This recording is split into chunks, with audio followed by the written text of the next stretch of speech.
Yesterday, Ava Kris Tyson of the Mr. Beast crew had a ton of evidence surface about horrible behavior with how they communicated with minors, as well as a past of really disgusting shit. A lot of people are calling the Season 7 writers of 2024 internet drama lazy because they're reusing a similar plotline. A lot of people drew comparisons to Dr. Disrespect recently being outed for talking inappropriately to a minor. There are tons of screenshots to showcase exactly what was being said to someone who was between 13 and 14 years old at the time, and it's fucking gross. It's completely unacceptable. Some of them were just public tweets right under everyone's nose. So, Ava Tyson was an adult at this point. Lava was a child. And saying things like, I posted some fire nudes for you, please no share, and then other shit like, but not $5 pathetic JK kissy face, they seem to communicate a lot, even sending Snapchats. So here's one that says, coming for America, and then goes on to talk about being in a group chat and everything. And I've seen a lot of people try and cope and deflect saying like, oh, it's just edgy jokes, people are blowing this out of proportion. What a bunch of fucking nonsense. That's a load of hooey. That's dirty barnacles. That's ridiculous. Under no circumstances should an adult be communicating with a child in any inappropriate manner whatsoever. Edgy jokes between an adult and a child are still fucking gross. That's not like the slam dunk defense that some people seem to think it is. Under no circumstances should an adult be in a group chat with a bunch of children sending coming for America pictures. Like, that's still bad. That's still horrible. That's still really fucking weird. From what I can tell, most of the screenshots and a lot of the compiled evidence comes from this YouTuber, Prism42. This seems to be where most of it started, and since this video dropped, there's been a lot more screenshots that have come out with all kinds of really bad things that were being said to or about minors. I've only shown a couple here, but there's quite a bit more, and they're all just as bad, if not worse.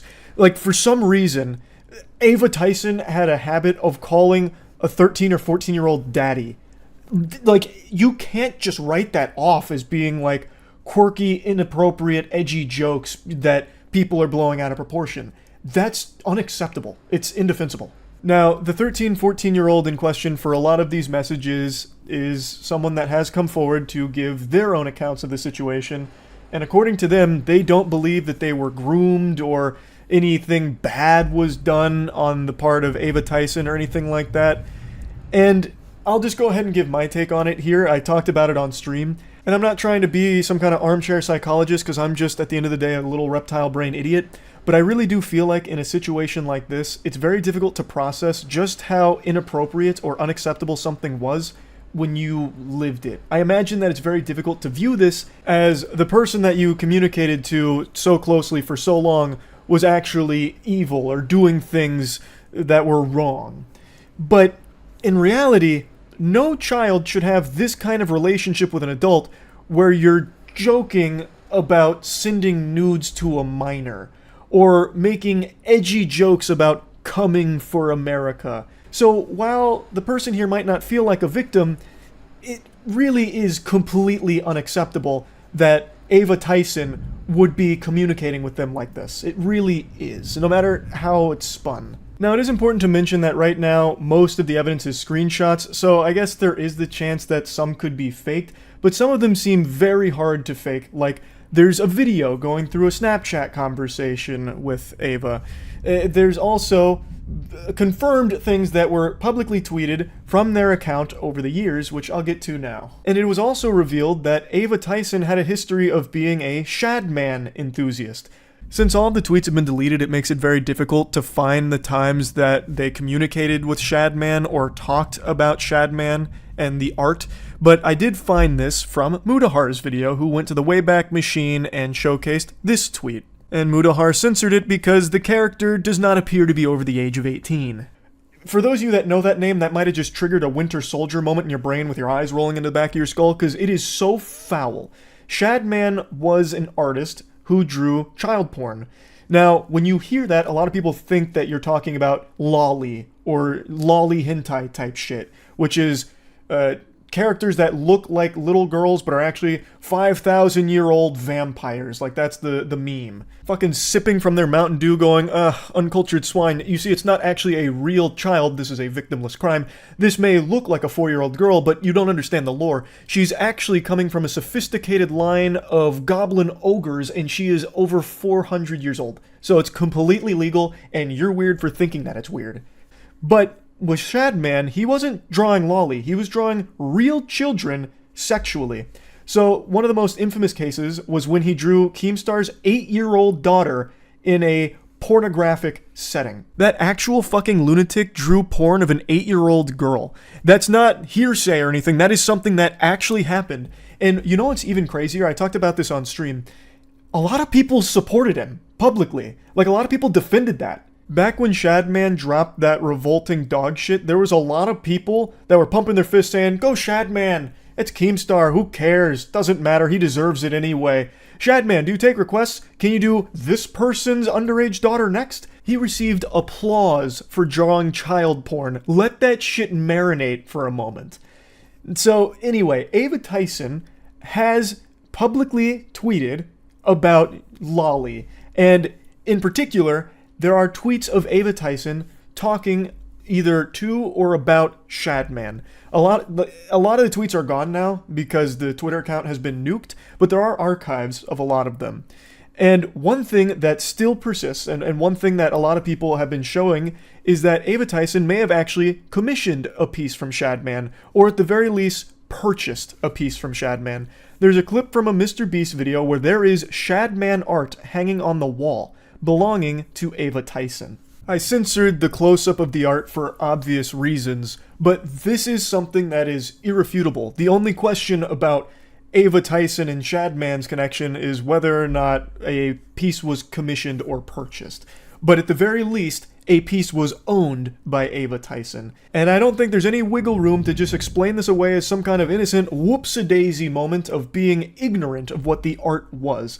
With Ava Tyson having publicly talked about content and art like that, and then also owning a Shadman piece, I don't think it's some kind of coincidence. Like, I don't think it was an accident and they didn't know Shadman drew child porn.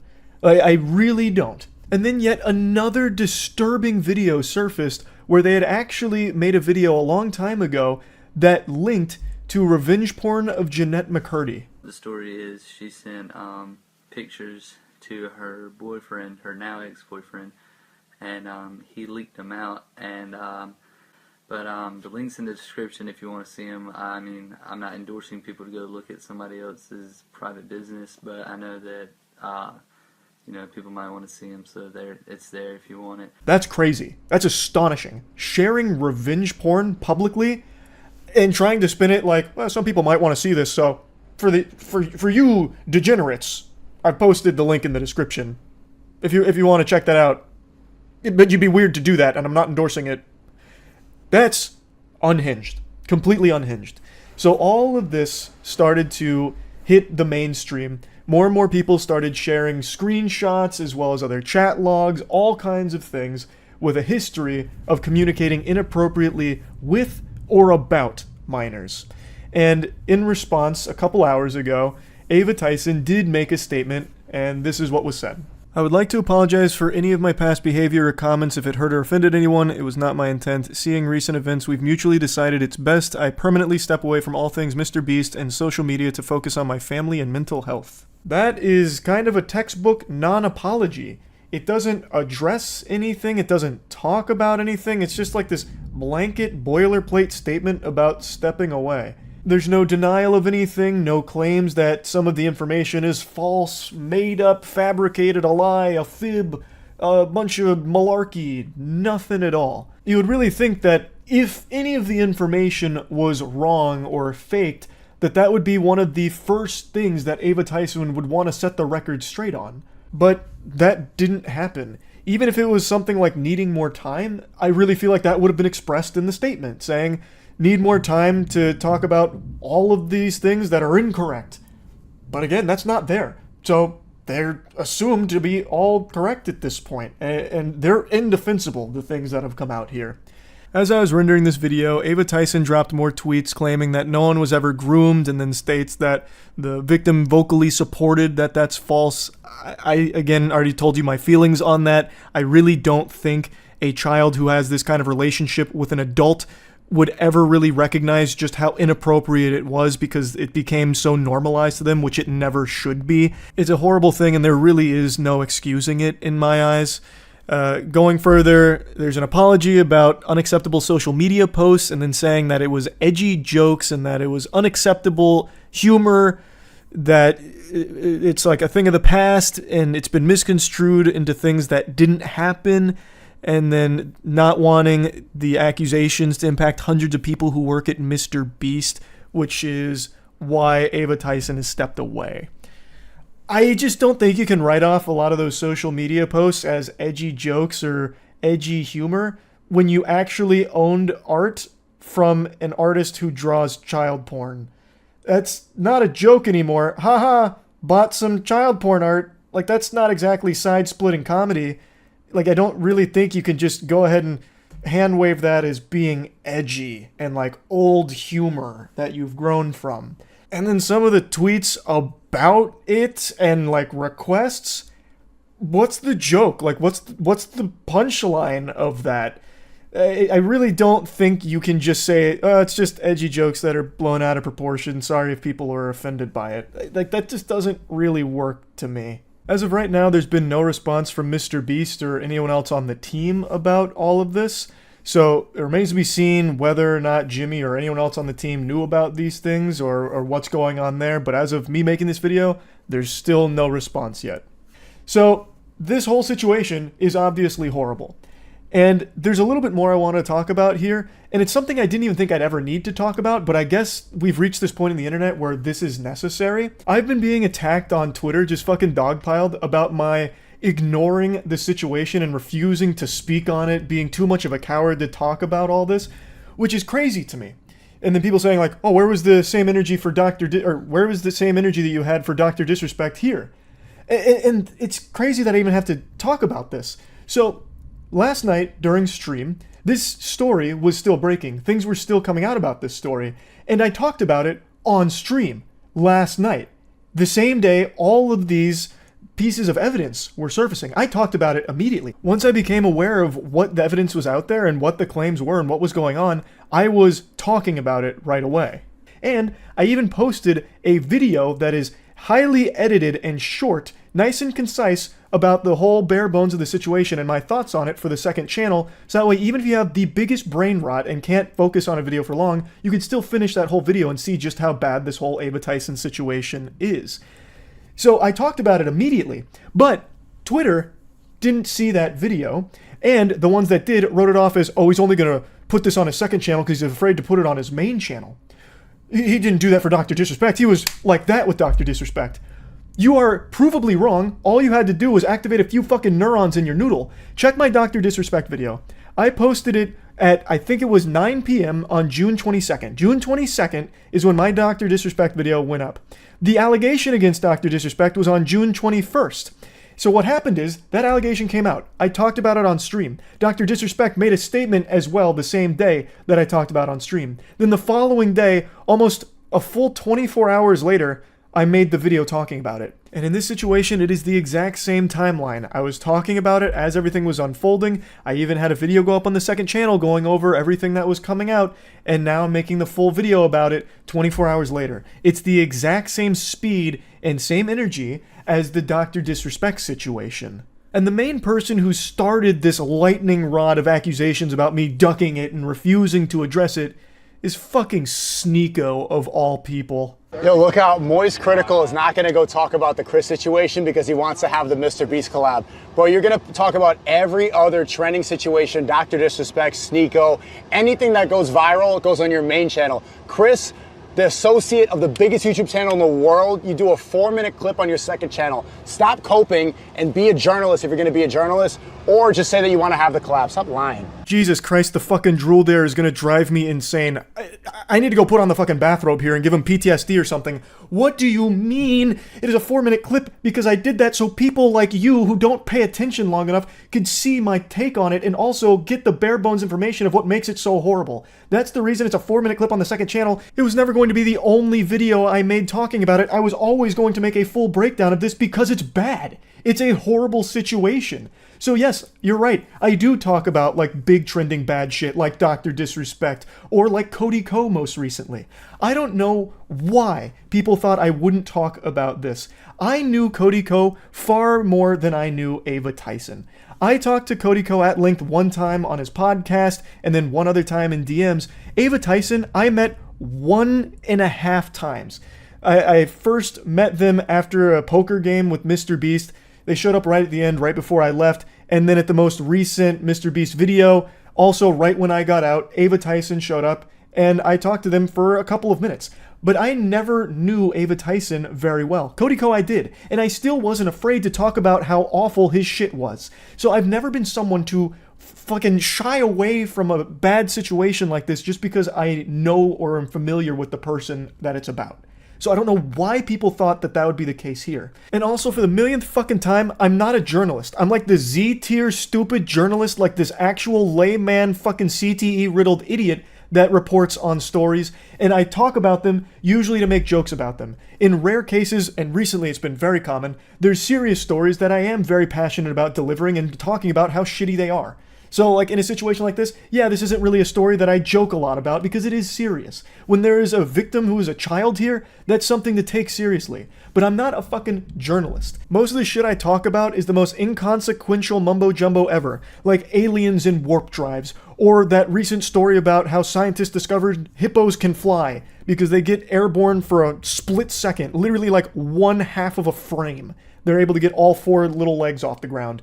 And I talk about those stories and joke about them. It's just talking about shit to joke about it for the most part, except in cases like this, where it is a serious story that I talk about. Now, Sneeko, I hope you're ready for the cold water here, because I'm going to be brutally honest with you. When this story broke, I thought for sure, I would have actually bet money that you would have been some kind of contrarian talking about how this is actually not a big deal and everyone who's pretending to be outraged about it is actually just a hypocrite. Because you have been on this crusade for a while now about not agreeing with the age of consent. So I really thought you'd be talking about how, oh, this is just like Dr. Disrespect, who you ran hard defense for with this imaginary 17-year-old you cooked up in your head based off of one fake email from an anonymous source. And I thought you would be going that angle again, saying like, oh, well, that 13-year-old was probably very mature. Age of consent should be maturity. It's not even 18 in most states. Why do you even believe that? It's because in Hollywood, it's 18, so that gets pushed everywhere. Most places, 16. And if you question that, then they call you a pedo. I believe the age of consent is the age of maturity. It should be called the age of marriage. Age of consent implies that you're gonna have out of wedlock. I think it's better that people get married at 16, 17 than to have a bunch of premarital until they're 30 and they're washed up and then they get jaded and they're on birth control and they have dried up eggs. I think that's better for society. He's so pseudo-intellectual that he actually argues for things that defend pedophilia. That's fucking ridiculous. And when challenged on this, it's even worse. So there's an older clip now, it's quite a few months old, where XQC and Destiny actually challenge him on this right to his face, and holy shit, it's bad. You see how you want to answer the question? You see how he's going to yap and not answer the question? I'm going to ask the same thing when you're done. Go ahead. I just answered the question. I just told you. What was the age? I just told you at a developed age. Sneeko thinks you should be able to fuck 9-year-olds. That's what Sneeko thinks, and he won't answer that question honestly. Or he's going to have to give a different answer, in which case he's updated his morality. He's updated his views, and that's really uncomfortable for him. You don't have an answer to any of this shit, bro. Go back to fucking that fucking corner in London where you're getting roasted by year 1 debaters on fucking Christianity. This is retarded. I don't know what the fuck you're doing in here. Okay, so you can leave the call. I wanted to go talk about this word. I don't want to leave the call. I like hanging out here. I've talked to a lot of pedophiles in the past, so. Okay. Okay, Sneeko, I'm actually curious now. What do you think the age of development is?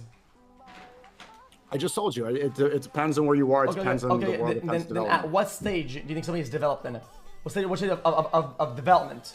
Because there's a lot of stages of development. It varies. I don't think varies. It varies on what? I think it varies on the age. It varies on the age?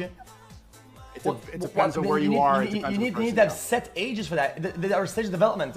As a child, an adolescent, You can hear him start to snivel in the background there as he's sucking up snot from his nose, getting cooked, and his brain is fucking overheating, malfunctioning, trying to formulate some kind of response to the easiest question in the world about what he thinks the age of consent should be. He keeps talking about the age of development and then can't even put a number on it. So everyone, please feel free to ask Sneeko what he thinks the age of consent should be if you want to see a human being fucking glitch out and malfunction like an Oblivion NPC. Can't answer the most basic question in the world. That is concerning. You realize how deranged that makes you look, Sneeko? That makes you look like an actual danger to society, that you don't agree with the age of consent and try and argue around it. That's what every pedophile ever that Chris Hansen talked to would do.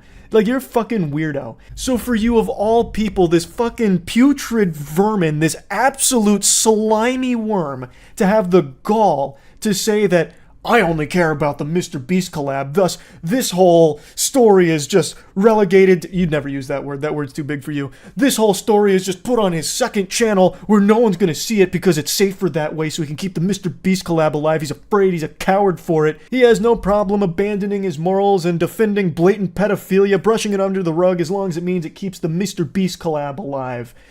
For you to make insinuations like that, and even claims like that, is fucking unhinged, considering you make actual pedophile defense arguments constantly, and you have publicly put on the clown makeup and worn white knight armor complete with the shield to defend Dr. Disrespect when he himself publicly admitted to messaging a minor inappropriately. It's fucking insanity. It makes me want to spit that I even have to talk about this, but it became such a huge, fiery issue on Twitter about me specifically that I felt the need to have to include this in this video, which should have been entirely focused on everything Ava Tyson has done and why it is so shitty. But now I've had to dedicate a sizable chunk to talking about these claims against me, about how I'm not going to talk about it and was not going to talk about it until pressure from Twitter forced me to, even though I had talked about it as it was developing and even mentioned on stream I was going to make a video on it. So to bring it all back to what should actually be the focus, the Ava Tyson situation and how horrible it is, I believe that it is an unforgivable thing that has been done. Talking to minors inappropriately is horrible. And having this kind of continued relationship with a minor where you're sharing edgy and inappropriate jokes back and forth and being in group chats and voice chats with children and saying gross things around them is so weird that it is not okay under any situation. It's disgusting behavior. And publicly supporting an artist who draws child porn and even owning art from that artist and talking about art like that and the revenge porn, all of it is very fucking bad. It's horrible. I'm not pulling any punches here on my feelings around it. So, yes. Last night I went to bed really early. I was just all tuckered out, so I said, "Goodbye, moon," and I snuggled on into bed to catch some Z's. Little did I know that while I slumbered, we'd all been paid a visit by someone very special. And I'm not talking about Santa Claus, but I am talking about another man in a red shirt. Nikocado Avocado. I woke up this morning in a different timeline. I think we shifted back to the Berenstain Bears universe and left the Berenstain Bears universe behind. 2 steps ahead. I am always 2 steps ahead. This has been the greatest social experiment for my entire life. So I am the villain because I've made myself one. This moment right here is this generation's I Am Your Father. This is up there with the Darth Vader identity reveal. Perhaps one of the most unexpected things I've seen in quite some time. When I was watching this, I let out an audible whoa. Like I couldn't help myself. My body responded without any other part of me having say-so over it. My body itself, my soul, was shocked when he took the mask off there. So he gives like a villain monologue that sounds like it's out of the Fallout universe, talking about how he's 2 steps ahead because he had played the villain for so long now. Today I woke up from a very long dream. And I also woke up having lost 250 pounds off of my body. Yet just yesterday, people were calling me fat and sick and boring. Losing 250 pounds is an unbelievable feat that's nothing shy of extraordinary. And he mentions how even yesterday, YouTubers and many other people were calling him sad, fat, depressing, sick, and all of that, and still making videos about him, even while he secretly, over the course of 2 years, had been losing all of that weight. And all the videos that people were talking about were actually videos that Nikocado had filmed 2 years prior and kept drip feeding to the community to keep them either entertained or keep himself fanning the flames of drama for people to latch on to. It is actually very fascinating. Now, some of you might recall about 4 years ago, Nikocado, Avocado, and myself had a tiny bit of beef. I'm talking like a Salisbury steak level of beef between us, and We had a bit of a tinkle tussle back and forth pissing contest, and boo! Fact check jump scare. I wanted to double check when all of that took place, so I looked at it. It turns out it was 2021 AD. It was late September, so it's coming up on 3 years, not 4. I was a little off on that. Time moves very weird now. I don't know what happened, but time is moving at a different speed than it used to. After all that drama, I had actually kept up with Nikocado Avocado, occasionally just tuning in to check in and see what's going on. I made a video like a year ago on a piece of content that Nick dropped where he actually did talk about a weight loss journey that he was going on, and I've kind of just been cheering him on from the sidelines ever since then, just hoping that he'd follow through on that and just to see where it all goes. So to see this come up was not only extremely surprising, just given how much weight he had lost in a relatively short period of time. I know to a lot of people 2 years, like on the internet terms, that's like ancient history. Things that happened 2 years ago, that might as well be the fucking void century that no one remembers. But like speaking realistically, 2 years to lose 250 pounds, that's a speed run. Those are gold splits. I haven't made a video for like 2 years, and this is where I'm posting now on this channel, so I hope you consider subscribing if you want.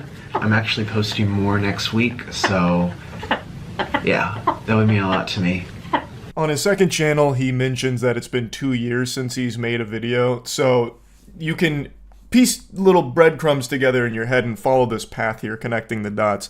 He has released videos on all of his channels over the course of 2 years, quite a few of them. Not to the same frequency that he used to, but he still had a ton of videos that he's releasing over the last 2 years. Videos that were posted 2 weeks ago, or even as recent as 5 days ago, where he is that same weight, were all apparently recorded years ago. And it's not like it's CGI and it's not AI generated content.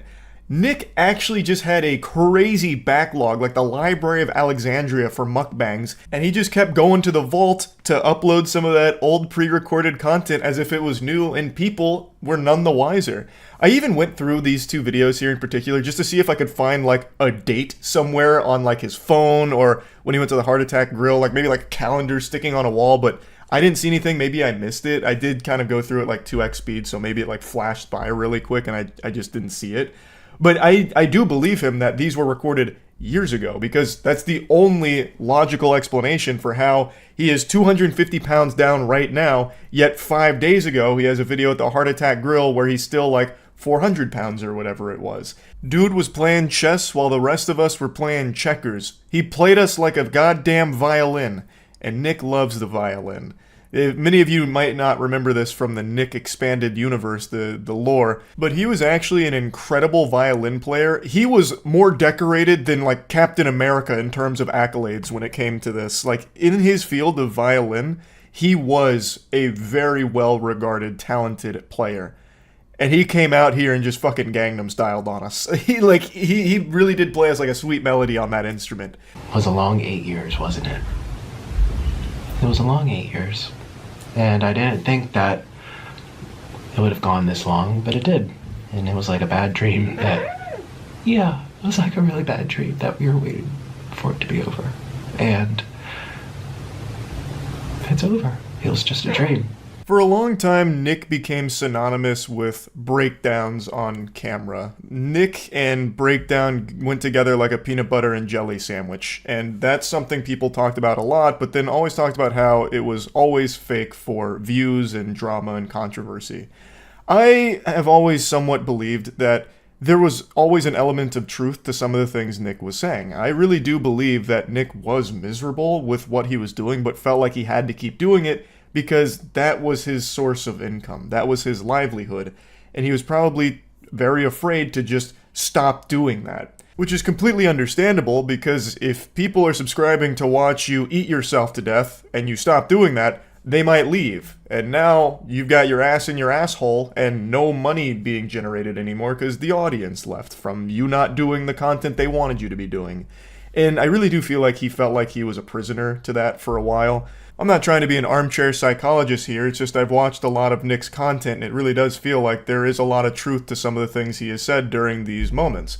And the way he talks about it here, calling it a bad dream, isn't exactly a glowing review of that time. You know, if someone said that to me, like, hey Charles, I know we spent 8 years together, but it's kind of just like a bad dream I'm done with, I wouldn't exactly be smiling from ear to ear about that. But now Nick has made some big changes, clearly, and his audience is extremely supportive. They are very receptive to this, cheering him on in a big way, pumping their fist and celebrating this. The video on his main channel about it is exploding. The video on his second channel is exploding. He's made 2 videos and both are popping the fuck off. His community is showing nothing but love and oodles of support for this. And it's what people have said for a long time, that if Nick actually did go through this weight loss journey, it'd probably be extremely good for him. Like, not only health-wise, but like in terms of his channels and like his community. It's inspirational. Like, people would love to see that, and I think it's clearly showing here. And it's not like Nick has to stop doing mukbangs just because he loses a lot of weight. And it seems like he is going to continue to do mukbangs because he loves doing them. We were all just dreaming. Cheers. And I love being a mukbanger. I love food. I like eating food. And I like being here. So let me know what you think. Just because he's lost 250 pounds doesn't mean that he's washed and you need to hang the jersey in the rafters and retire his jersey number. You know, like, he can still keep doing mukbangs the same way he was before, but now in a healthier place.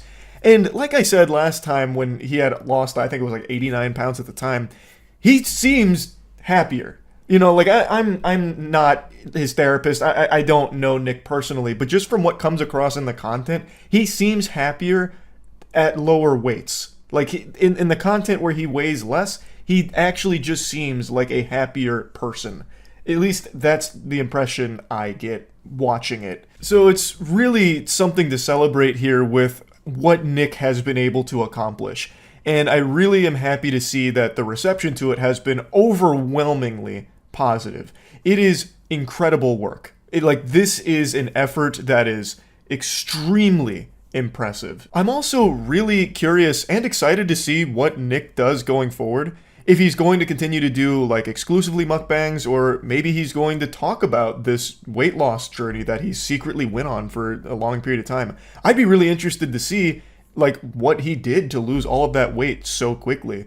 I think that'd be really interesting content if he talked about it, or, you know, showcased, you know, maybe some of the things he was doing for cardio, or if he was doing weight training, what that looked like. I think it'd be really good bangers, like if he made content around that as well. While still, of course, having mukbang be the bread and butter, I think it'd be cool now if he would supplement it with things about this weight loss journey. The violin, I think, would be cool to bring back, because if you look at Nick's older videos, he really is like a fucking wizard with that instrument. I think there's a lot of potential and a lot of possibility with where Nick currently is. And it's not... Heavens to Betsy, what a week, huh, sports fans? Holy Toledo.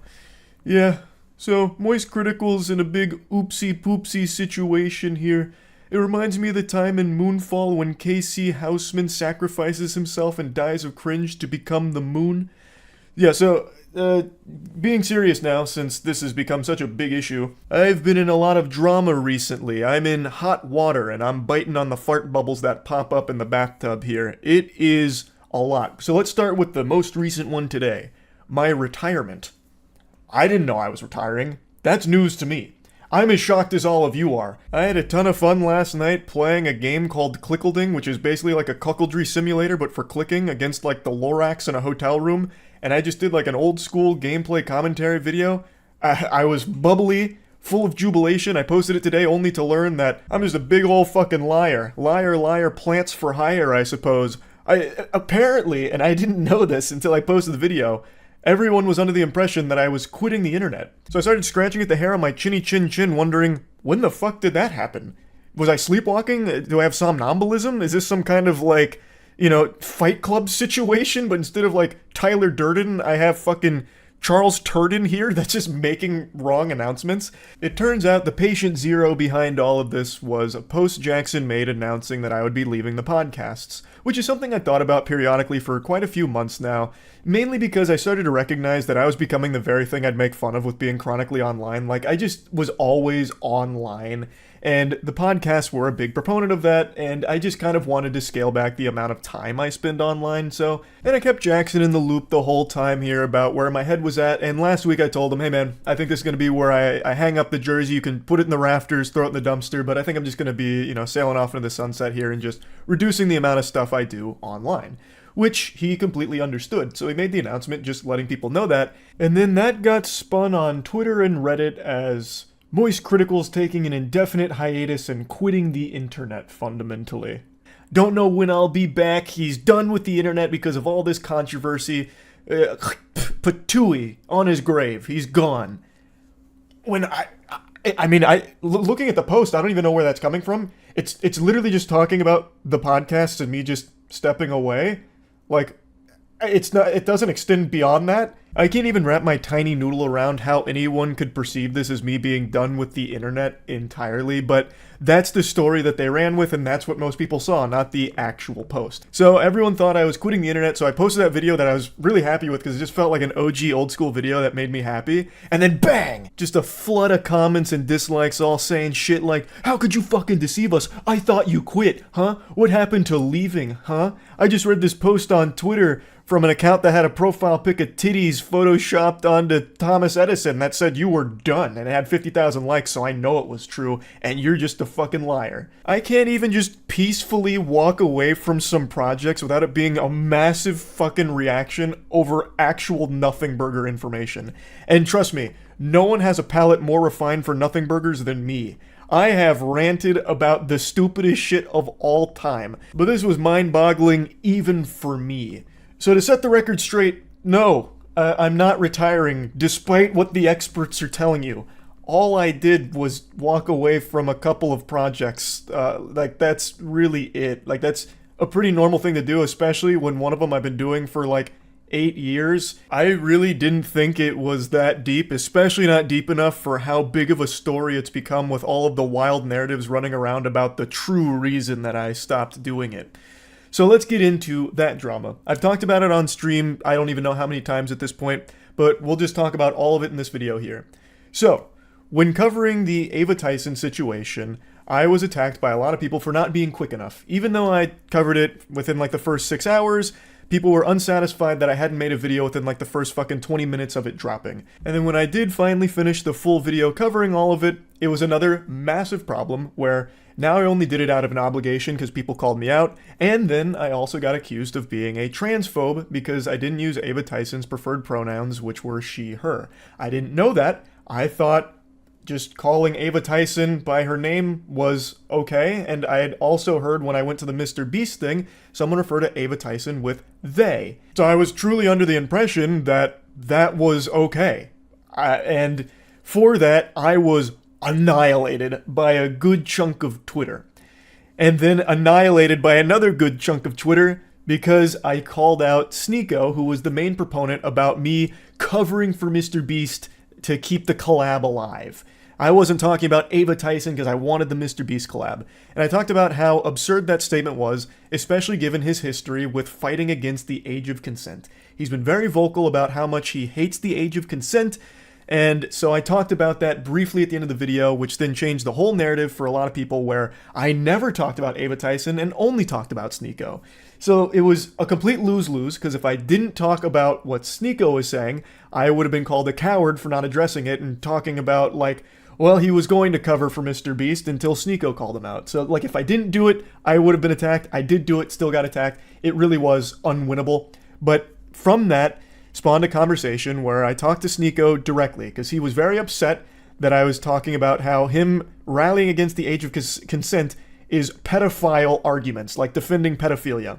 As I've said since the very beginning of this channel, I'm always willing to engage with people I disagree with, and I thought that maybe there was a chance I misunderstood what he was trying to say, even though it's still abhorrent. I thought, okay, maybe he's not actually trying to defend pedophilia, he's like some kind of pseudo-intellectual debate bro who's trying to say something else. So I was willing to hear him out on it, and I talked to him in DMs, and he said he doesn't believe in the age of consent, he believes in the age of marriage, can't assign a number to it, but said that when someone can legally drive, they should be able to marry at the same time.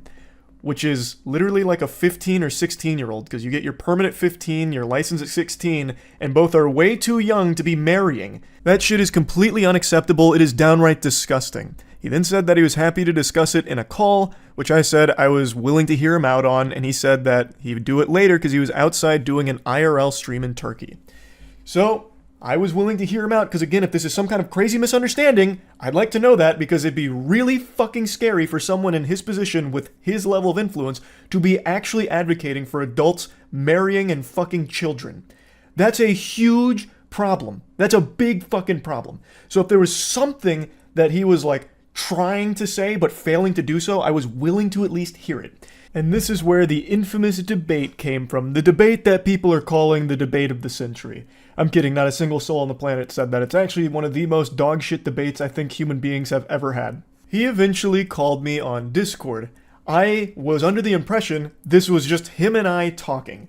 I had no idea this was going to be a debate. I thought he was going to try and explain himself like, hey, no, this isn't actually what I meant. This is what I'm trying to say. I thought this was a conversation between him and I, not this kind of debate show that he was putting on for his audience. There is nothing in our DMs that indicated that's where it was going. When I joined the call, he asked if I was going to record it, to which I said, I can if he wants me to, but I was also down to just talk. So I thought maybe he wanted it as a recording to like explain to people like, no, he's not actually a pedophile defender or advocating for that kind of thing. So I thought that is why he asked. I didn't know it was because it was being streamed. Especially because one of his last DMs was about how he's doing an outside IRL stream and he would call me after. To me that says when he's done streaming, that's when we'll talk, not as a part of his stream. I didn't know this was a debate nor a stream until about an hour and 40 into it, roughly somewhere in that ballpark. I am not a debater. I've never claimed to be one. I never want to be a debater. I've always said that I believe conversations are the most productive because debates always devolve into what side can score the most points by explaining their thought process, even if the position is wrong. Whereas a conversation is a very different thing to me. So I didn't even know that's what this was. So obviously I was unprepared for a fucking debate. So I entered into the Thunderdome and we started talking. I made it clear that I found his statements on the age of consent and children marrying adults being fucking hideous. Absolutely revolting. And then he started arguing about, well, what is a child? We must define a child, you know. It's not actually being under 18. It's all a bunch of hooey. And I really think if you have to start arguing about, well, what technically is a child? You're already way too far gone. Like, that is so fucking weird. And in no uncertain terms, multiple times throughout the debate, Sneeko says that he is okay with people that are aged 12, 13, 14, 15, 16 marrying adults that are 18 or older. We're talking globally. Let's just talk globally. Like, do you think it is okay for, I'm not talking about just you specifically anymore, anyone. Do you think it's okay for anyone in their 20s, an adult, to marry a 15 or 16-year-old? A 21-year-old, if there was a marriage where the father consented and the daughter consented, and it was both good on both families and they wanted to do it, why am I going to get involved? Why should we get the government involved? Even get back a little bit. Do you think there's not a problem with a child being with an adult? Okay. We haven't even agreed upon what a child and an adult is. You keep saying that it's 18. Under 18 is child. And I'm telling you, that's not even the definition of the word. What is the number? There needs to be a number, or else you can do the same thing. I just told you there's not a number. Do you see why that's a problem? No. If there's no defined... So why can't a 12-year-old marry an 18-year-old? Because most 12-year-olds haven't gone through puberty yet. And most 12-year-olds... as you just said, it changes. What if a 12-year-old went through puberty early, the parents consent, the 18-year-old and the parents consent? Can they do it? Most likely that's not going to happen. You know why? Because Islamically, if we're not talking most likely. Just say it. If the families have consented, the kid is mature, the kid is ready. Why should I stop it? At 12 years old. At 12 years old. If the kid is physically mature, the parents consent, both parties are happy. A 12-year-old being physically mature. If that's the only line that actually makes sense. Again, I don't think a 14-year-old can ever be physically mature. Mm-hmm. Even though they literally can. Even though puberty actually defines that, it's fine. I don't believe so. I was 14 once. But I actually had a mustache when I was 14. Would you have looked at me and said I was physically mature enough to get married? If you were physically mature, if you were mature, yes, I would. Okay. Really? When I was 14. Yeah. If you were 14 and you were ready to go and you met another 14-year-old, yes, I would. No. We're talking adults. You keep going back to that. That is adult. I met. I told you my definition. I told you the definition. Adult. The definition. Okay. If you went through puberty, you're an adult. That's the definition of adult. So yes, if you're an adult and you had a mustache, you're ready to get married, fine. Okay. Unironically saying a 14-year-old adult, I think would make most sensible people want to puke. There's so many instances of this, and a lot of the conversation was spent with him talking about like overseas age of consent, like talking about how Japan's age of consent was 13 for the longest time, this and that. But the whole thing was like pulling teeth, and it was fucking painful. And I think it's extremely alarming perspective to have. Unironically calling a 14-year-old and 12-year-old mature enough for a marriage, those are middle schoolers. Like, holy shit. I think that is extremely concerning to be advocating for something like that. Like, would Sneeko be okay if his best friend ended up marrying a 14-year-old? He certainly shouldn't be. No one should be okay with something like that. Like, that's fucking terrible. That is actually terrible.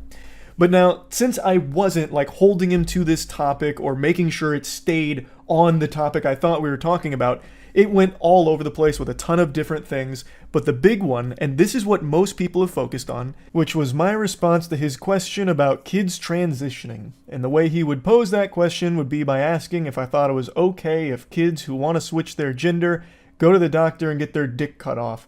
Is it okay if a 9-year-old goes to a doctor and gets their cock cut off right then and there? And when posed with that question, I replied with yes. And I've talked about this on stream many, many times now, and I'll talk about it again here. I thought he was talking in hyperbole. I thought he was just exaggerating, being over the top, talking about the entire subject of transitioning. I had no idea that any living, breathing human being actually thought that that's how transitioning works, where you just go into a doctor saying, I feel like switching genders, and they lay you down on the operating table and just snip your whole fucking meat off. I didn't know that that's what he actually believed. I didn't know he was speaking literally. I thought he was just referring to the entire process of transitioning and just using this over-the-top statement to encapsulate all of it. Because you literally cannot get that surgery unless you are 18. Like, you actually have to go out of your way to be that stupid on the topic than you would just spending a couple of seconds looking it up. There are very rare cases where someone under 18 has had that surgery performed. That's not common. So I really didn't think that someone could be so dumb on the topic. I thought he was just speaking in hyperbole, which is my mistake. I should have been more clear instead of making an assumption that he was talking about something nuanced in an over-the-top way. I haven't hid this take, and it's not a new take from me. I've talked about this a couple times throughout the years on stream. I have no complaints if a kid gets interested in transitioning and starts talking to their family about it. So their parents start talking to doctors, the kid starts talking to doctors and therapists and all of this, because the process of transitioning is one that takes place over the course of many years. It's not something that just happens like that. And I'm also not afraid to admit that I am not the most educated when it comes to transitioning. I am not someone that has a ton of knowledge about the subject to be speaking on it in a really in-depth manner. But even I know these very surface level things that everyone has easy access to understand. It is a long process. And I have no problems at all if a kid gets interested in that process and starts going through that process with proper care. And then when they reach the age where they can consider that surgery and decide they want to do it, then that's all power to them. That's entirely up to them. They have reached that age. They can now do that surgery if they want to. That is not a surgery that's being offered to like a 9-year-old who just says, I feel like changing genders today. It's just not how it works. And I didn't think that that's what was actually being discussed because it's so fucking silly. Now, I'm sure there's some really fringe cases you can point to where that kind of thing did happen, but it's not common. Thus, I didn't think that's what was being referred to in the conversation. And it is, again, my mistake for not recognizing that at that moment, it was being spoken about literally. So all that shit that people keep dogpiling and spouting about me about how I want all kids to go out there and get their genitals chopped off is just fucked up. Like, it's so ridiculous. I recognize I did a horrible job of arguing in this debate, which isn't surprising considering I don't debate. This is not something that's in my skill set. Which of course led to some embarrassingly dog shit arguments. Like the one I've seen people reference a couple times is when I briefly mentioned sports in this topic. It was a stupid point to try and make. I was getting hit by like some rebound psychic damage listening to some of the drivel brain rot that Sneeko was spouting about the age of consent. And I don't know why I thought this was like an argument to try and make, but I brought up sports in this subject and I was going to try and elaborate on it, but didn't at all. What I was going to try and say is that when a kid gets interested in a sport, they'll talk to their parents about it, they'll research the sport, you know, go through the process of learning about it. And when it comes to transitioning, it's still a process where you talk to your family about it, you learn about it. Like, it wasn't a point where I was trying to say, well, changing genders is a lot like picking between baseball and soccer. Like, it's not what I was trying to get at, but because I didn't elaborate on it and it really wasn't a good argument to try and make in the first place, that's one people have harped on a lot. And I get it. Like I said, I am not a debater. Like, I didn't go in here expecting a debate. So I had nothing prepared here for this inundation of outrageous questions and tangents. Like, there was a point where Sneeko was trying to get me to say white power. Like, the whole thing was a fucking mess. It was, without a doubt, probably the worst debate that video has ever been cursed with. And I really regret not doing a better job here. It's not something I should have even done in the first place. I just have a tendency to really hope for the best out of people, and I was really hoping that I and most people were wrong about Sneeko's perspective on the age of consent. However, unfortunately, it doesn't appear to be the case. He was very adamant about this position, and I did a terrible job in arguing with him, and I did a terrible job of articulating my beliefs. I am supportive of the LGBTQ+, and I have been, and that's not something I've been shy about. I just wish I did a better job of expressing that. To be open and honest here, and I've talked about this a lot, I've always treated my channel kind of like a diary for myself, which is why I just talk about so much different nonsense and so many things that I know a lot of people don't give a fuck about, but some of it's fun for me to talk about, or some of it's just things I care about. So being totally honest, I used to treat the internet as an escape from my dog shit real life. Truly unhappy, really hated most of everything about myself, and the internet was my escape from it. But now it's really become that real life is the escapism for me now. Like, I love posting and creating things, but I don't like interacting with the internet around me anymore. And it's something that I started to realize a couple months ago, and I've talked about it on stream a little bit, how because I've covered so many like drama stories and everything, it's pretty much all that I ever get told about when I'm streaming, and it's become such a massive headache, and it's just constant negativity that I'm fully flooded with, like at all hours. Like, I am in like this human centipede of eating someone's ass while having my ass eaten with even more things that I'm being demanded to like talk about, where everything just feels like a lose-lose, and it has been for like the last 6 or 8 months, I feel, where if I talk about something, it's a problem. Even if something is cut and dry as like Cody having sex with a 17-year-old being bad, I caught a lot of shit for that too. I'm sure a lot of people probably didn't see that, but man, the amount of emails I got and a lot of the things I was seeing, even something as cut and dry as that was an issue when I talked about it. And then if I don't talk about something, or if I don't talk about something fast enough in the time that some people think is appropriate, I'm then accused of covering up for something for an ulterior evil motive. So it just really feels like a rock and a hard place where, regardless, it's just going to be a massive flood of negativity. And a huge critique of me that I've always seen is Charlie's a fence sitter. He's just a fucking fence-sitting, enlightened, centrist cuck, this and that. And I've always said for the entire time I've been on the internet, I'm not special. I'm literally just a normal guy who got very lucky. I just sit here, joke about shit, talk about my opinion on things, and nothing else. I don't have a unique perspective on things. I don't have deep insight into the vicissitudes of certain things. I am literally just a guy who yaps, has some fun, talks about shit, does some wacky stuff as well, and that's it. It's just not that deep. But because everything is so inflammatory and charged online, it's being perceived in the last 2 years, it's really popped off, as me making deliberate attempts to appease both sides and play right down the middle to soak up as much as possible. Like, it's all this like nefarious scheme where I'm doing this with my hands. And I just don't understand how it's become so incendiary, where that's apparently like a really bad thing now. My opinion is not special, and my opinion isn't one that's pandering to any sides or catering to anything. It's literally just whatever's up here, I sit down for like 30 to 45 minutes on like a topic or like a video that I'm joking around about, and I talk about it. I am legitimately just an average, well, below average height guy who's about to turn 30. I'm not just spitting hot takes out the wazoo here. I'm just being myself. That's all this channel ever has been.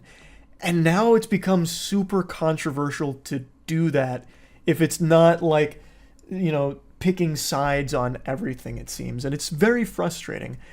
For the longest time, it was just me having fun. And for the most part, it still is. But I've started to recognize over the last few months that some of the things I do just really aren't fun for me to do, and I've been doing them out of obligation. Mainly internet drama. When I initially started covering drama so many years ago now, it was fun, because it wasn't as serious. Like, the stories were a lot, you know, more quirky. It was easy to get invested because it was kind of just like a soap opera, like a really dumb soap opera. But recently it's been much more serious, and I feel the need to talk about these things because a lot of them are extremely serious with very important topics to discuss. But it has become draining. As much as I never wanted to admit it, I've started to recognize that my mood is immediately impacted by whatever I read on Twitter in the morning. If that's some horrible stuff about a creator or what have you, it immediately affects my entire day and my whole outlook on the day. Now I know, call the wambulance, get some french fries, just fucking whining about having to talk about drama. What a stupid problem to be upset about. But I'm just trying to explain that it hasn't been as fun recently. It hasn't. And the main thing, if you've been around the channel for a while, is I've always wanted this to be fun and never feel like a job. And as hard as it is for me to admit this, a lot of this kind of stuff, it has just started to feel like less fun and more of, well, gotta do this because I'm expected to. Like, anytime I go live, most of chat is just telling me about the latest in whatever's happening in the creator space or some other, like, extremely negative thing going on. And it's like, okay, well, I'm going to have to learn all about that once I turn stream off. So then I spend a few hours learning about these things, and it's all just really upsetting stuff. Like, it's not happy. It's all very sad, bad stuff. And it's been making me not happy.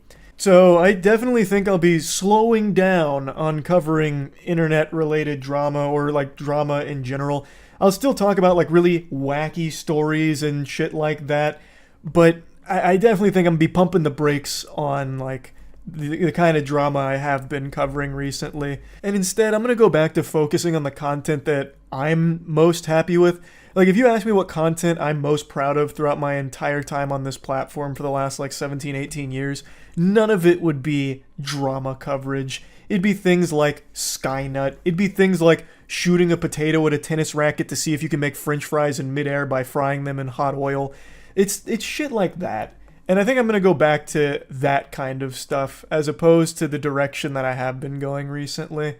So, yeah, this was a lot to go over here, but I hope this... There's a crazy clip from Pokimane's stream going viral right now that I really want to talk about, but it also made me want to speak on a story I've never told about an experience I've had that's somewhat similar to the one she describes here, at least in terms of creepiness. And, well, now I finally have a reason to get that baby off my chest here, so that's gonna be cathartic. Let's dive in. Many, many years ago, when I was like super omega active on YouTube and I was working with a lot of different editors, there was one editor in particular that I would work with a lot because his edits were really, really good, but he had one major problem, which was that sometimes out of nowhere, his videos would just be like a week or two late. Months go by and he messages me out of the blue and he says, "Hey, do you have time to talk? I'm ready to finally tell you why I've been struggling so much with deadlines." In the history of the human race, I don't think there has ever been a good ending to the sentence, "Hey, do you have a minute to talk?" That always precedes the most vile shit you'll ever hear in your life. I can't even imagine a situation where you'd hear that sentence and think anything other than the most negative thing you'll ever hear is about to happen. Like, imagine you're in heaven and the Lord pulls you aside right in front of the pearly gates and he says, "Hey, you got a minute to talk?" Well, you immediately assume you're just going to hell. Like, there's just no world where that sentence ever precedes good news. Tell me why he proceeds to tell me that the reason why he would sometimes turn around videos a week or two late is because he couldn't stop touching himself. I was trying to pick which word to use. To me, his, in a way, employer of many, many months. Stop for a second and really let that stew in your noodle. Let it marinate for a bit. How Coomer-brained must you be not only to do this degenerate act of just fucking beating your meat to a streamer's gameplay footage that you're editing, but then tell her that the reason you're late on some of the edits is because you can't stop squeezing your hog to the footage that she sends you. There are so many layers to this onion here. Let's just start by picking apart the most obvious. Why? Now, I know in the most severe cases of porn addicts, they'll sometimes try and communicate directly to the porn star by, like, leaving comments or sending messages or whatever, and that's always the saddest shit you'll ever see. That'll bring a tear to even the strongest man's eyes. Occasionally you'll see those moments where dudes try and directly communicate to the porn star, leaving comments on their posts saying things like, "Can't wait to watch this one when I'm off work," or "When my wife goes to bed, that's when the bad boy will play. Thanks for providing me with tonight's entertainment," whatever. Like, just leaving these desperate posts, you know, cock in hand, giving a salute, like, "Thank you, madame, for your service. This will be a legendary gooning sesh." But even in those cases, they're communicating with someone they don't know. This guy was her editor for many months. And he was not only jerking off to the content he was being sent, which was just gameplay videos, I imagine, or like just chatting stream moments, nothing even sexual, and he was still choking the chicken to it, fucking playing the skin flute, and then had the gall to tell her that he was doing that is just incomprehensibly unhinged. She was his boss. She was employing him. So he basically went right through HR, bypassed that protocol, went straight to the top of the food chain, kicked in the door, and said, "Listen, boss, I'm fucking obliterating my wiener, and what are you gonna do about it? That's why I've been late on my deadlines." Like, I don't think he came in with that energy. I bet he was, like, super shy about it. He was probably like, "Oh, Pokimane, so I know I've been kind of late recently, but it's only because I was, how do you say, jerking off to your work." When I tell you I've never halted a conversation so fast, because I'm like, you are the person that I send, like, hours of footage to. I don't want to know what you're jacking it to. I don't want to know more. I shouldn't even know how much I know right now. I shouldn't know. I'd actually argue that it's better she did know this, no matter how awful it is, but that way she can get the fuck away from this weirdo ASAP. Just say, "Take a hike, Buster. This is fucking terrible." But I felt so bad. So when he's like, you know, like, this is like an addiction of mine, I genuinely felt really, really bad. So I still paid him for months. What the hell do I do? Fire him? Am I even allowed to fire someone because they're... That's definitely towards the top of the list for the best reasons to fire someone. That actually might be reason number one why you could go ahead and can somebody. Because they can't stop fucking beating their cock to you, their employer. And they're also not doing their job well by being 1 to 2 weeks late, which, by the way, is a long time of just fucking gooning here. This degenerate would miss his deadlines by a week or even up to 2 weeks because he was obsessively polishing his scepter to his employer. You 100% can and should fire someone like this. It's not like the Better Business Bureau is going to defend him. You're not going to have agents show up at your door knocking and be like, "Hey, listen, we know what happened here. You discriminated against this kind, gentle sir. You fired him just because he was obsessively masturbating to you. Well, I'll have you know this is a free country, ma'am. This is a civilized society. You can't fire someone for that. There's no crime. What is the charge? Busting a nut? An immaculate, gooey nut? This is democracy manifest." Like that just wouldn't happen. But I actually understand why she was hesitant to do that. And this is where I'm going to get into a story I don't think I've ever told. I'm pretty sure I haven't. Where I had something somewhat similar happen a long time ago. Not to this level, but something closely related. So a while back, I used to just accept any voice acting role I was offered by any human being with a pulse on the planet. If they said they needed voice lines done, I would do them for free just because I really enjoyed doing it. It's actually how I met Jackson, and if you have ever watched the official podcast, you'll know that our X-Men origin story between Jackson and I's friendship is that Jackson actually scammed me through this process.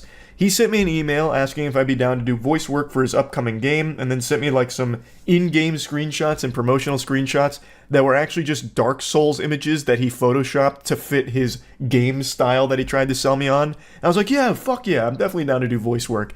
And it turns out he never had that game, he just wanted to play games together, and we did, and ended up becoming extremely close friends, and now we make God Slap together. Like, he's been a friend of mine for almost a decade now. And it came from that. But there's definitely a dark side to that. The Sith Lords definitely did exploit that very stupid thing I used to do, just accepting any voice acting roles ever from anybody.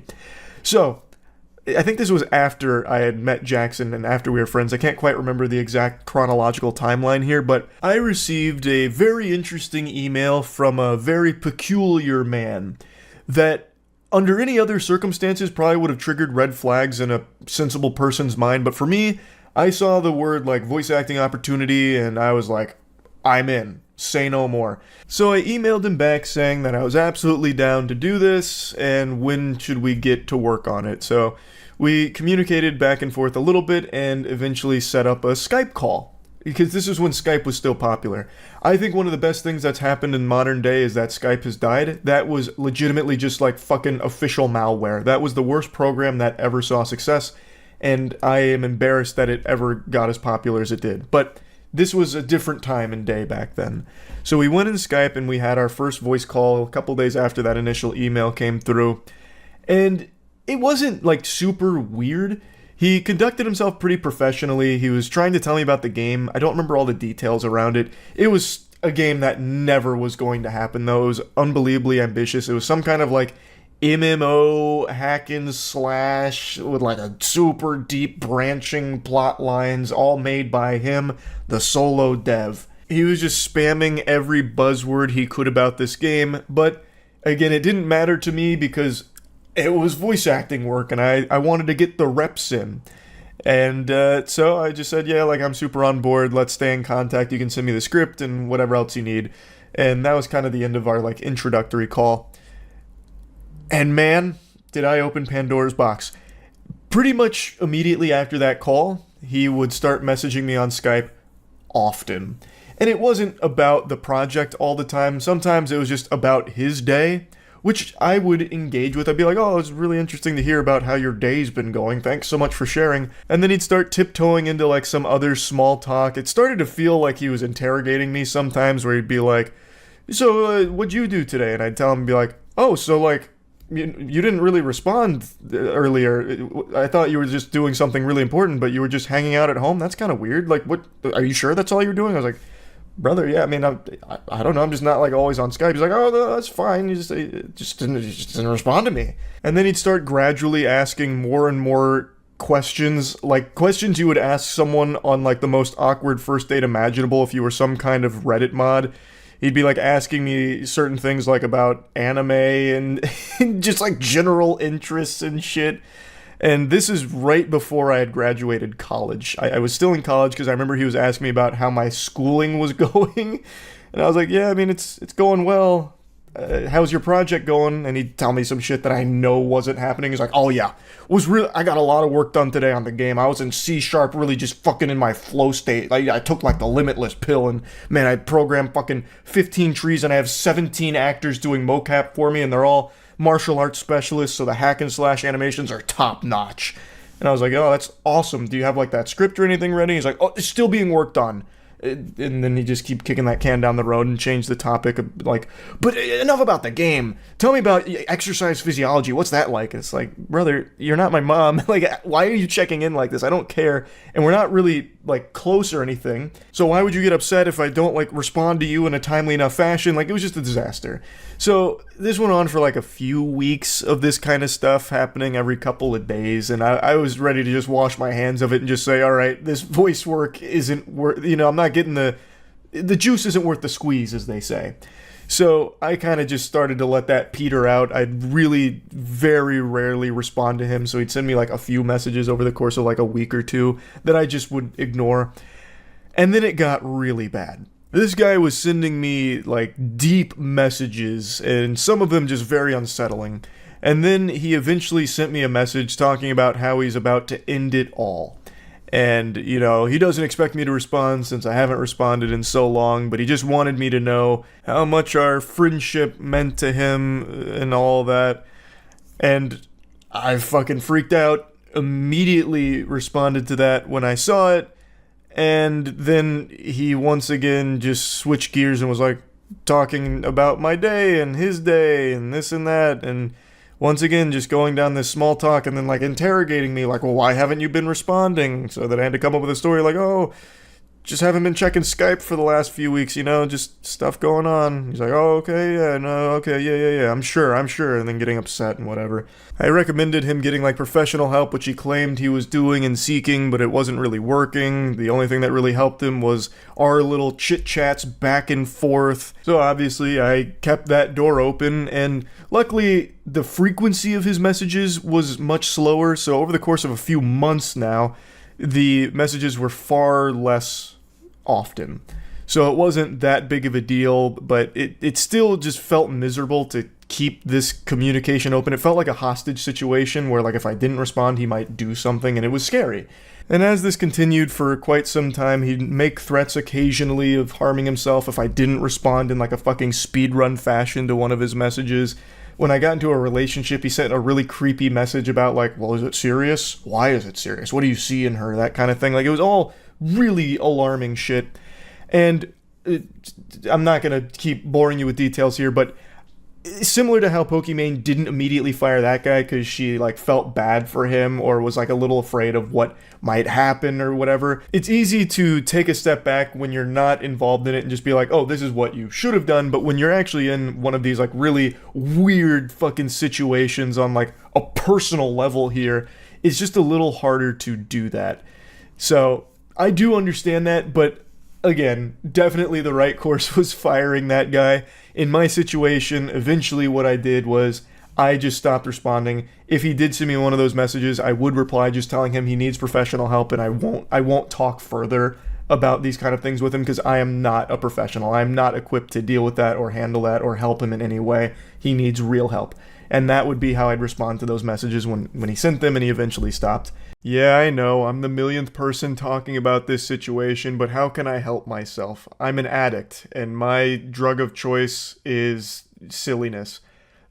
Goofy stories are the spaghetti and I'm the meatball. I can't resist. So, many of you have probably already seen, the biggest YouTube live streamer, IShowSpeed, just had a bit of a whoopsie-daisy moment on stream. He was playing Five Nights at Freddy's and Chica jump-scared him, and his penis fell out of his shorts. Now you might be asking yourself, how is this possible? What kind of paranormal activity took place here? Did Chica crawl out of the screen and pull his dick out for him on camera? Like, how did this go wrong? What a weird response to fear, to expose yourself after you get frightened. I know Five Nights at Freddy's fandom can get a little wild, but I mean, this is next level. So what exactly happened? Well, IShowSpeed was playing a Five Nights at Freddy's game, and Chica gave him a spook, said, "Boo!" And in response to the jump scare, Speed stood up, saying that he wanted to fuck Chica, and he was thrusting at the camera. One thing led to another, and then bang, penis. So, as you can imagine, this was a pretty embarrassing moment that, of course, blew up online. More like I show meat, am I right? This situation could lead to an extended vacation from YouTube streaming because nudity is against their rules, but there's a chance that they don't enforce it super strict here since it was an accident. They have been somewhat loosey-goosey on these rules in the past. Like, even just a month ago, there was a channel that blew up thanks to a viral video they made of a guy naring his butthole. Just full asshole on display, no censorship, nothing like that. It's just his brown balloon knot getting nared. And it was totally fine, still on the platform. And that's thanks to their educational content override policy, where you can have things like a chocolate starfish getting de-haired without censorship, and it's okay because there's educational context around it. Though in this case, with the IShowSpeed cock situation, I don't exactly know what argument you'd make for it being educational, unless it's like this is educational because it demonstrates how not to react to a jump scare, I guess. I don't know. But since it's accidental, they might have some flexibility on not like banning him for it outright. We're gonna have to wait and see what happens with it, but I don't think this is going to end up with like the termination of his account or anything. But he may get some kind of community guideline strike, which would prevent him from streaming for a certain period of time. And to think this whole situation could have been avoided if he just wore underwear. This isn't a segue into an ad or anything like that. I was just thinking to myself, when was the last time I wore pants without underwear? And it's been so long. I'm 29 years old now, so I've started to get those old man nuts that hang real low and just bounce around chaotically. So if they're not supported by underpants, those bastards will just be swinging around like they're playing a game of tetherball with each other. My testicles will just be going hog wild down there, and it doesn't feel great. So I couldn't even imagine myself like jumping around and being active without undergarments on. I would injure myself very quickly. Now, of course, when it comes to on-stream wiener moments, the great dark side Phil always comes up, because DSP has one of the most iconic stream clips of all time where he didn't realize he was live and then started masturbating. But you couldn't see any shaft or anything. The schlong was still left to the imagination. He did finish. He tilts his head back in ecstasy as he finishes, but you never saw anything. In this case, he actually does just have his entire cock out on screen for a moment. He flashed the entire screen. So it's definitely more extreme than the Dark Side Phil event. And the whole thing has obviously led to a lot of discussion around like what's going to happen next, because clearly this is a violation of rules, but it also appears like it was an accident. So how harsh is the punishment going to be? And I guess we're just going to have to wait and see there. It does seem accidental. I think he wanted to have like an over-the-top overreaction to jump scares that a lot of streamers and YouTubers do, and he just went too far with it, leading to just this disastrous wardrobe malfunction moment. Now, a lot of people have also started saying that, maybe this was a calculated plan and he's about to announce his signing with Kick now that he can't stream on YouTube, assuming he does get a strike for this. And I have to say, that's a pretty interesting theory, because I don't think this was a premeditated scheme. He didn't pull his cock out and start dangling it in front of the webcam like he was giving a puppet show or anything like that. It does seem like it was unintentional, the result of overreacting to a jump scare. I don't see this as like a, maybe a grand departure from YouTube streaming where he's like, you know what, it's time I ride off into the sunset. I'm kind of tired of streaming. I'm going to retire the jersey number here.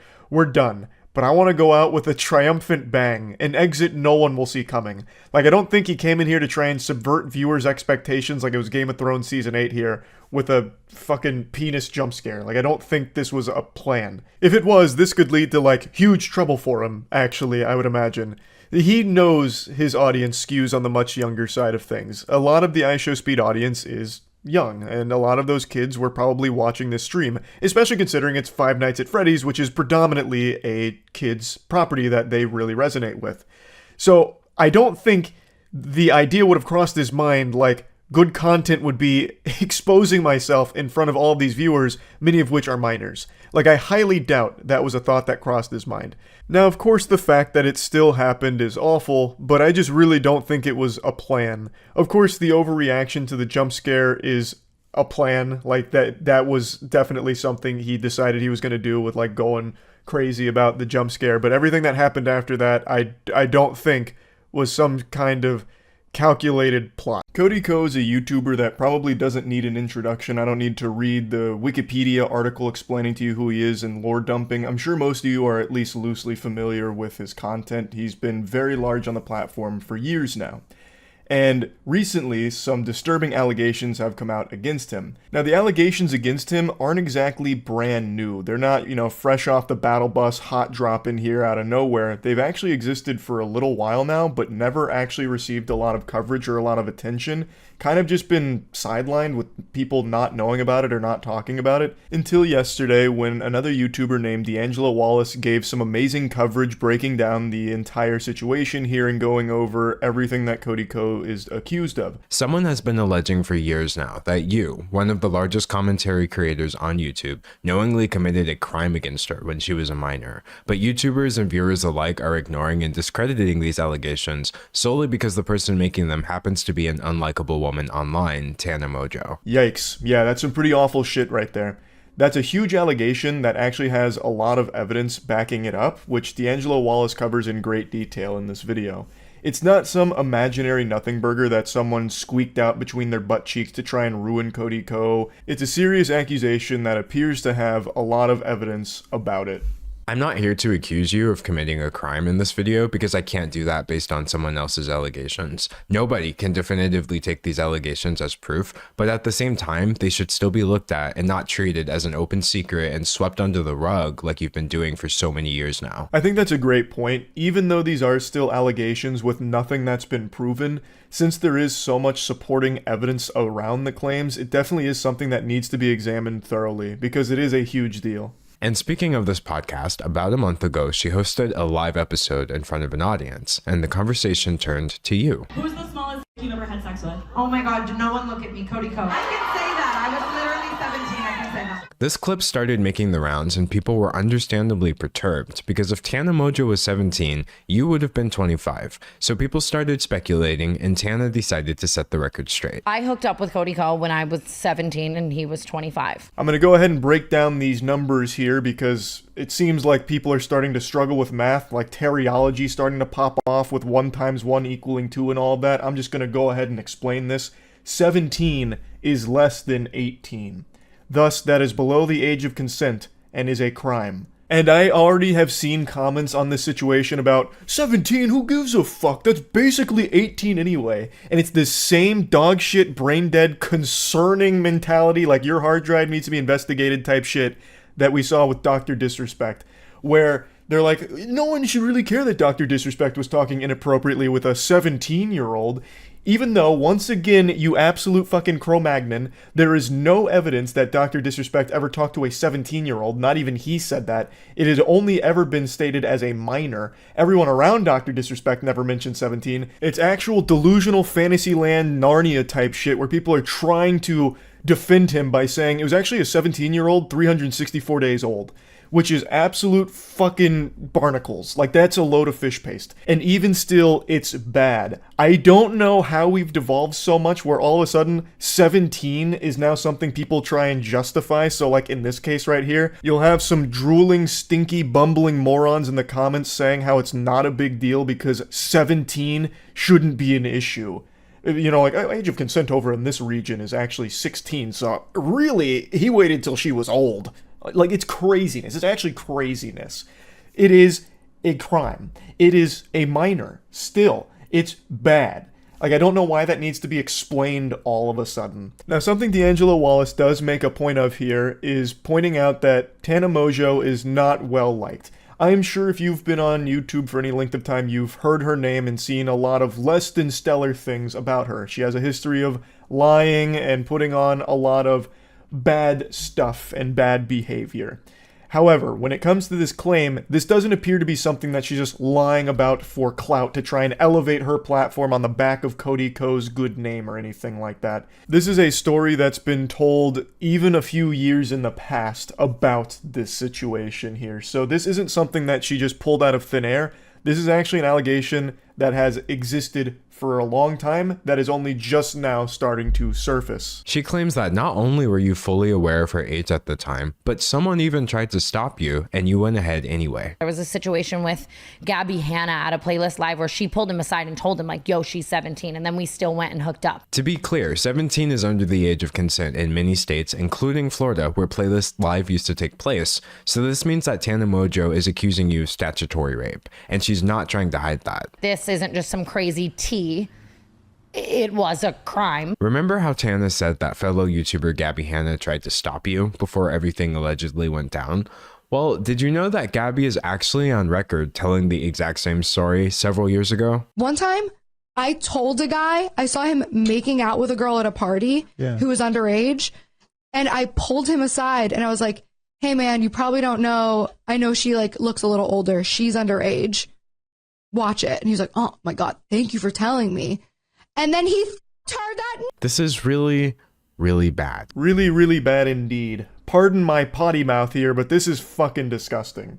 Like, this is by far the most compelling piece of evidence presented, because this is a completely separate third-party individual coming forward now with the same story years ago, exactly how Tana described it. Finding this clip was huge. I don't even know how it was unearthed. Huge props for finding this ancient artifact, because apparently it had been scrubbed from like everywhere. I don't even know how you would have even gone about finding something like this, but I really think it is an important piece to this story. It's a very strong piece of evidence, and it should hopefully showcase that this isn't just something Tana is making up on the spot for attention or anything like that. This is something that has been talked about for years. There's a lot of comments that get shown in the video with people shitting on Tana for bringing this up, like, oh, this is prehistoric, why would you ever bring this up now? You just want attention, you absolute harpy. Oh, who cares? This is bullshit, it's all a lie anyway, all you do is lie. Liar, liar, plants for hire. You harlot, those kind of comments, like unhinged people about this. And I really think that this Gabby Hanna clip that's been provided should shut that garbage down. Of course, it doesn't prove 100%, the authenticity of everything. As D'Angelo Wallace also explains, these are still allegations. But that is a pretty substantial piece of evidence there that should at least show why this needs to be talked about and should absolutely be addressed directly by Cody. People make accusations all the time, specifically regarding things that are very difficult to prove or disprove, unfortunate as that may be. But when somebody makes an allegation and they say they have a witness, and that witness can be found telling the exact same story years before any of this came out, that's not something I can just ignore. In a situation that cannot be proven, corroboration by a third party goes a long way. I'm not accusing you of committing a crime, but even if what Tana says is false, your silence is still grossly incompetent at best. It really is a pretty bad strategy here. This isn't something John Madden would draw up in the playbook. Burying his head in the sand and hoping that the storm blows through doesn't exactly work in a situation like this. I mean, I guess it has up till this point, since so few people were aware of it, but now that it's being talked about more and more, I do think that he's going to need to come forward about all of it. There is quite a bit of time in the video dedicated to the community's response to the allegations, because it is bad how, like, viewers have responded to all of this. Basically, and it is a good point that D'Angelo Wallace made, because Tana Mongeau is widely disliked by the broader YouTube audience, when she was the one putting these claims out there, people attacked her, like dogpiled her for saying things like this. Like, they jumped on her like she had just, killed a puppy in front of them. Like, people responded to her in the worst possible way with these allegations. And Tana made a really good point where she said if this was any other YouTuber she was talking about, one that wasn't as highly regarded as Cody, the response would be completely different, where she'd be getting sympathetic messages and support for coming forward with her experience. But because it's Cody, it's been a biblical smackdown in the comments against her, which is just like a crazy response to something like this. I mean, there were some lunatics there, like genuinely hateful people saying like the most misogynistic shit you could find in the comment section about this, because she dared come forward with her experience and talk about that situation. Now again, yes, they are allegations. Nothing has been proven, but there is a lot of evidence here that should at the very least get a response from Cody Co about all of this. And it's not like he's not aware of what's happening. As pointed out in this video, he is seemingly censoring his YouTube comment section. And now you're choosing censorship. On your YouTube channel, where you've been pumping out content nearly every day now, I couldn't find a single comment on your last video about this situation. Not even one. Comparing that to the comment section on your Instagram, where every single comment I saw was about this, it's clear that you're heavily censoring your audience on YouTube. I actually went and checked this myself because this is a Lego build that you can follow along with at home. I went to his latest upload and clicked newest in the comment section because surely you'd see some now after this is being blown up into a huge story. But even when filtering on his newest upload by newest comments, I still only found a couple of comments that referenced this. So it really does seem like it's being heavily censored in the YouTube comments. Because with how big the story is, you would expect a lot of them, especially when you look at his Instagram. But somehow, nothing on YouTube? Yeah, that's very suspicious. That definitely smells like he is censoring the comments there. So it's not like he doesn't know what's going on here. Tana also said that he had reached out at some point kind of about this, saying like, are we good? So it's not something that he's just unaware of, and that's why he hasn't addressed it. D'Angelo Wallace also points out how he's responded to things in the past, like he paywalled an apology for like an old clip that surfaced where he was using a slur. So he's talking about like the history of responding poorly to situations that Cody finds himself in. And then he brought up this, which I'd never heard of. Not many people know that you've already lost fans over an eerily similar topic. You used to frequently feature and promote your college friend Colby Leachman in your videos, until it came out that during your school days, Leachman's university put him on probation for, as a United States District Judge would later put it, the non-consensual videotaping of a sex act with another student, showing the video to other people, lying to the police about the video, and behaving horribly to that individual and at least one other woman. To make matters worse, the woman in the video also alleged that Leachman drugged her before the recording and that she hadn't actually consented to anything at all. You had this man in your videos. You were telling us to follow him on Instagram, and at some point you did wise up, so he's no longer part of your content, but he still seems like he's very much a part of your friend group. From the continued hangout since then to inviting him to your wedding just last year, people are under the impression that you're best friends with someone who, at best, committed an illegal sex act and at worst is an alleged rapist. And no matter how many times people rediscover this information over the years, you refuse to say anything at all. That is baffling to me. Like, it's one thing to be friends with someone who turns out to be a monster, but once you learn that they're a monster, that's where it should stop. I've said this before. If my best friend Matt turned out to have like a secret double life, you know, a Jekyll and Hyde situation where Matt goes out there and he does something truly heinous, I would cut them out of my life. I wouldn't be able to go forward being friends with someone like that. You know, giving him a fist bump saying, hey, we're still bubble buddies, bro. Like, I couldn't do that. So it's so weird to me that Cody can, and when people have talked about it in the past, apparently Cody has just ignored it. That is very, very odd.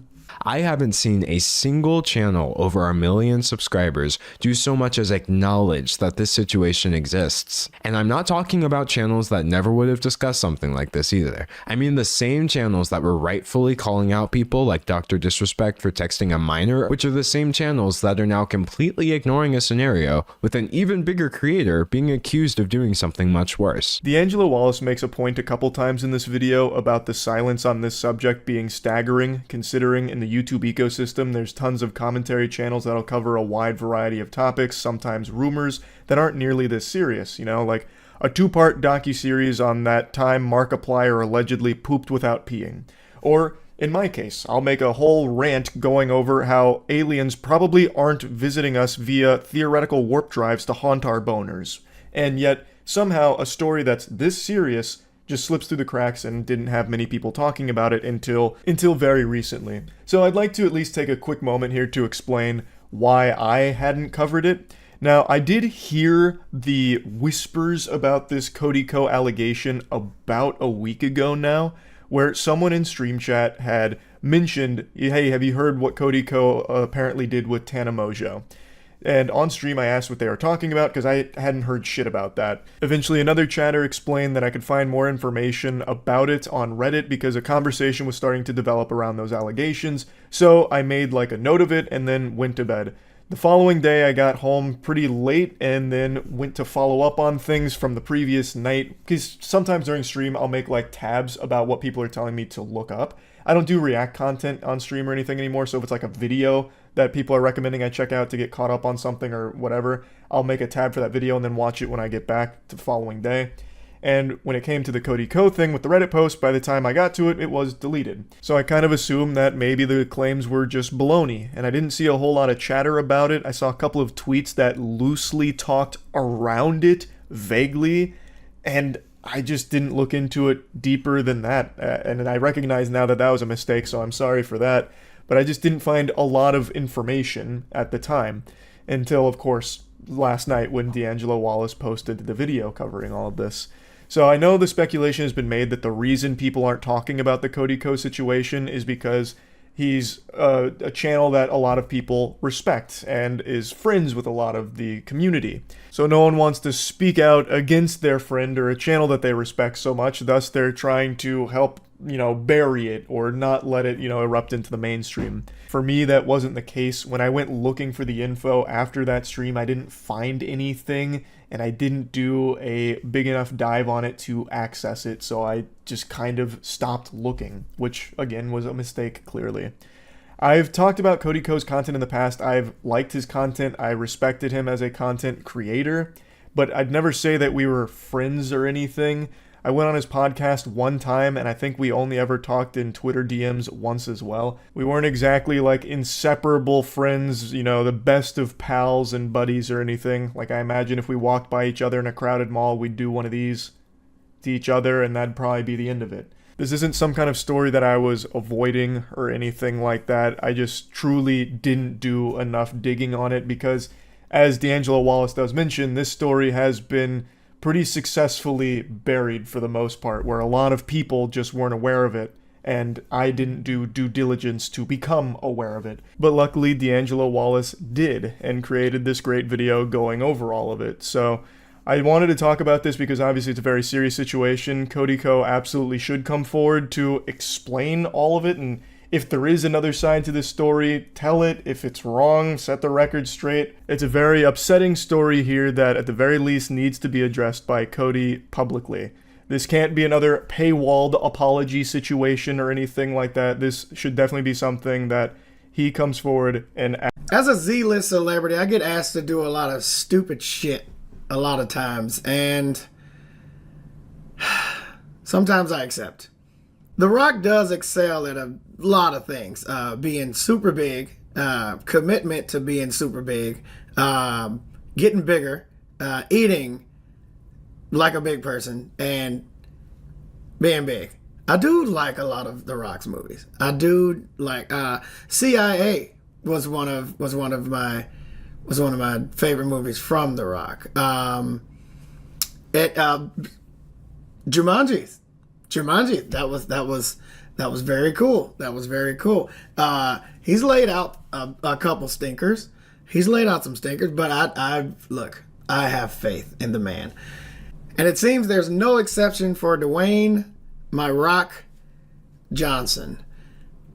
Mr. Johnson has decided to release what I would believe is something that he didn't know he was releasing, and somebody just kind of told him, show up for a photo shoot, we'll get you set, and that's pretty much all you need to know.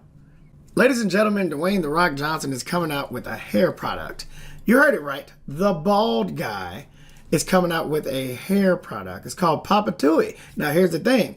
I actually heard it's not bad.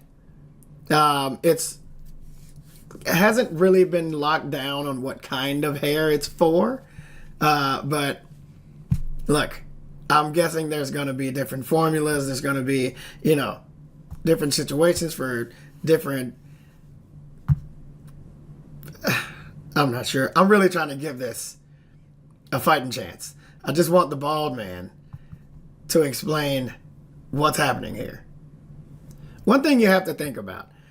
We like to hold people to a certain... No, we don't. You know what? I don't want to lie to you guys. We're bad at this. We're bad at this. This shit is gonna hit. It's gonna hit. You're gonna buy it. I'm gonna try it. Everybody's gonna see what it is. Nobody's gonna look at it and be like, well, Look how many people bought Goop. The backlash and the complete shit he's getting on Twitter is it's about as much as you would expect. Ever since Twitter turned into X, it's pretty much just a place where shit grows and where you just go to get shit on. It's a downtrodden place. His hair is getting posted about like an old ex-girlfriend, and he misses it so much. But that's just something that we can never bring back, and I don't think we ever should. Do you remember what it looked like? What I'm not okay with is him parading in ads for it like he's used it. Now, look, I don't know if he grows the stubble, washes that up, get a good lather going or something like that, and then, comes out and whisks it around or something like that. But I gotta tell you, if he's in an ad, like, washing it off of his head, like, look how well this works. We don't have a reference, Rock. There's nothing there for us to reference. What changed? Now you're just gonna get ashy. Now we're just sitting here looking at you get. But there is aftercare. There's aftercare in the kit as well. So who knows? I would love to see a review from a person with hair and a bald person, because we can't trust The Rock. He's selling it. So there's a lot of people not taking it serious also. They think it's a joke. They think it's a troll. They think it's a ploy for a movie or something else that's coming up. And I can tell you here and now, it is not. It is not. This is a real thing. This will never be a joke to him. He wants you to buy it. He wants you to believe that he's been washing his hair with it. Who knows? For all we know, the man has a full mountain mound downstairs. Who knows? We've never seen Rock's bottom half. You never know. Maybe he has a real polyfro down there. That's possible. Could be possible with Papa Tui. What a great name also. Papa Tui. Whoo! That's almost like sock it to me. It's just easy to say. It just rolls off the fucking tongue. Could be a pube thing. That's not something we're ready to find out. He's trying to let everybody find out on their own. You wash your hair with it, soap runs down, and you go, oh man, that worked out. That was great. But look, Papa Tui is the Rock's care line for men, backed with science and formula that performs well. It helps men develop a skincare routine without being teased or mocked by other men. Now, on hair care products, his Papa Tui Nourishing Shampoo and Conditioner works not only for guys with full-on hair on their heads, but also for bald men because of its scalp-friendly formulation. Not only that, but it will keep your hair and scalp hydrated and healthy. So that's what it is. As much as we want to shit on it all day, the man knows what he needs for his bald head, and he knows what he would want if he had hair. I think this is a win-win for everybody. We're not going to not buy it. There's going to be reviews all over the place. We're shitting on it now because we don't know that it's the best product of all time, and he's been holding this down in his secret lab under his $43 billion house that I'm sure he has because he's fucking Moana. No, he's not Moana. Oh my God, he's not Moana. Oh no, they're getting sued. I can't say that. Okay, don't say anything about them getting sued. He's not Moana though. He's Maui. Jesus Christ. I like how they're saying it's science backed. Like, all right, we can't check that. You know what I mean? I'm not smart enough to check that. That's not something I could go and actually, I guess I can ask ChatGPT.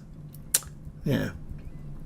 Well, look, I'm not smart enough to fact check the science on this thing. I don't know what ingredients would make it safe or not, or for bald heads or for scalps and hair. And what am I going to do?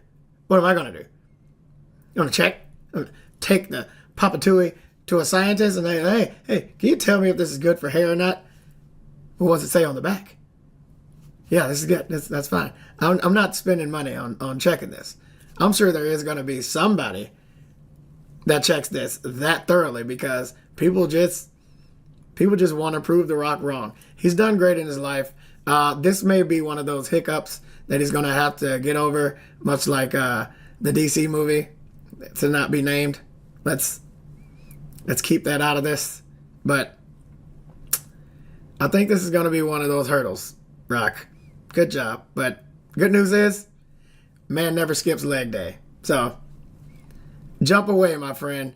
The Rock has a hair product. You guys, tell me what you think. Don't tell me. Don't tell me. I kind of already know what you think. On the surface, it seems like Batman and I have nothing in common, but nothing could be further from the truth. There is one thing we share, and that is an obsession. Batman is obsessed with justice. I'm obsessed with goofiness. Wherever there is goofiness, I will be there. I'm drawn to it like flies to a porta potty. I can't help myself. If I was one of the founding fathers of the United States of America, the unalienable rights talked about in the Declaration of Independence would have referred to life, liberty, and the pursuit of goofiness.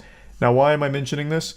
Well, because I have one hell of a story to share with you today that I'm sure all of you are already aware of because it's been memed to death. But I haven't talked about it. And you know what? That just doesn't sit right with me anymore. So let's talk about the massive police scandal that's gone on this week in Tennessee, where 5 officers were fired after it was revealed that it was basically just a fucking porno set at the department. It came out that at least 5 male officers were engaging in sexual relations with a female officer, whom is married, by the way. And they were sending dick pics, taint pics, butthole pics, whatever, all kinds of photos of their genitals, and having sex at the police station on duty, and having girls gone wild type parties. This sounds more like a frat house out of an American Pie movie than it does a department that's supposed to protect and serve the community. The only thing that was being protected was their penises. Maybe. They probably weren't even using condoms. No jimmies. It was probably raw dog. But what they were serving was spaghetti and meatballs. Hold the spaghetti. Just the meatballs. As they were clapping against the cheeks of Officer Megan, whom engaged in many sexual encounters at the department while having a husband. Obviously, that's a pretty horrible thing to do. And it's also very weird that it went on for so long. Just a very weird situation overall. But before I get too deep, there's something else that I think's a little weird. And that's people who don't drink G Fuel. More specifically, they don't drink Divine Peach G Fuel. The most delectable flavor to ever exist. This, I'm pointing in the wrong direction. There we go. But yeah, Divine Peach is the best flavored beverage of all time. It is a fantastic, beautiful energy drink. And there's also a new one right around the corner that you can pre-order now. It's actually a Gundam collab with G Fuel. So they have a new flavor called MS-M31-0N. It's a Gundam style flavor, and it is also very, very good. So use code MOIST for 20% off the collector's box for the new Gundam flavor, or code MOIST for 30% off all G Fuel products. You can also click the link in the description below. Now, back to the topic here. This is a pretty fucked up situation. This is why you've probably been seeing her photo on every single meme or piece of content that refers even lightly to cheating. It's because of this story. There's a lot to unpack here, such as like hot tub parties, which a lot of sex, clearly. But one hotspot was actually at the police department's own gym, where a lot of oral sex seemed to be happening there. So I guess this gym membership came with a happy ending. It sounds like more dick was getting sucked at this gym than at the casting couch. Now, like most people with a soul, when I read this story, my heart broke for the husband in this situation, because not only has he been getting cheated on for such a long time, he got cheated on to such a ridiculous degree that it cost his wife her job, which is obviously a big blow to the household income. But buckle your seatbelts, because this is where the ride gets a little bumpy and very interesting. After all this news broke and the husband found out, he made a statement saying that he supports his wife and will stand by her as they work through this problem in their marriage. I'm not here to opine on that. Whatever makes you happiest, I suppose, but goddamn, fucking jinkies. Zoinks, Scoob. I'm wishing their marriage the absolute best. I'm sure any day now she will be announcing her OnlyFans And I'd wager a guess we might see some cameos, guest appearances from the old boys in blue down at the Tennessee police headquarters there that are now also out of a job. But anyway, yeah, just kind of wanted to go over this story a little bit because it doesn't get goofier than that. I've seen a lot of people saying, you know, why should it matter if the department was fucking each other at the headquarters? Sorry, I had to spit because it's such a stupid thing to think. I'll explain it to you. It's because you shouldn't be having sex at work. This doesn't apply to just something like the police department. This applies everywhere. If I found out my local subway workers were mashing pissers in the back, you know, getting the sloppy salami on the clock, I probably would stop going to that subway. I wouldn't really want to go to that spot anymore. It's just not an appropriate place, time or place, to be engaging in coitus. I think that should be pretty obvious. And if you'd still like to fight me on that point, can we at least agree that at the very least it's rude? I think it's just downright rude. Not only the cheating on your husband, that is, I dare say that's a little more than rude, but the fucking while at work, I mean, come on, please, pardon my language, but you've got to be a real jerk, I said it, to be having sexual intercourse while on the clock. That's not okay, you know? I'll say it, all right? And I don't care who heard me say it. So clearly this situation's fucking wild. I'm also just straight up stunned and blown away by how quickly the officers were let go. Usually when there's any kind of scandal or controversy with police officers, they get a paid vacation for like 6 fucking months and then quietly come back. But in this case, since they fucking soiled the sacred ground of the police headquarters with DNA, fucking cum all over the place. They had more DNA in the department's gym than they had in their evidence lockers, I imagine, with all the oral sex going on there. I guess that was a line that was too far. So they cut them off quick. No paid vacations here. Though I do think a couple other officers were suspended. So there was a lot here. They cleaned house with this scandal. They've got a lot of vacancies now. I think they have 11 vacancies after all of this. So this became this, like, wild web. Kind of like that SpongeBob episode where he keeps, like, peeling down wallpaper and there's more dirty diapers behind it and it just keeps going. That's what's happened here in this situation, but with sexual relations while at work that they just kept discovering more. Wow.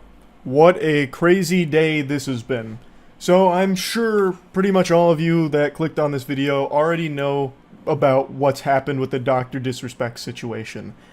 To catch you up to speed with the briefest previously on Dragon Ball Z recap, Dr. Disrespect was the face of Twitch. In 2020, he was mysteriously banned from the platform and not a peep had ever been uttered about why. This was a secret more guarded than the Krabby Patty formula. I really thought we'd never know the reason that Dr. Disrespect was banned. I thought that'd be taken to the grave. I thought we'd crack faster than light travel before we ever learned what the reason behind it was. But then from out of nowhere on just an average quiet Friday night, a former Twitch employee dropped a bombshell allegation claiming that Dr. Disrespect was banned due to sexting a minor through the Twitch Whispers service.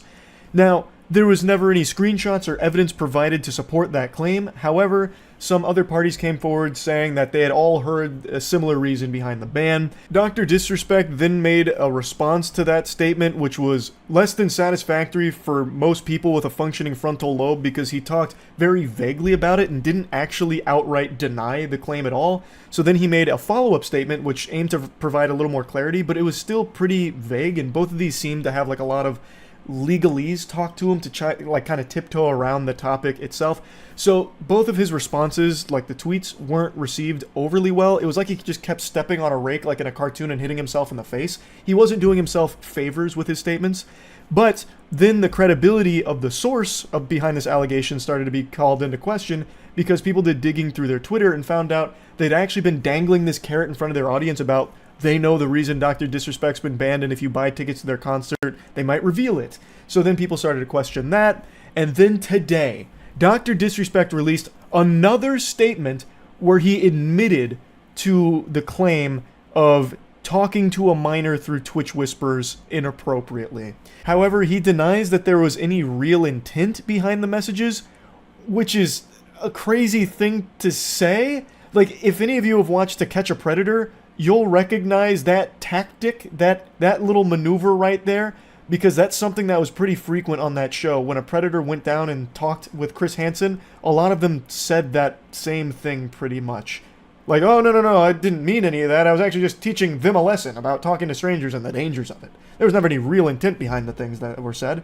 Like, that's a very weird thing to try and say. So let's just go through his statement first, though. The Twitch ban. Hello, I'd like to make a statement. Let's cut the bullshit. As you know, there's no filter with me. I've always been upfront and real with you guys on anything that I can be upfront about, and I'm always willing to accept responsibility, which is why I'm here now. First and foremost, I do want to apologize to everyone in my community, as well as those close to me, my team, and everyone at Midnight Society Game Studio. For those that don't know, I forgot to mention this in my lore exposition on this. His company that he founded, Midnight Society Game Studio, which had been working on a game with him for a long time, announced yesterday that they were going to be terminating him after they conducted an investigation, and after they assumed his innocence, found something through their investigation that made them uncomfortable keeping him around, so they let him go. So that's why he's mentioning them here. A lot of people have been left in the dark about what happened yesterday with Midnight Society and I, and we made the painful decision collectively to have me step down. Our team is full of incredibly talented and good people that have high career ambitions and families. I'd never want to jeopardize the culture we have carefully crafted. Now, before getting into the rest of this, I do want to mention, Midnight Society themselves said that he was terminated. Here he's saying that he stepped down like it was a mutual decision. I don't know if this is like a you can't fire me, I quit type of situation, you know, turn in the badge and the gun and go your separate way as a lone wolf, or what. Like, there's just a bit of a discrepancy whether he was terminated by Midnight Society or if he himself and them left on good terms where he agreed to step down. Ultimately, the point is, he's no longer associated with that studio anymore after they conducted their own investigation into the subject. Everyone has been wanting to know why I was banned from Twitch, but for reasons outside of my control, I was not allowed to say anything for the last several years. Now that 2 former Twitch employees have publicly disclosed the accusations, I can now tell you my side of the story regarding the ban. Were there Twitch whisper messages with an individual minor back in 2017? The answer is yes. Were there real intentions behind these messages? The answer is absolutely not. These were casual, mutual conversations that sometimes leaned too much in the direction of being inappropriate, but nothing more. Nothing illegal happened, no pictures were shared, no crimes were committed, I never even met the individual. I went through a lengthy arbitration regarding a civil dispute with Twitch, and that case was resolved by a settlement. Let me be clear, it was not a criminal case against me, and no criminal charges have ever been brought against me. Now, the doc actually edited this statement twice. So initially, he posted it with the word minor in it, saying, were there messages with an individual minor? The answer is yes. But then shortly after he published it, he edited the word minor out of it. So he removed that. He redacted it like a fucking CIA document, trying to bury it, just snapping it out of existence. So then it read, were there messages with an individual? The answer is yes.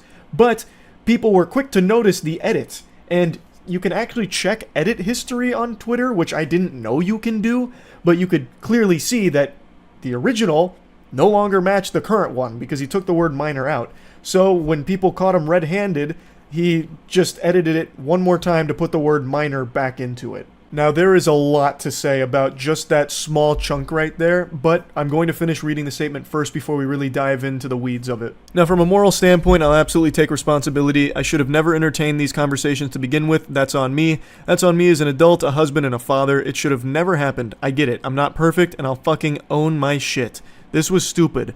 Now, with all this said, don't get it mistaken, I've seen all the remarks and labels being thrown around so loosely. Social media is a destruction zone. I'm no predator or pedophile, are you kidding me? Anyone that truly knows me knows where I stand on these things with those type of people. Fuck that. That's a different level of disgust that I hate even hearing about. Don't be labeling me as the worst of the worst with your exaggerations. Get the fuck out of here with that. But I think I've said what I needed to say regarding the ban itself. That's it. That's why Twitch made the decision in 2020. To my team, community, industry friends that have supported me, I apologize. I wish I could have said all this sooner. You guys have always shown me and my family love and support throughout all these years. We love you guys like you can't imagine. I have the best community and circle. If any of this has made you uncomfortable, I get it. You don't have to support me anymore, but just know you have always been greatly appreciated. Trust me when I say this. To all my haters that live and breathe social media with zero real-life experience, I don't give a fuck about you. Finally, if you're uncomfortable with this entire statement and think I'm a piece of shit, that's fine. I'm not going anywhere. Actual Wolf of Wall Street energy. I'm not fucking leaving. And I'm not the same guy that made this statement all those years ago. I'm taking an extended vacation with my family as mentioned on stream, and I'm coming back with a heavy weight off my shoulders. They want me to disappear. Yeah, fucking right. He tries to close this statement with a really hard, cheesy 80s action movie one-liner. They want me to disappear. Yeah, fucking right. Granny shifting, not double clutching like you should? You're lucky you didn't blow the welds off the intake. I'm not leaving. It's really kind of ridiculous to put that there with accusations like this. These are super serious. Like, this isn't something people take lightly at all. In his own statement, he has openly admitted to messaging a minor and had conversations that were inappropriate, or as he said, leaned into being inappropriate.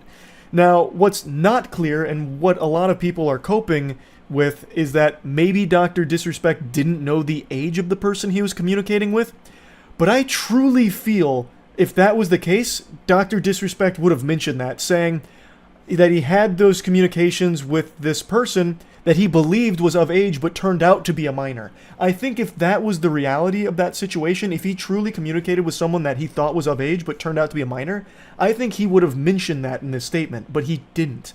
He didn't say that he was under the impression he was communicating with an adult. He just says that he had conversations with an individual minor. He doesn't say anything like, oh, they were actually one day away from being 18, or I really thought they were, in their 20s, or anything like that. And I think if that was what happened, it would have been mentioned here. I really do. But there's no mention of that. So it's hard to give that benefit of the doubt that he didn't know, because I think he would have mentioned if that was the case. I also think it's pretty telling that some of the closest people to Dr. Disrespect are coming forward saying how unacceptable it was and distancing themselves from him, because if he didn't know that he was communicating with a minor, he probably would have told them at the very least, but they're not saying that either. So here's Robert Bowling, one of his business partners here, saying, if you inappropriately message a minor, I cannot work with you, period. I promised to only act on facts, and I did. So I just really don't think there's a whole lot of wiggle room about Doc not knowing that he was communicating with a minor. Like, I feel like there's been plenty of opportunities now for that information to have come out from somewhere, but nobody is saying that other than people theorizing and hoping that maybe that's the case.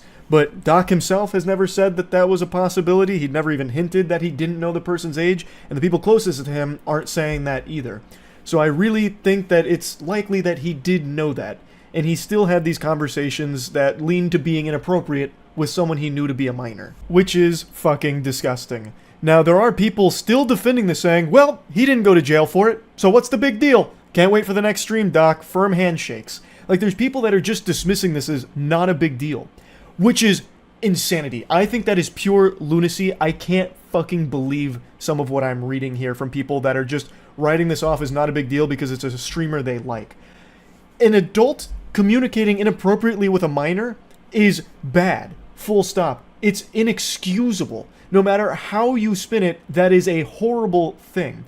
Now, he may not have met up with the minor in question. However, was that his decision? Was he the one that decided not to meet up with him? Because with the information that's been come out, now, again, keep in mind, we don't have access to the chat log, like the conversations that took place, but from all the sources that have come out from, like, Bloomberg and all of that, it sounds like the conversation they had did talk about meeting up at Twitchcon. So, that right there shows pretty real intent to meet up with this person. And who knows, maybe it was the minor that ultimately got uncomfortable with this whole thing and called it off, not the doc.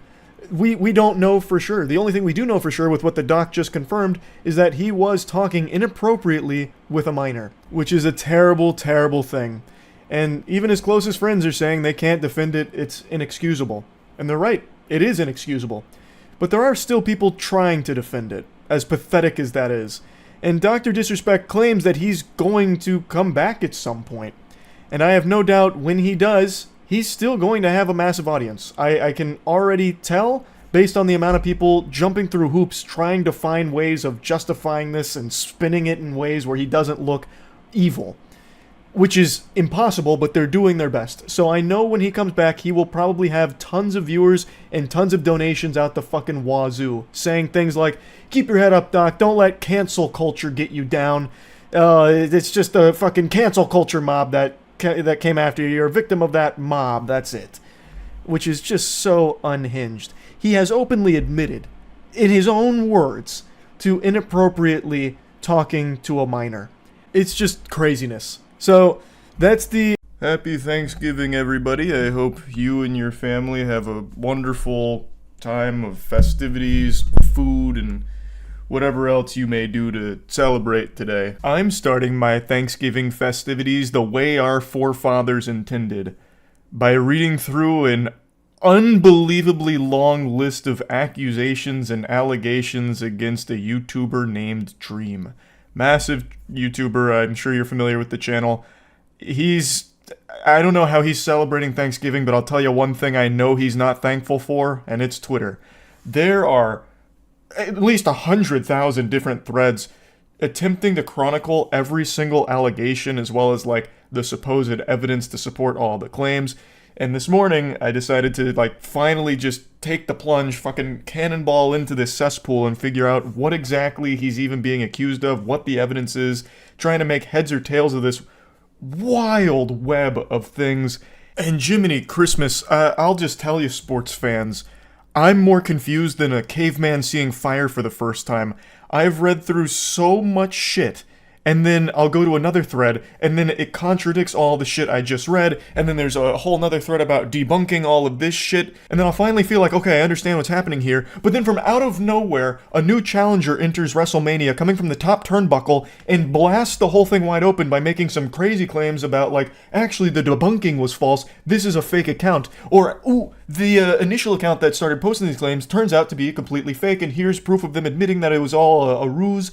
And then apparently it's become a very common pastime for people to just make brand new fake accounts and start putting in a bunch of wild allegations on top of all of this to keep muddying the waters. It is so messy. The allegations include grooming, Dream being a pedophile, sending moaning videos through Snapchat to minors. There's a ton of claims, a ton of different things from a ton of different places.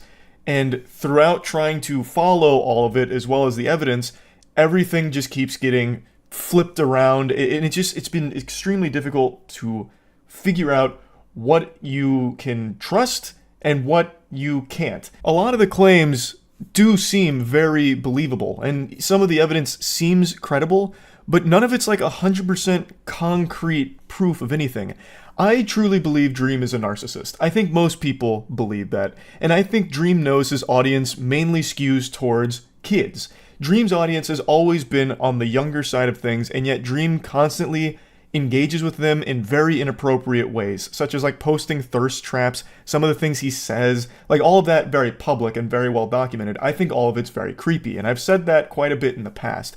So I think with his history of doing things like that, it makes a lot of the claims have a lot more weight to them because they're much more believable, knowing that Dream publicly does encourage his fans to be parasocial. He does post thirst traps, even knowing that his fans are children, which I personally believe is a creepy thing to do with the audience he has.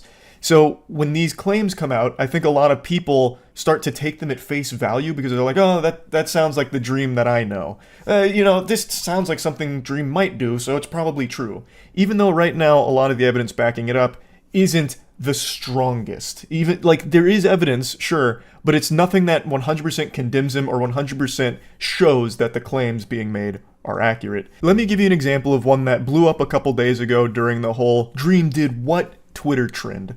So Dream was accused of sending moaning videos through Snapchat to minors. And here's the evidence for that.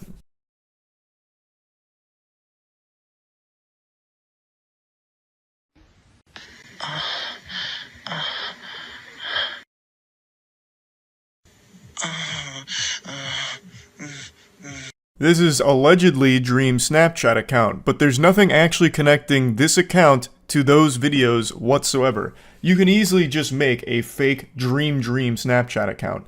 There's nothing in those videos that has his face or anything. It's just the sound of someone moaning that resembles Dream's voice. To me, it sounds more like a Shane Dawson moan.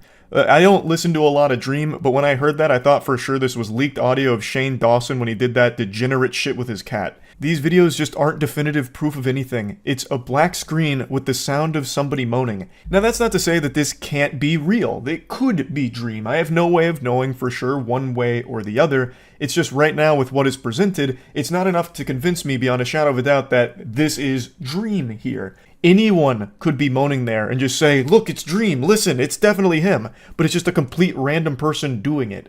If they really wanted to get wacky with it, they could have grabbed the audio from that classic meme where the guy passes a kidney stone while coming and is like screaming while orgasming. Like that, and then just say, it's Dream, look, and it was sent to a minor. Even though, again, there's also no proof of it being sent to a minor, at least nothing that I can find here for that. So the only proof here is the name, Dream, it's clearly his Snapchat, it must be. And listen to him moan and look at what he said. And then it's just some like really fucking cringe text that seems like it's straight out of the worst written erotica fanfic ever. I'd kiss your neck and tease the shit out of you, run my hand up your body. Your tits are so nice, what the fuck, I just want to fill you up, princess. Oh god. Sickening, vomit-inducing trash there. But I just don't see anything here that proves that this is Dream that sent it A, and Dream that sent it to a minor B. Like, and I also don't, just on a side note, I don't think anyone's ever been so terminally horny that they send a video of them moaning to somebody. That is just so conceptually baffling to me. I don't know if it's commonplace for a dude to do that, but I can't even imagine that. To just send a clip of you moaning to someone would be like the worst jump scare ever. Just, like, oh, are you feeling it now, babe? Like, did you like that one? Like, I can't even imagine that thought process. But again, there just isn't enough here for me to know what is true and what is false. As more and more evidence comes out, I'm sure it'll make it more and more clear, but so far, everything that keeps coming out has 1,000 other things that all try and, like, contradict it, and it just gets so hard to figure out what's real, what's fake. There is only one small chapter in this massive textbook here that I was able to confirm beyond a shadow of a doubt at least happened and is 100% real. And that's the entire saga of him versus Nicholas Cantu, the voice of Gumball. 10,000, 100,000 of them to take me down. So that's how minuscule you are to my size, right? My stature of intelligence, character, body, and reverence in the world. 1K is better for this pussy who doesn't want to give away his millions. Are you Jewish? No, man, because I'm going to do movies, stand-up comedy, everything, all the shit. Music, whatever the fuck, e-commerce. You don't understand that you're talking to, like, a Michelangelo. So, in this anime arc here, for all of the Dream controversy, what happened is Nicholas Cantu and Dream got into a big verbal disagreement. Apparently, it even got physical with, like, Nicholas slapping Dream and this and that. Dream eventually filmed Nicholas in an Uber where he was drunk and high, so cross-faded. According to some of the claims, he was also going through a manic episode. In the video, he starts saying some awful shit. He starts saying slurs, too, towards Dream. And Dream captures this footage, eventually drops it online, and then goes over the situation. Both people catch a lot of shit here, Dream and Nicholas. However, the internet mainly rallied behind Nicholas against Dream. Dream is not a very well-liked person online for a variety of different reasons. In this case, they cited the fact that he filmed this and then tried to use it as a weapon is an extremely weird thing to do, especially when considering some of the other circumstances at play around this situation. I'm not here to get too deep into the weeds of the Gumball versus Dream stuff here. There's plenty of information out there about it if anyone's curious enough to look into it. The only reason I'm bringing it up here is because out of everything I've been reading so far, this seems to be the only one that I can confirm with 100% certainty this is a legitimate situation that happened as it was described and as it was claimed to have happened. Just like sand, you can see it, you can touch it, you can taste it, it's real, it's there. So there is a lot of proof around this one. This whole situation actually happened. Now, Dream has been anything but silent on this case. He's been engaging directly with all of the shit going on Twitter, and he made a statement saying that it's all false, it's all a lie, and he's making a huge comprehensive video going over each and every component of it. So I guess we'll have to see what he says in that video about everything. Obviously, I don't think he's going to admit to anything, even if it is true, but I think just by having him address it, it'll help figure out what claims even have real validity to them in the first place, because I imagine when tackling these things, he's going to go over the situation, which could help piece together the story, and maybe some of the claims do get proven true from Dream's video, even though he's been trying to make excuses for it. Like, there's no telling. If all of the claims are fake, if all of the claims are true, I have no idea, but all I know for sure is this is a fucking crazy, messy, nearly impossible situation to actually follow and get to the bottom of.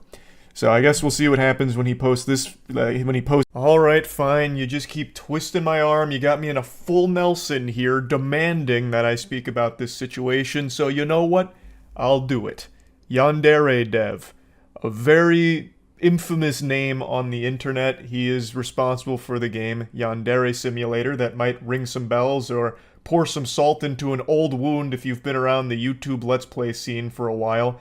This is a game that blew up online because some of the biggest channels on the platform played it. In a nutshell, the game is basically Naughty Bear, but set in a Japanese high school. You just assassinate a bunch of high school girls, and it promised unlimited features. This game was basically going to be Life 2. YandereDev's ambition was unlike anything in the world. He was like a black hole just constantly trying to absorb everything and put it into his game.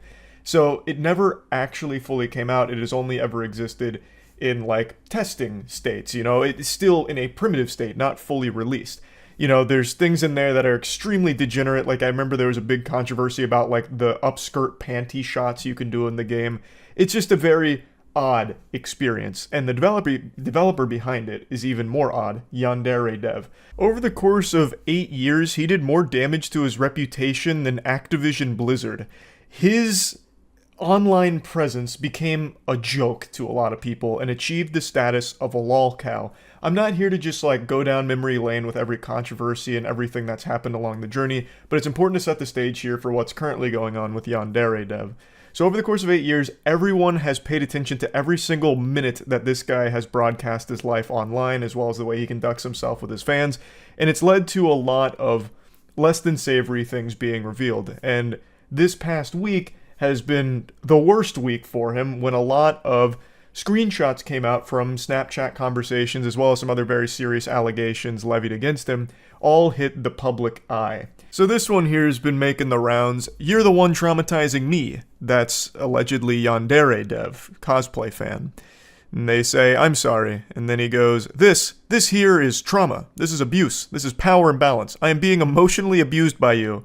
To which they respond, I'm 16. And then he goes, you have this massive blackmail over me.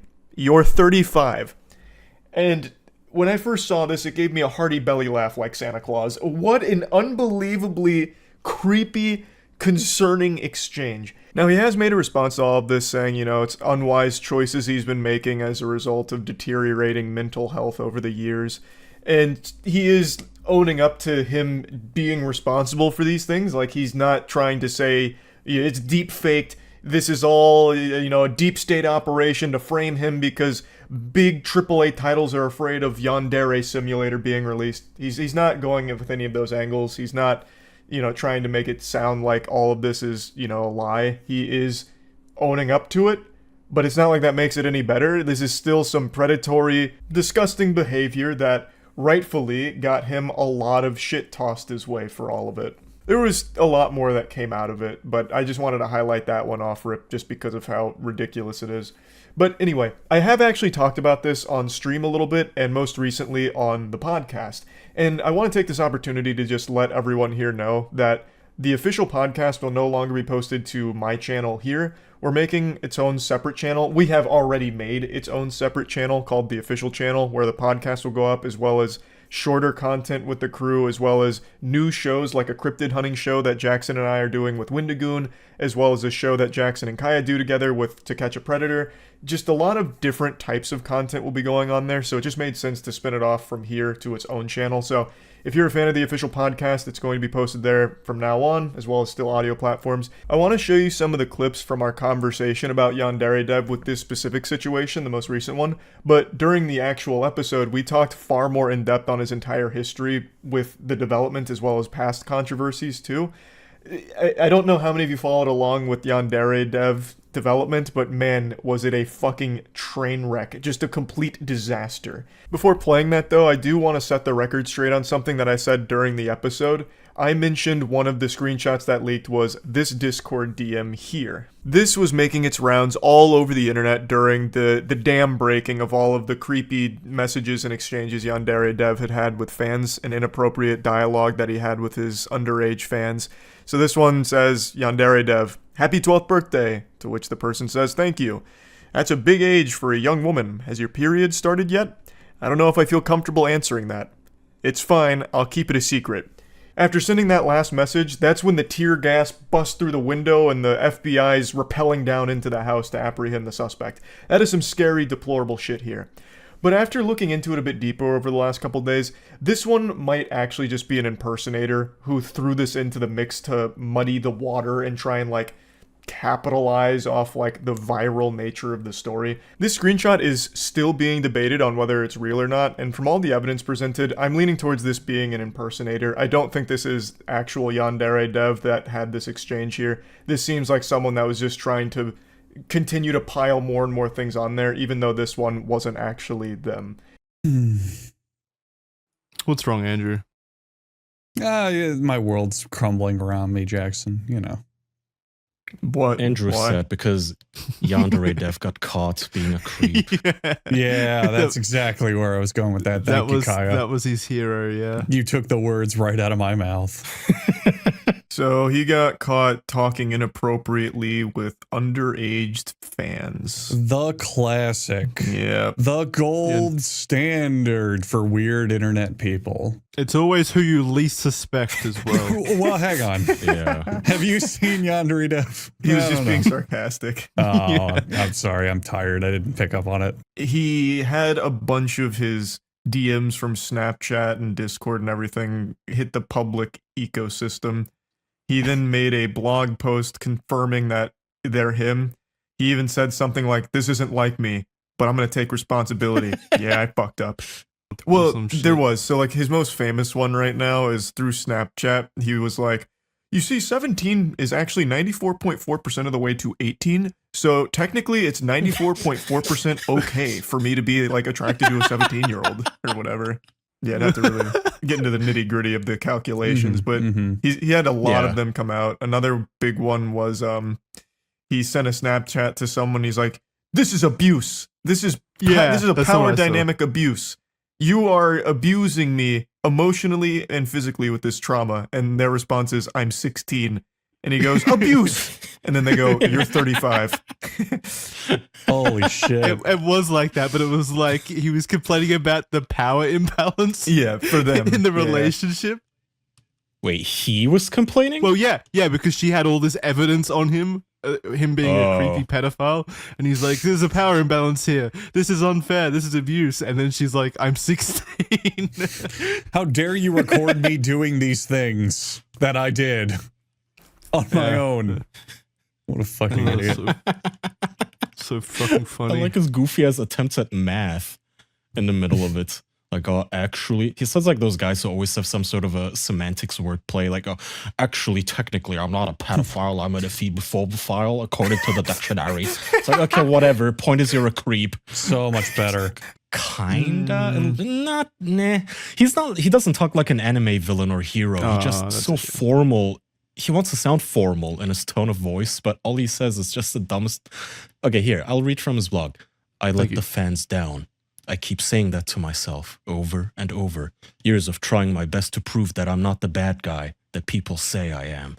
And then I go and screw up so badly that I've retroactively vindicated some of the hate that has been directed at me. It's ironic. I've always tried so hard to disprove the hateful remark. And then he just goes on and on and on. Wait, so you're saying like, oh, people have called me a pedophile for 7 years and I tried my best not to prove them right. Look, just because they were right doesn't mean they were right, okay? It's been 9 years of people calling me mean names, and now I've deserved it. They just don't understand the difference between pedophile and habiba-opophile. Whatever the fuck it is. He also did the classic, oops, I got caught. Please don't hate me here. I give to charity dance routine where he donated $1,000 to Rain. RAINN, which is, I don't know what that is actually. That's a pretty funny way to pay for being a pedophile, I guess. It's the anti-sexual violence organization RAIN. That's good, I guess. He didn't mention that he also sent $1,000 to Nambler though as well. You all know I'm not a big believer in the paranormal. All that hocus pocus and all that mumbo jumbo about ghosts and goblins and ghouls and gnomes and Santa Claus. It's all a bunch of hooey. The only metaphysical conundrum that I believe in is the mystery of why I'm stuck at 5'6". But aside from that, not much else. Though today we're going to be talking about something that's got me scratching at my chinny chin chin here in curiosity, because there is a TikTok time traveler who made a few predictions, and they actually kind of blew up on TikTok. So much so that we had someone come out to the warehouse about 2.5 weeks ago to help fix the air conditioning that was broken. And before leaving, he mentioned to Matt that we need to make sure that we really hunker down, board everything up, and prepare for a Category 6 hurricane that was blowing in about 2 weeks. And Matt was stunned. So Matt sat there like he had just been hit with a fucking flashbang and tear gas at the same time. His brain literally blue screened upon hearing this. A Category 6 is not real. That's never... Category 5 is the highest it goes. So this goes above and beyond. It's going fucking plus ultra. And this guy is claiming that there's one on the way, even though there was no information about that anywhere. So Matt poked a little bit to see where he got it from, and he said a time traveler on TikTok said it. And that's when the light bulb went off in Matt's head. Eureka! He knew it was time to take this seriously now. There was a lot of weight behind this claim. So this is the video that was floating around and actually gaining a lot of steam online. Yes, I am a real time traveler. Here are all of the events to come in the final months of 2023, September. This isn't unusual for TikTok. Every single goofball with a phone likes to pretend that there's some kind of time traveler giving us warnings, and they just make like a ton of fucking outrageous claims. And this one said on September 4th, the first ever Category 6 hurricane occurs. It runs up almost the entire US East Coast, but it mainly affects Florida and both the Carolinas. Now, when Matt told me, I had already told him I knew that, because I am very in touch with the goofy shit that happens online. I had actually already made fun of this video on stream as well. When Matt told me about this, I giggled quite hard. I nearly spit up on myself. I still can't believe that real human beings in the real world will see some shit like that on TikTok and not give an iota of thought to it, and never even have the idea that it could be a lie cross their mind. This is a complete stranger on TikTok claiming to be a time traveler, making outrageous claims, and then some people just pog out to it and take it at face value, believing it. Like, holy shit, a Category 6 is rolling in, we gotta get fucking prepped. John Titor on TikTok said so. John Connor, Johnny Silverhand, the TikTok time traveler, this asshole said a Category 6 is coming, so it must be true. It's amazing. But the reason that I mentioned this was 2 weeks ago is because fast forward to now, and we had Hurricane Lee forming, and it was a very quick Category 5 and only getting stronger, threatening the East Coast. And a couple days ago, Matt told me, Charles, if this turns out to be right, we're gonna feel real fucking silly for making fun of this. He tried to warn us, but we didn't believe him. And I was actually starting to panic a little bit, thinking the universe around me was crumbling. My understanding of this very dimension we inhabit was starting to be called into question here. Maybe this was the one asshole telling the truth and is somehow an actual time traveler trying to get the message across. And I spit on it. But then it turns out, no, he was completely wrong. He not only predicted the wrong date, but he made like 5 other predictions that are just ridiculous. And also, Hurricane Lee has lost most of its strength. It's still a Category 3 hurricane as of right now. And it's also not going to Florida like the time traveler predicted. I also want to show you the other predictions they made in the same video. They said on September 10th, 20 people are chosen to see the afterlife, to know what it is like when you pass. What does that even mean? Does God hold some kind of reality show competition to choose 20 people to take a peek at heaven? Like, what is this? A deal or no deal situation? 20 people get to take a vacation to the afterlife? Do they come back?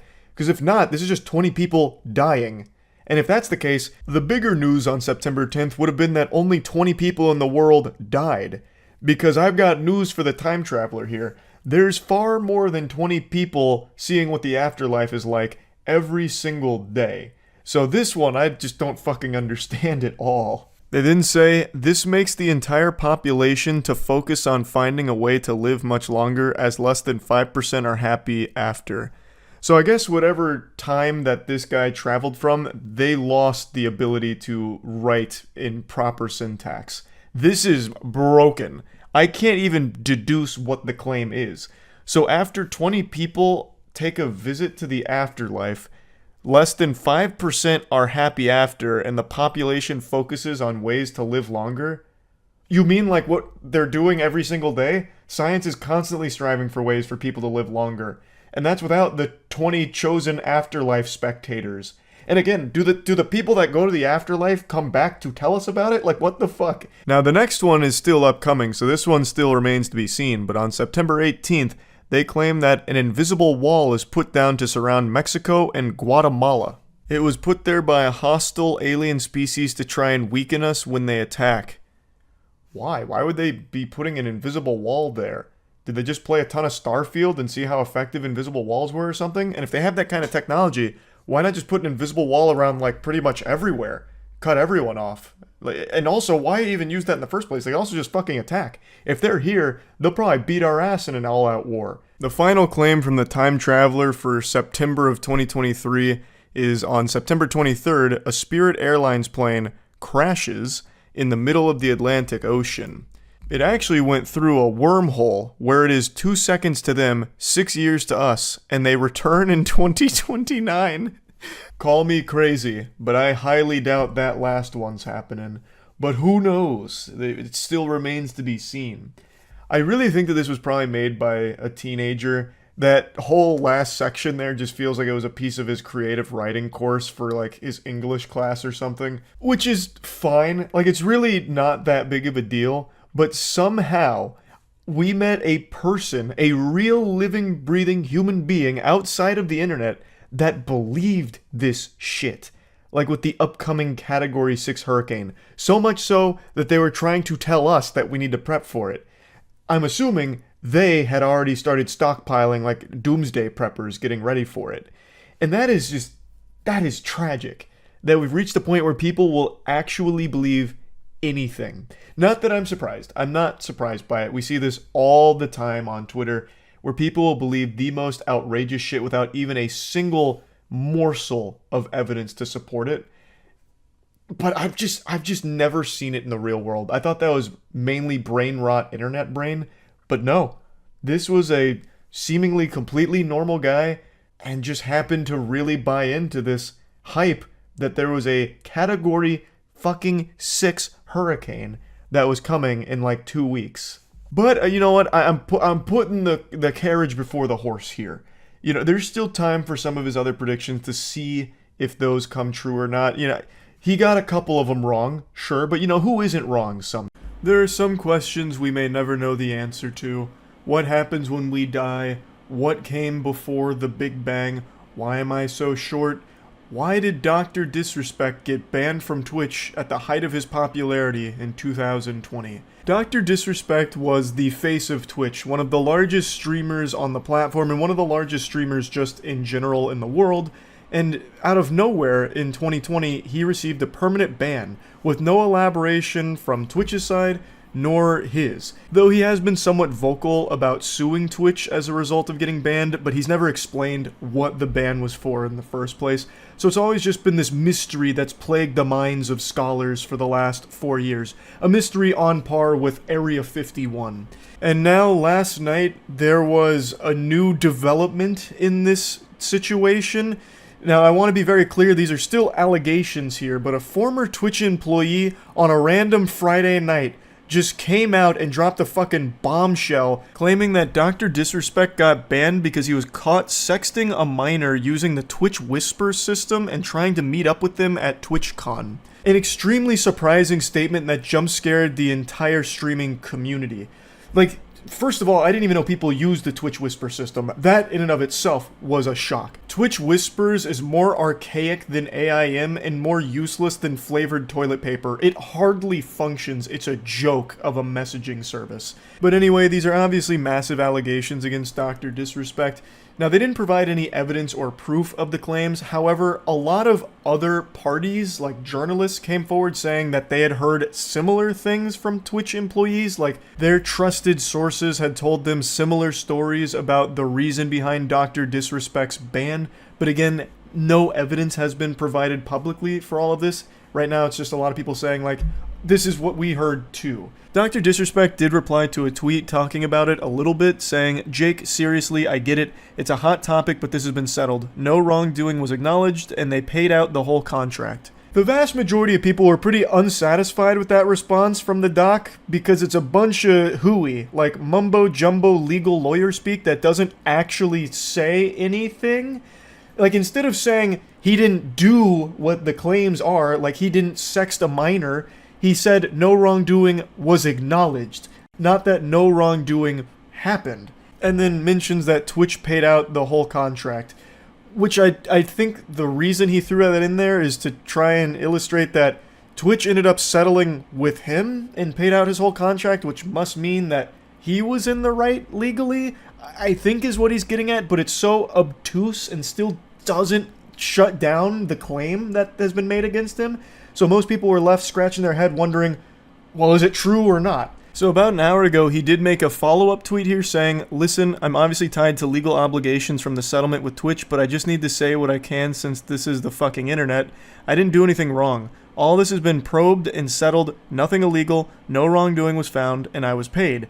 Elden Ring Monday." He definitely provides a little more clarity with this statement. However, I have to wonder what legal obligations have got him like fucking strangled like Homer Simpson around Bart Simpson's neck that are preventing him from just saying he didn't sext a minor if he didn't. He's still kind of talking around it, saying it's been probed and settled, nothing illegal, no wrongdoing was found, he was paid, instead of just like outright coming out with a fucking iron fist saying, this is baloney, this is a load of horseradish, absolute fish paste, that's not true. Whatever this legal settlement with Twitch was in the Thunderdome here, it's prevented him from being able to talk directly about this claim, it seems, which is so fucking odd. Now, I think it's important I mention just how uncommon it is for Twitch to permanently ban a streamer of any size. Period. That's more rare than a total solar eclipse. It just doesn't happen often at all.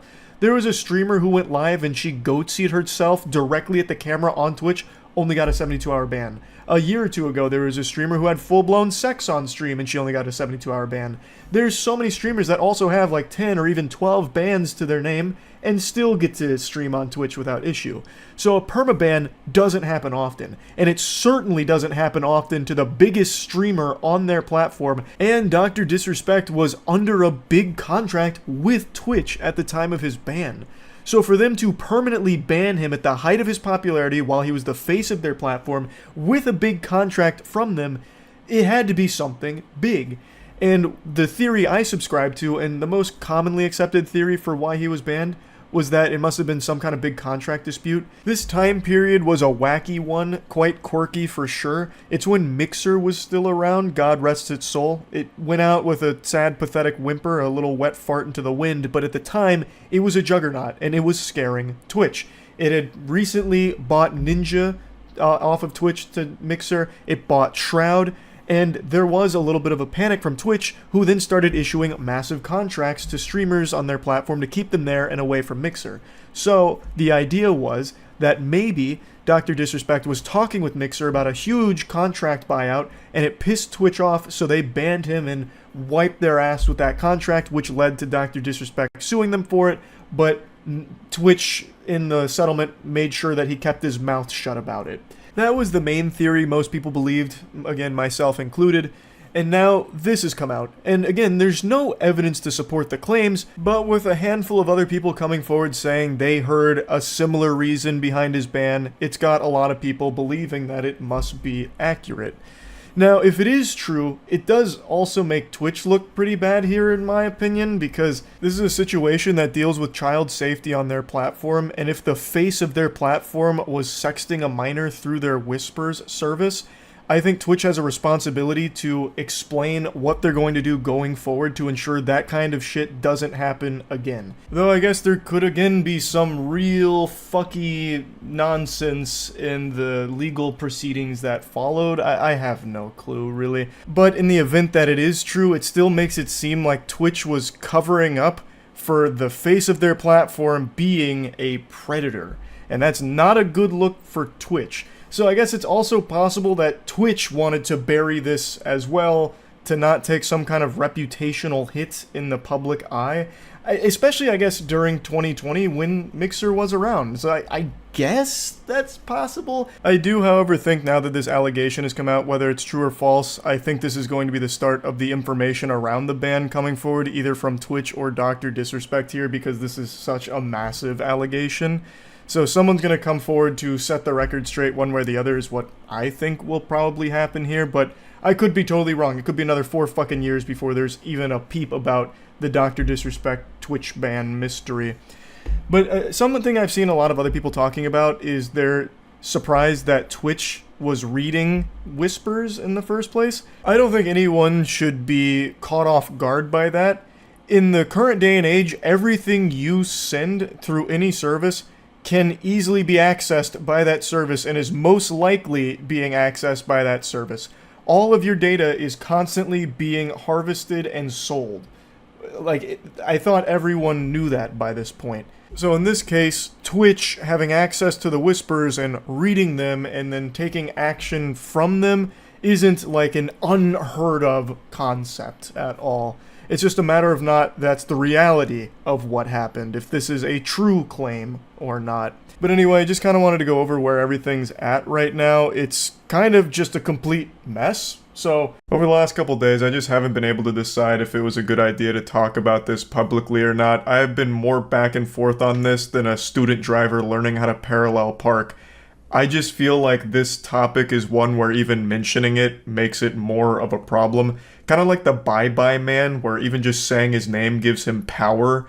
But ultimately, this is a topic that I've covered on this channel many times over the last 3 or 4 years. I've been keeping my finger on the pulse of this entire AI deepfaking industry. So there's actually quite a bit I'd like to say on the subject. You already know where this is going. You can already see the train tracks and where the rails are heading.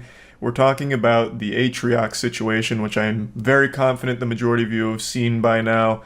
Atrioc is a very popular streamer, and earlier this week, he made a big blunder. He was streaming, and during his stream, there was a split second where he showed his tabs. And unlike the many other streamers that have come before him that have made this same mistake where they show something embarrassing, or they show, like, porn and get banned for 3 days for it, Atrioc's case is a little more unique because the tab he showed was porn, but it was AI deepfaked porn of his streaming coworkers. The image only jump scared the stream for about a second, but the ramifications from this are going to last much longer. Of course, this happened publicly, so I suppose Atrioc felt the need to defend himself publicly, which led to a very tearful and very uncomfortable stream where he was apologizing and explaining everything while his wife was in the background during all of it. And he was going over the situation, explaining that one night at 2 a.m. he was on Pornhub, perusing the old tube there, and he clicked on one of the ads, which immediately blew my mind and probably everyone else's mind in the world that anyone clicks on ads on any site, let alone porn sites. That's just asking for malware, virus, Trojan, or just having your whole fucking computer explode. But he said morbid curiosity got the best of him. He saw an ad for AI deepfake porn. He clicked on it and then paid for it. He paid for access to the deepfaked porn, and it was of some of his streaming colleagues, which of course is a very big problem. That's weird, creepy, and pretty disgusting stuff. I think everyone can agree with that. He did follow this up last night with a written apology, going more in depth on everything and talking about the action he's going to take to improve, as well as stepping away from his company off-brand.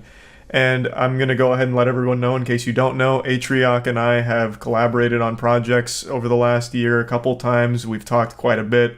I do consider him a friend, so when all this happened, I was extremely disappointed. Now, since this happened a couple days ago, it's already ancient history on the internet. Everyone's already given their take and talked about this situation, so I don't really have anything to add to the whole Atrioc discussion that someone hasn't already said. It is very clearly a pretty gross and creepy thing to have done, especially because it's not just morbid curiosity that you just clicked on something and saw it. You clicked on it, you paid for it, knowing what you were about to see, and then got it. And then it also stayed open in the tabs. Like, all of that is very bad, alarming shit. But I'm not really here to just keep focusing on the Atrioc situation itself or like dunking on the stream. I actually want to talk about AI deepfaked porn directly, because I've actually talked about this quite a bit over the last couple years. And now what Atrioc has done is he's opened the can of worms and shown a lot more people just how far along AI deepfaking technology has come in the porn industry. He was kind of like the lightning rod, the catalyst to open people's eyes to this kind of degeneracy that's existed for a few years now. This whole situation almost worked out like a hashtag ad, like a sponsored stream segment, because the traffic to that site exploded as a result of this whole story. Now, the site has been shut down, and rightfully so. I'll also briefly tackle the damaged Coomer brains that are somehow defending this as like a normal, not awful thing. They're saying like, it's not even their real body, why do they care, this is fucking stupid, it's not illegal. It actually is illegal in a few states, but even just setting aside the legality of it, how could you possibly make a sane argument to justify taking people that don't do sexual content and putting them in sexual content anyway, without their permission, consent, or even knowledge that it exists, and then you're selling it to people to jerk off to? Like, can you not see how that's a huge violation? Building an entire career without ever touching sexual content and then still being sold as sexual content by somebody else and using other people's bodies on yours as if it is yours? How can you possibly not see how fucked up that is? The argument that I've heard time and time again is it's not their real body, why do they care? Well, it's because it is indistinguishable from being a real photo or real video because the technology is so fucking advanced. That would be like if someone took a picture or a video of you with a really tiny wiener and sent it around your entire university to make fun of you, or posted it underneath every single one of your tweets saying, "This you," and it's your tiny wiener with like a banana in your butt. No one's going to know if it's real or fake because the technology is so good. Unless you pay very close attention to like hands and feet, but they're also smart with that. In a lot of the photos and videos, they don't show the hands or feet anymore because they know the technology hasn't mastered it. So you really have no way of knowing if it's true or false. And even if you try and debunk that, let's say you're getting harassed by a bully that's deep faking small wieners on all your pictures and underneath all of your tweets. Let's say you're like, you know what, fuck it, I'm tired of it. Here's my real dick and it's 9 inches of steel and glory. Well, now they can just say, you deep fake that, that's not your real penis. You will never be able to prove what's real and fake. Thus, it's totally irrelevant whether or not it's their actual bodies or not, because it doesn't matter. They didn't consent to it, A, which is a huge issue that for some reason people are downplaying. They didn't consent to it or give permission to the site to deepfake porn of them. And B, no one's going to know if it's real or fake if someone just starts posting that places like, oh, here's an OnlyFans leak of this streamer, but you didn't know they had a secret OnlyFans. You wouldn't know. Thus, it's a terrible fucking thing all around. These streamers don't do sexual content, thus, that's why the AI deepfake porn of them exists. If they did do sexual content, it would be redundant. You could just go to their OnlyFans or their Pornhub page. So it's targeting completely innocent women in this industry that don't do anything sexual and still making it sexual for the sake of squeezing some doubloons out of some desperate porn-addicted losers that are frothing at the mouth to get porn of their favorite streamer. That's not normal and that's not acceptable behavior. Again, these are streamers that didn't consent to it, give their permission, know it existed, and they are still being sold sexual content of them that they never produced or had any hand in is being sold to fucking creepy losers. It should be super easy for anyone to understand why people are rightfully upset about all of this whole situation. And let's extend this to a bigger scope. Let's talk about this from a business sense. Businesses have gone full Weenie Hut Jr. I lost a major partnership because I made a dirty song. Now imagine the career problems that can unfold from AI deepfake porn being made of these people. having that somehow find its way to advertisers or brands they work with could create real issues, even though they've done nothing wrong. They've never made sexual content. They've never done any of the things in the videos or the photos. But it doesn't matter because it still is so indistinguishable from being authentic.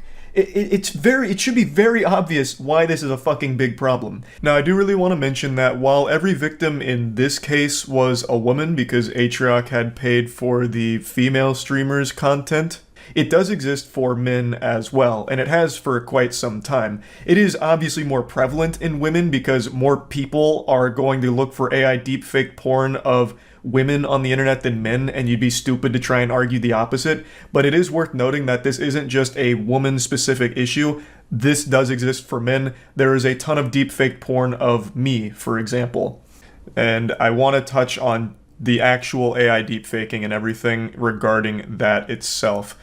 You may remember, if you've been around the channel for a few years, I actually told the story of the day I became alerted to this industry. It was just an innocent, ordinary, normal afternoon, and then someone sent me a message talking about a fake Charlie porn video that was floating around.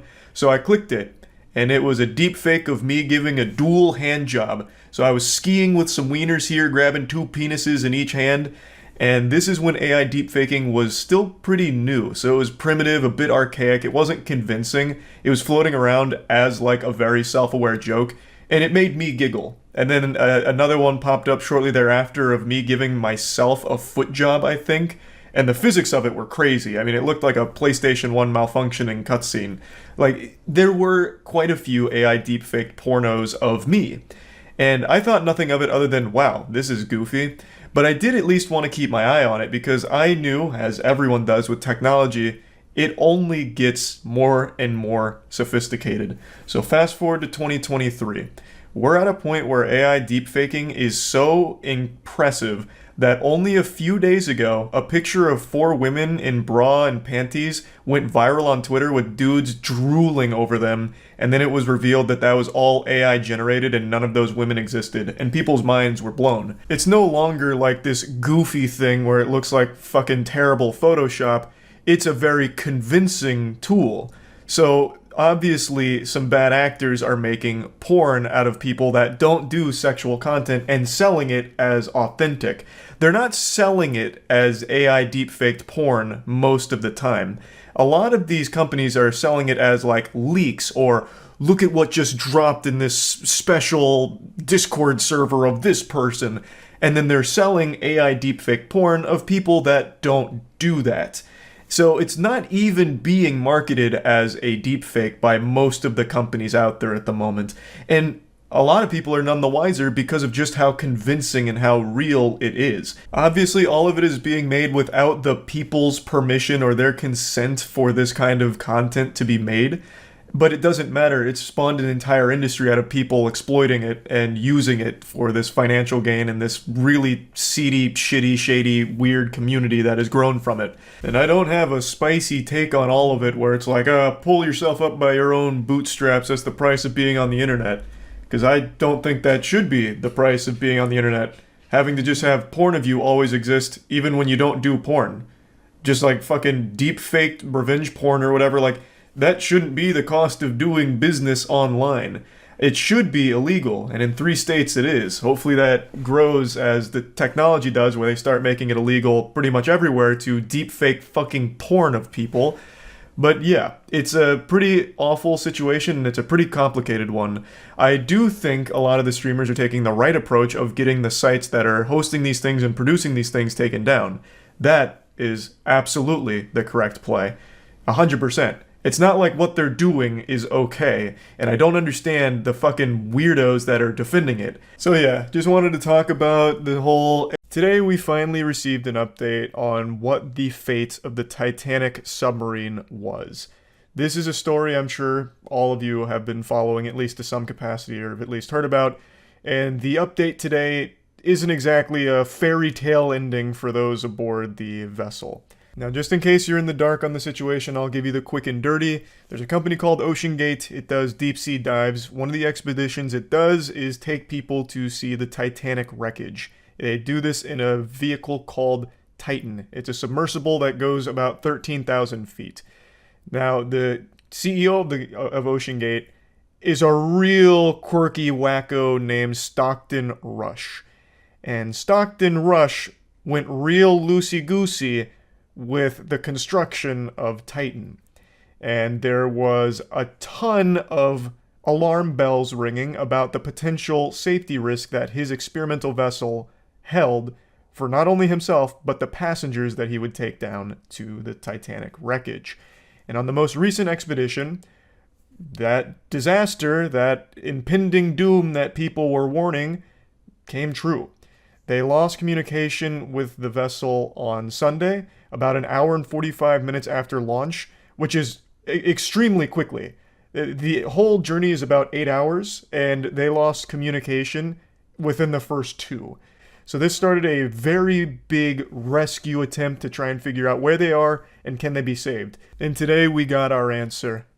It's a no. According to the most recent report, there was really never a chance of saving them. It seems like the acoustic signature that the US Navy picked up on Sunday was consistent with an implosion. However, they deemed it not definitive evidence, but it still seemed like an extremely likely explanation for the lack of communication as well as that acoustic signature.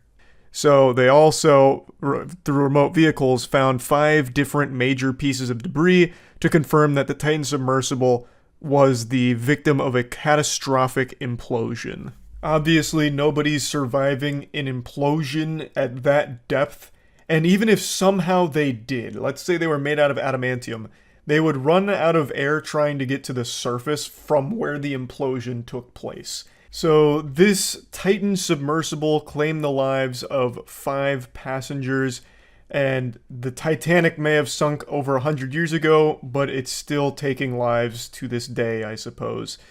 Now, there's actually a lot more that kind of goes into today's update that makes the situation even weirder over the last 5 days, but I want to get to that in a moment.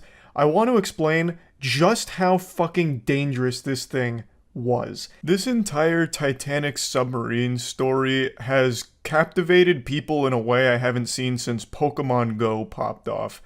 Even people way outside of the internet, like I played basketball last night and we talked about the Titanic submarine situation, which is a very unusual topic for us to discuss before going out onto the holy court and dropping buckets for our sins.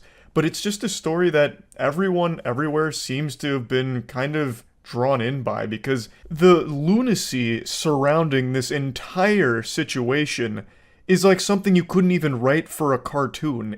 It's the most predictable disaster ever, apparently, where OceanGate and the Titan sub had already faced a lawsuit about how dangerous it was. The last voyage, the last expedition it went on, also got lost for 5 hours, and then, they got lucky, all the stars aligned and they were able to not die on that one. And then without making any big changes to the safety of the vehicle, they decided to just do an encore performance, a round 2, hop back in the saddle, and get ready for another expedition. So the CEO just sounds like an unhinged crazy person who thought he was Jimmy Neutron, who literally whipped this thing up using off-the-shelf supplies from fucking Camping World, which he proudly talks about. Now, of course, the whole thing isn't made from Camping World supplies, but he's very proud of the fact that this is basically an improvised weapon you'd make in Dead Rising, just throwing a bunch of shit together and making it work the best that you can. It wasn't certified by any regulatory body. He had been warned for years about the potential safety risk to everyone on board and was advised not to take people down there since it was so experimental.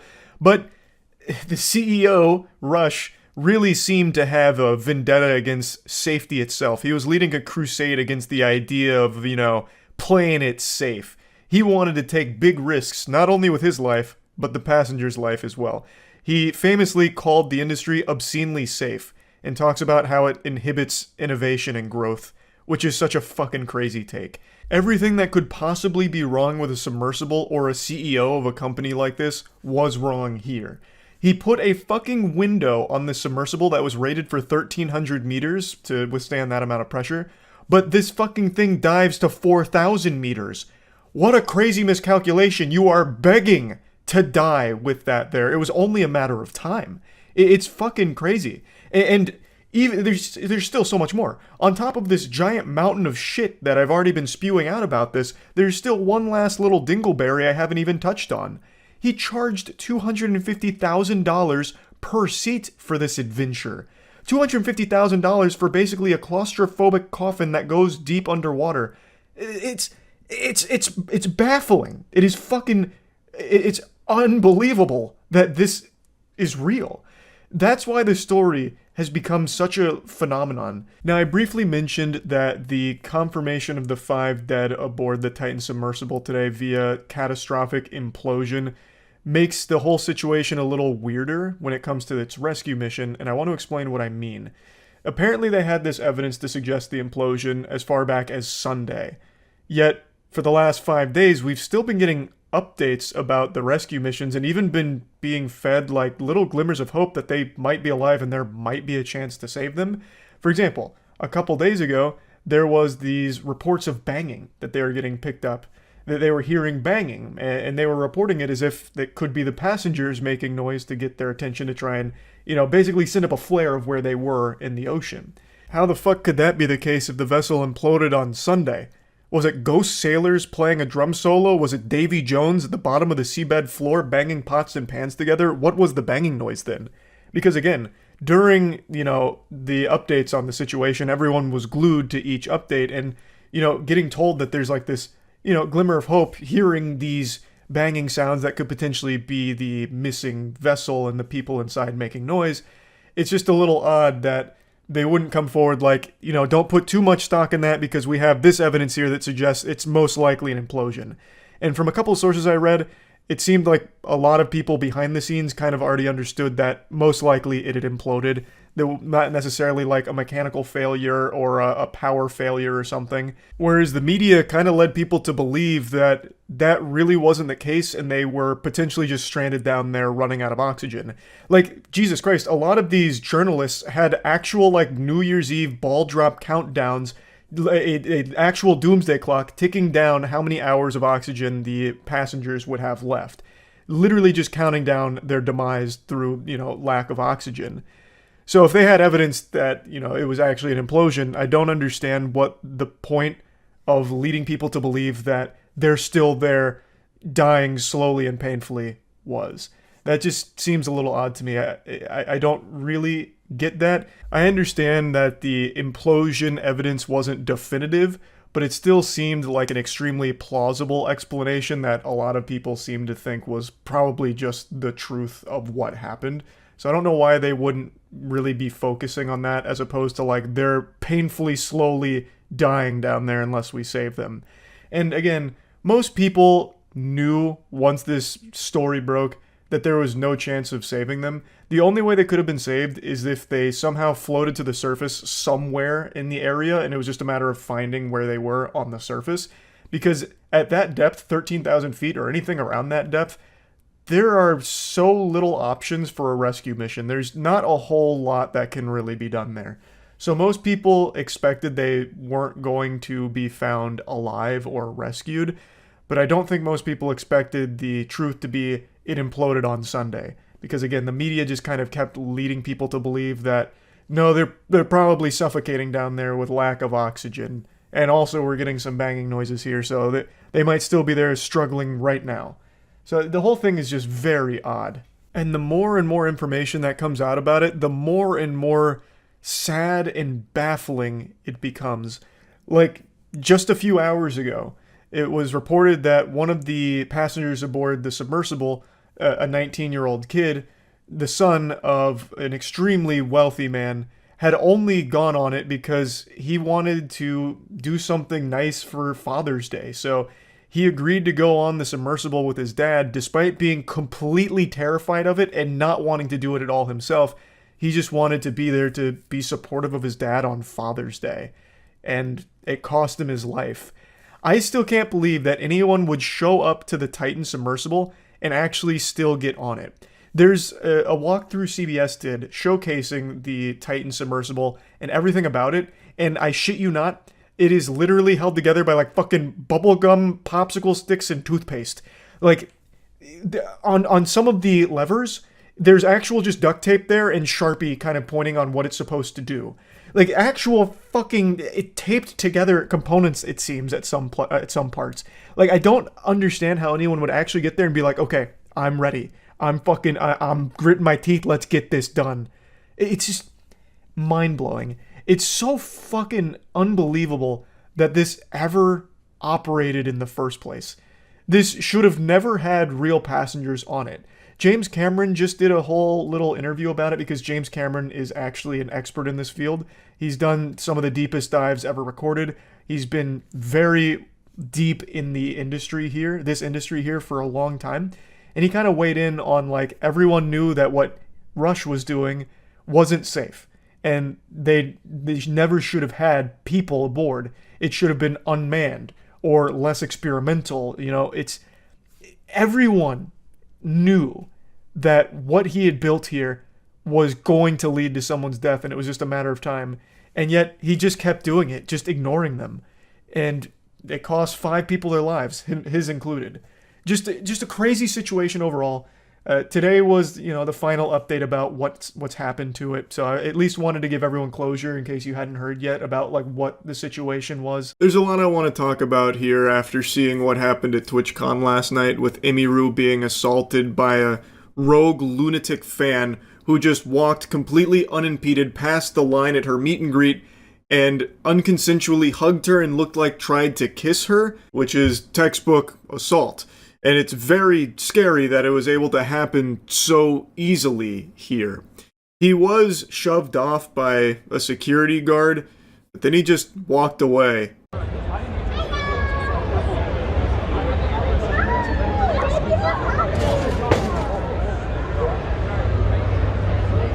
Whoa.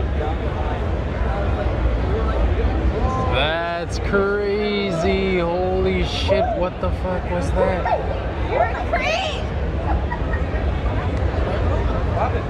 What the full clip goes on for about a minute and a half longer, but you've now seen the entire security presence here for the Emiru meet and greet.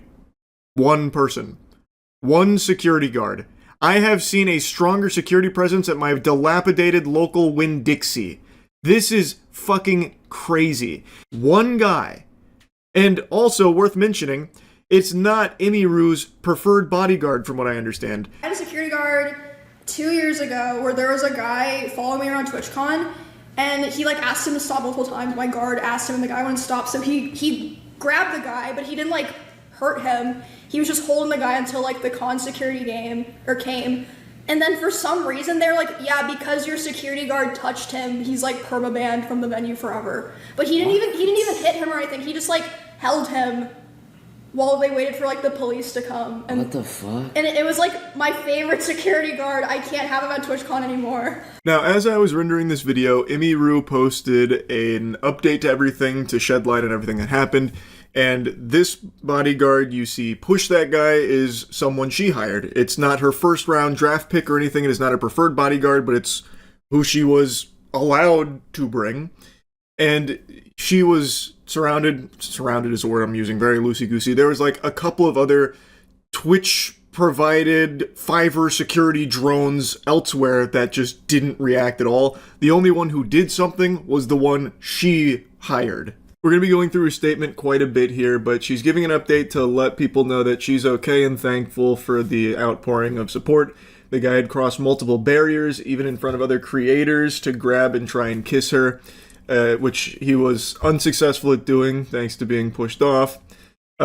She then says that she doesn't understand how he was allowed to get that far in the first place, and that the security that does react is her own, confirming that it's not her usual security guard since he was banned. She then says that there were 3 to 4 other TwitchCon security who didn't react and even let him walk away, which, again, is something you can confirm by watching the clip that he just walks away completely unimpeded. The woman who was walking me away is also her own personal manager. It's not even event staff, which I thought it was event staff. Turns out it's not.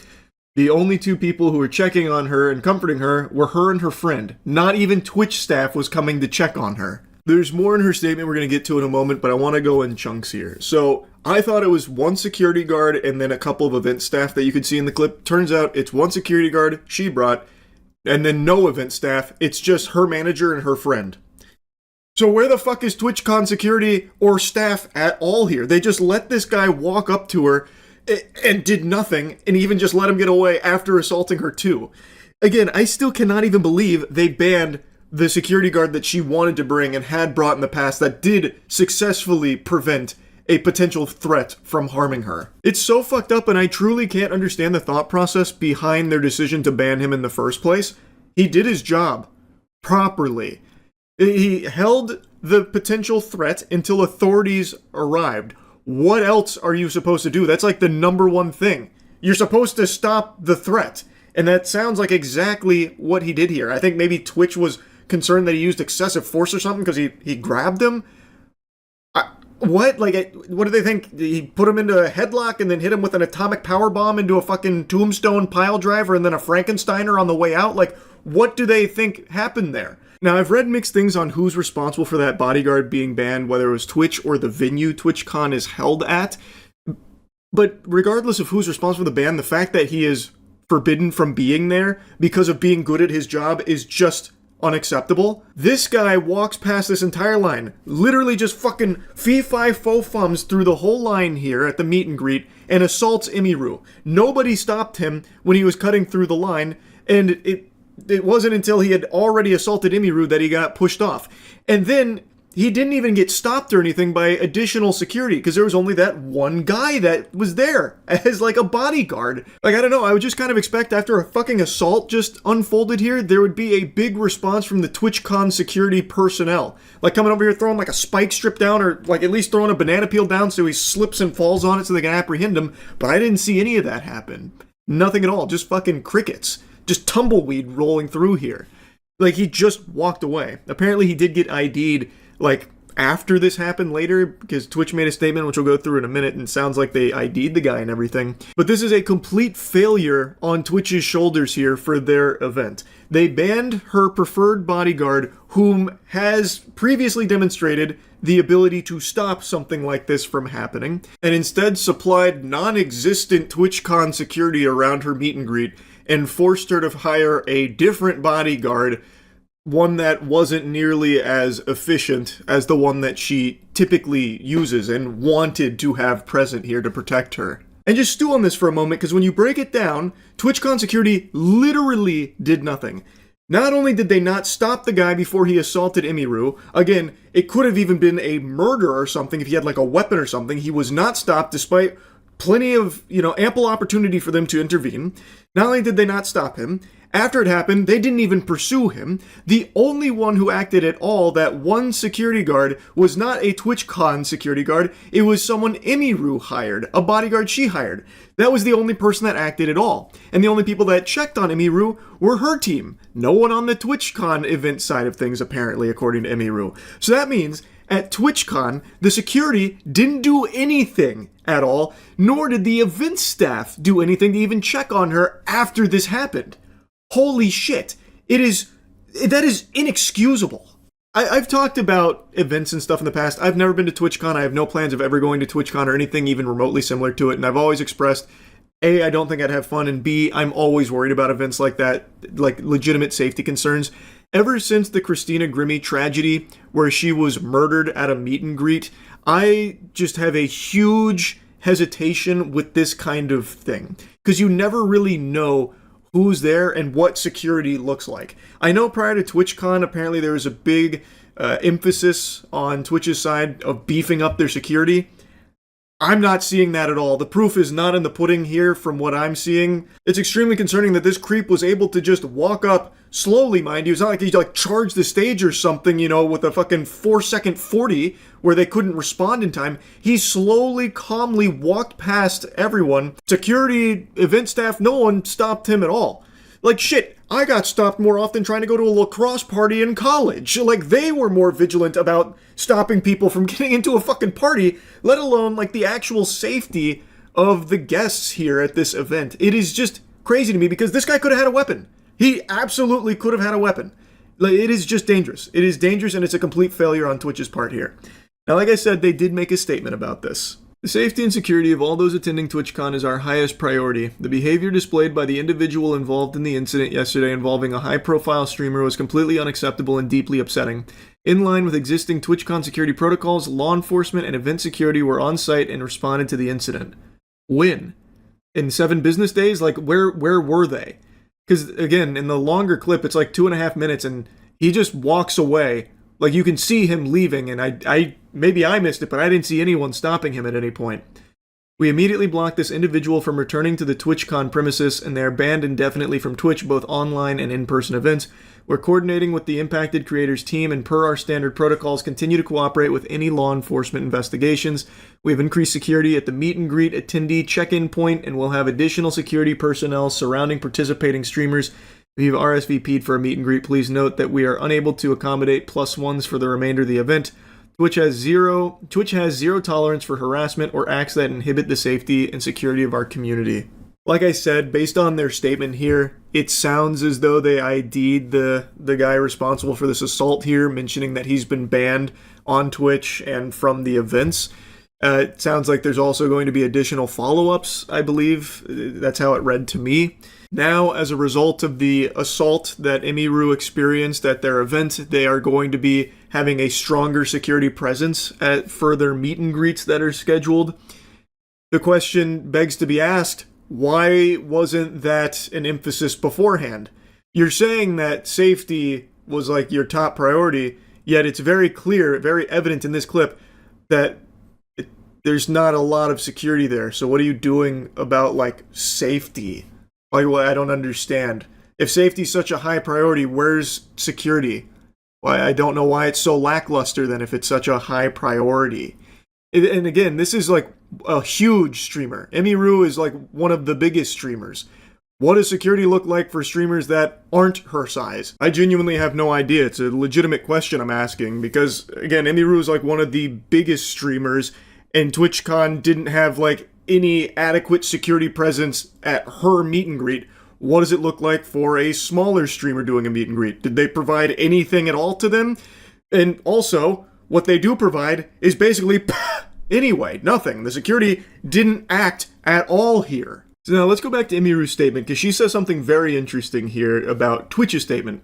In Twitch's statement, they said that the guy was immediately caught and detained. Sorry, but that is a blatant lie. He was allowed to walk away from my meet and greet, and I didn't hear he was caught until hours after he attacked me, and it felt like this only happened because of my manager pressing for it, not because TwitchCon staff present thought it was a big deal.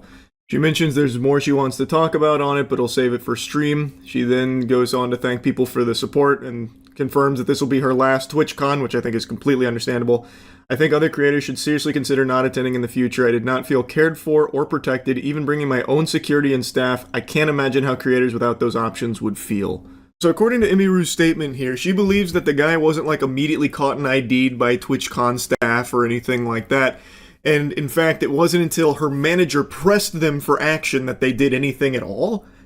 That's unhinged. They didn't want to, jump into action after a fucking assault just took place? I just don't get it. That's completely unhinged.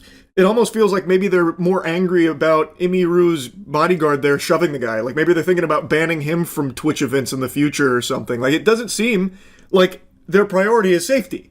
If they were going to just let this guy walk away until Emiru's manager had to force their hand to do something, this is just not a safe environment. And this isn't a new criticism of TwitchCon. This has been consistently something that people have spoken out about for years with TwitchCon.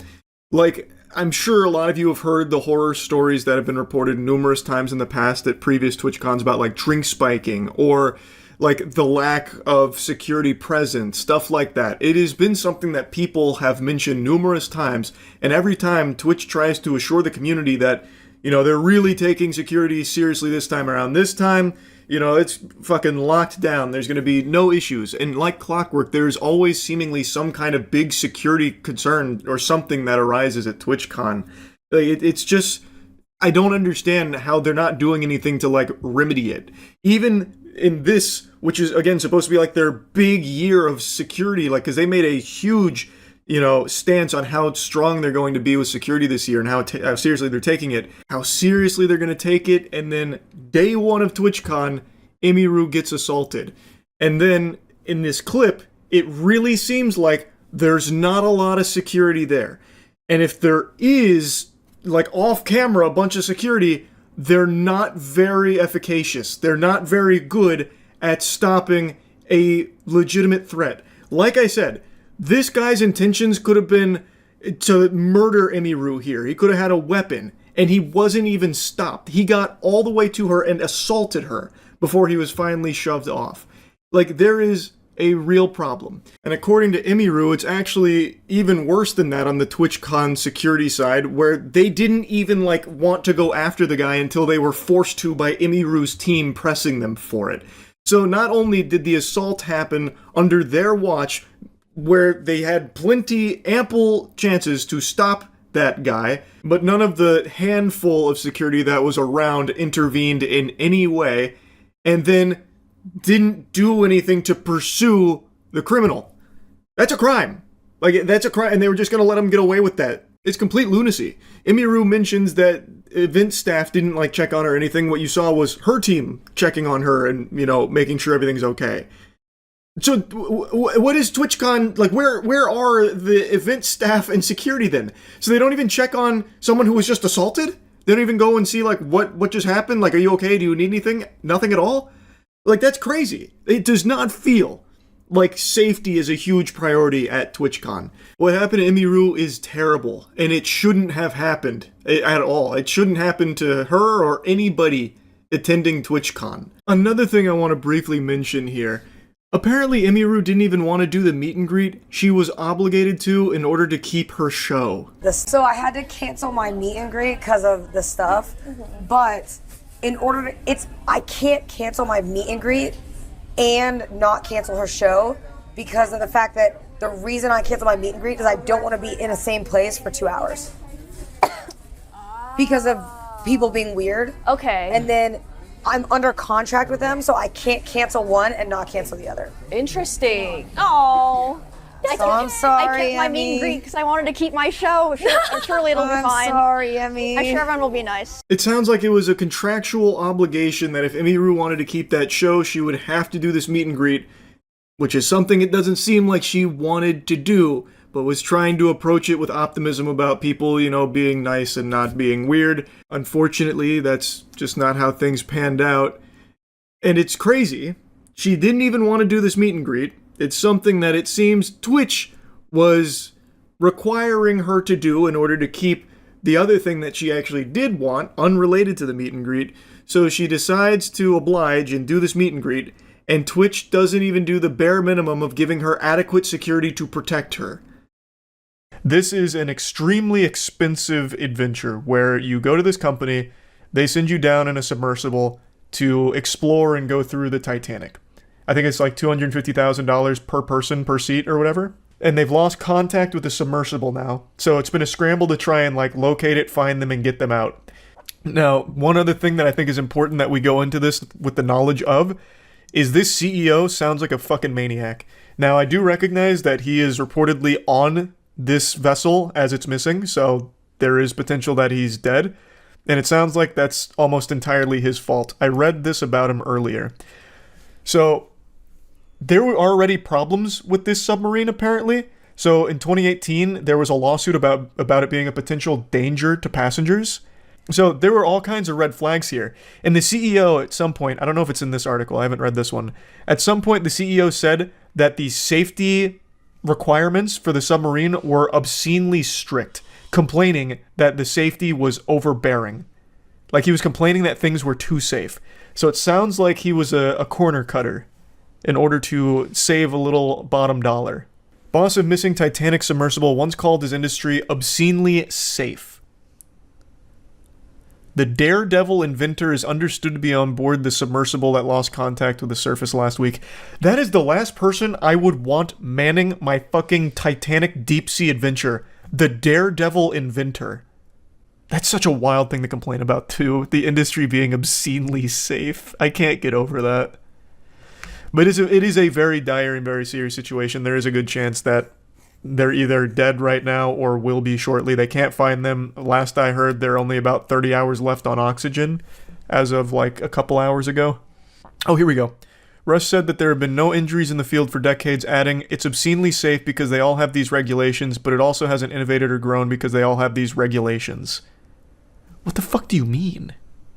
Before people complain about it being controlled by a Logitech controller, they almost definitely had backups, and controllers are used for a lot of scientific and military systems such as drones, submarine periscopes because of their ergonomic and intuitive design. The design sucked for many reasons, such as the under-engineered window and lack of escape hatch. That's another thing of prerequisite knowledge here. I saw this all over Twitter, so I had to look this up at least a little bit because so many people were arguing. It was controlled by I think it was a $20 Logitech gamepad, which is apparently industry norm in military equipment and other high-value vessels. That's not uncommon. So that's not a... It's a little goofy to read about, but it's apparently industry standard. Yep, this is from 2 months ago. The US military will fight the next big war with an Xbox-style video game controller, and it's just literally using Xbox controllers. They legitimately use these for very high-tech shit. Why not a PS4 controller? I don't know, brother. You're asking the wrong guy. I also wonder if third-party controllers can give you like a boost if you have like the extra little toggles on the back that used to be illegal in professional Call of Duty. Like little paddle shifters or something. The Xbox controllers have better aim assist. Yeah, I suppose so. While it is bigger than competitors, passengers are required to sit on the floor with limited room to move around. Yeah, that's the scariest part of submarines in general. I think there's almost nowhere more miserable to be in the entire universe than in a fucking submarine. You can't go anywhere. It's very cramped. Much of the interior, the company admits, consists of several pieces of off-the-shelf technology, which it says help to streamline the construction and makes it simple to operate and replace parts in the field. I don't know if... To me, that doesn't sound like extremely nice. Like, that wouldn't build confidence for me. I'd like to hear that these parts came directly from, like, the finest forges in Mordor or something. Like, something really strong sounding as opposed to off the shelf. Mr. Rush, speaking to CBS News last year, said piloting the sub shouldn't take a lot of skill.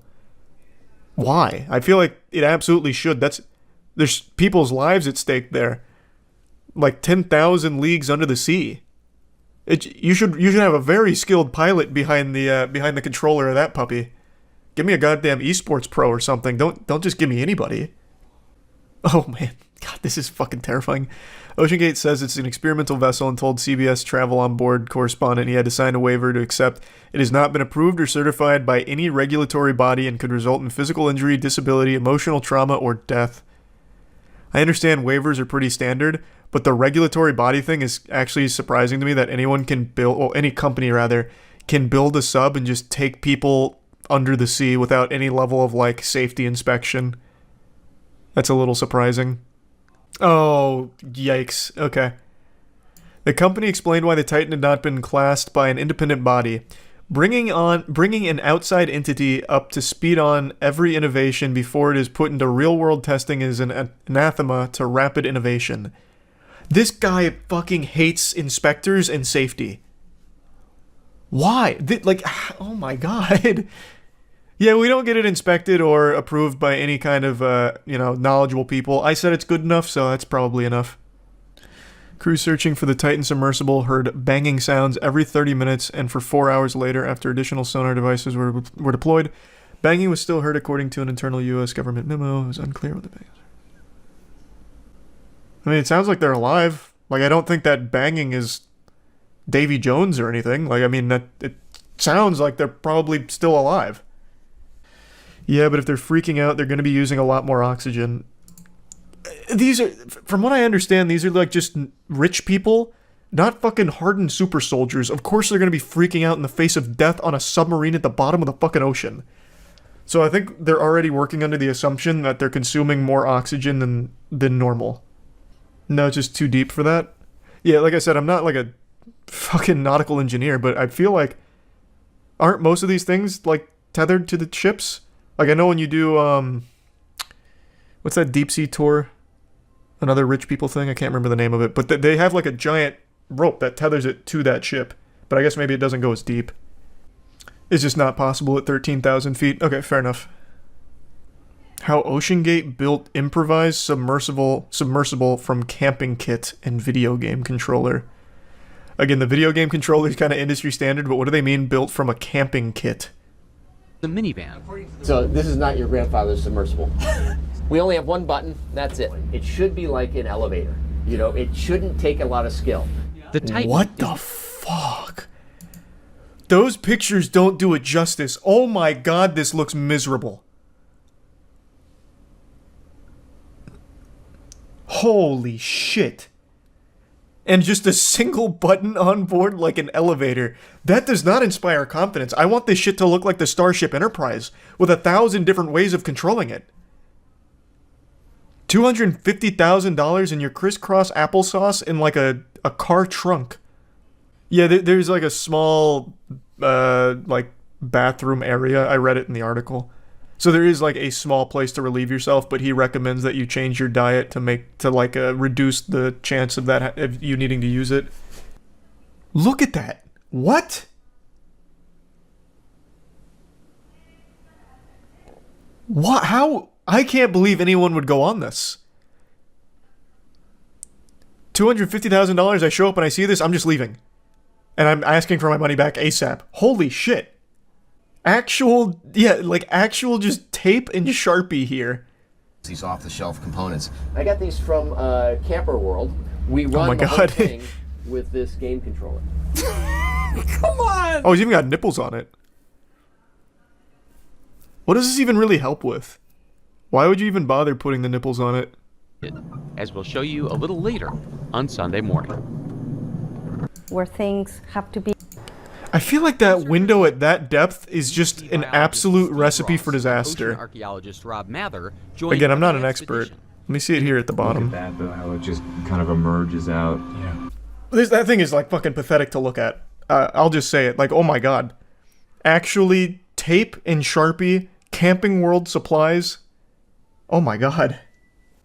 The porthole window is rated for 1,300 meters, and they dove to 4,000 meters. Well, you know. Simple miscalculation. Okay. Sunday night, it lost contact with a support ship. About an hour and 45 after submerging. Jesus, so like almost instantly. Because it's like an 8-hour journey. So that happening at an hour 45 is pretty much right off rip. It went tits up immediately. Jim Bellingham, a Johns Hopkins University expert on deep sea operations, told USA Today there's 3 possible locations for the submersible. One possibility is that it could be floating on the ocean's surface after an electrical failure or some other mishap. Another is that it's drifting in the water column anywhere between the surface and the bottom because it became buoyantly neutral. Or it could be on the sea floor, perhaps tangled with something that won't let it float to the top. The first one is by far the best position, Bellingham said, because even though it would be difficult to spot the 21-foot-long Titan amidst the waves, the Coast Guard is just awesome at this. They have amazing capability to see something pretty small in the ocean. Yeah, I think he's probably right on the money. The best case scenario is that they are floating somewhere out in the surface. Anything else is a little rough. God, that's so fucking terrifying, because if it is actually on the seabed, like, how are they supposed to save it? Like, how are you supposed to rescue them? Like, let's say, so the update from CNN 9 minutes ago was that they heard banging, which I think sounds like good news. It leads me to believe that they might still be alive. So they were hearing, like, banging on the equipment. How are you supposed to save them if they're on the seafloor? 13, like, are you supposed to send another Titan vessel down there? Like, you're gonna, like, put one together with more Camping World equipment? Like, how are you supposed to save them? So even if you do locate them, you can do nothing to really help. A magnet like Breaking Bad. Oh my god, sign this man up to NASA. What if you get a huge magnet and you just start putting it over the ocean and see if it starts bringing him to the top? This man's thinking with galaxy brain. Project Azorian was a U.S. Central Intelligence Agency project to recover a Soviet submarine, a K-129, from the Pacific Ocean floor, using a purpose-built Hughes Glomar Explorer. This just sounds fucking awesome. What? The ship recovered a portion of the K-129, but a mechanical failure in the grapple caused 2/3 of the recovered section to break off during recovery. So it basically worked up until it didn't. Very interesting. So this was fundamentally like a giant crane that would be precisely lowered and lifting it up. So realistically, if we still had the Hughes Glomar Explorer here with this equipment, they could just call that bitch up right now and actually stand a chance if they could locate them. James Cameron about to come out of retirement to rescue him. I mean, legitimately, do they have that? James Cameron has what, the second deepest manned mission in the sea, I think? Yep. Pretty scary situation. Here's hoping they somehow get Jiminy Christmas, sports fans. Buckle your seatbelts, because I'm about to take you on a wild ride here. And I don't want your, noodle getting blasted against the side of your skull, because this is a lot of information you're going to need to be processing to keep up with the lore.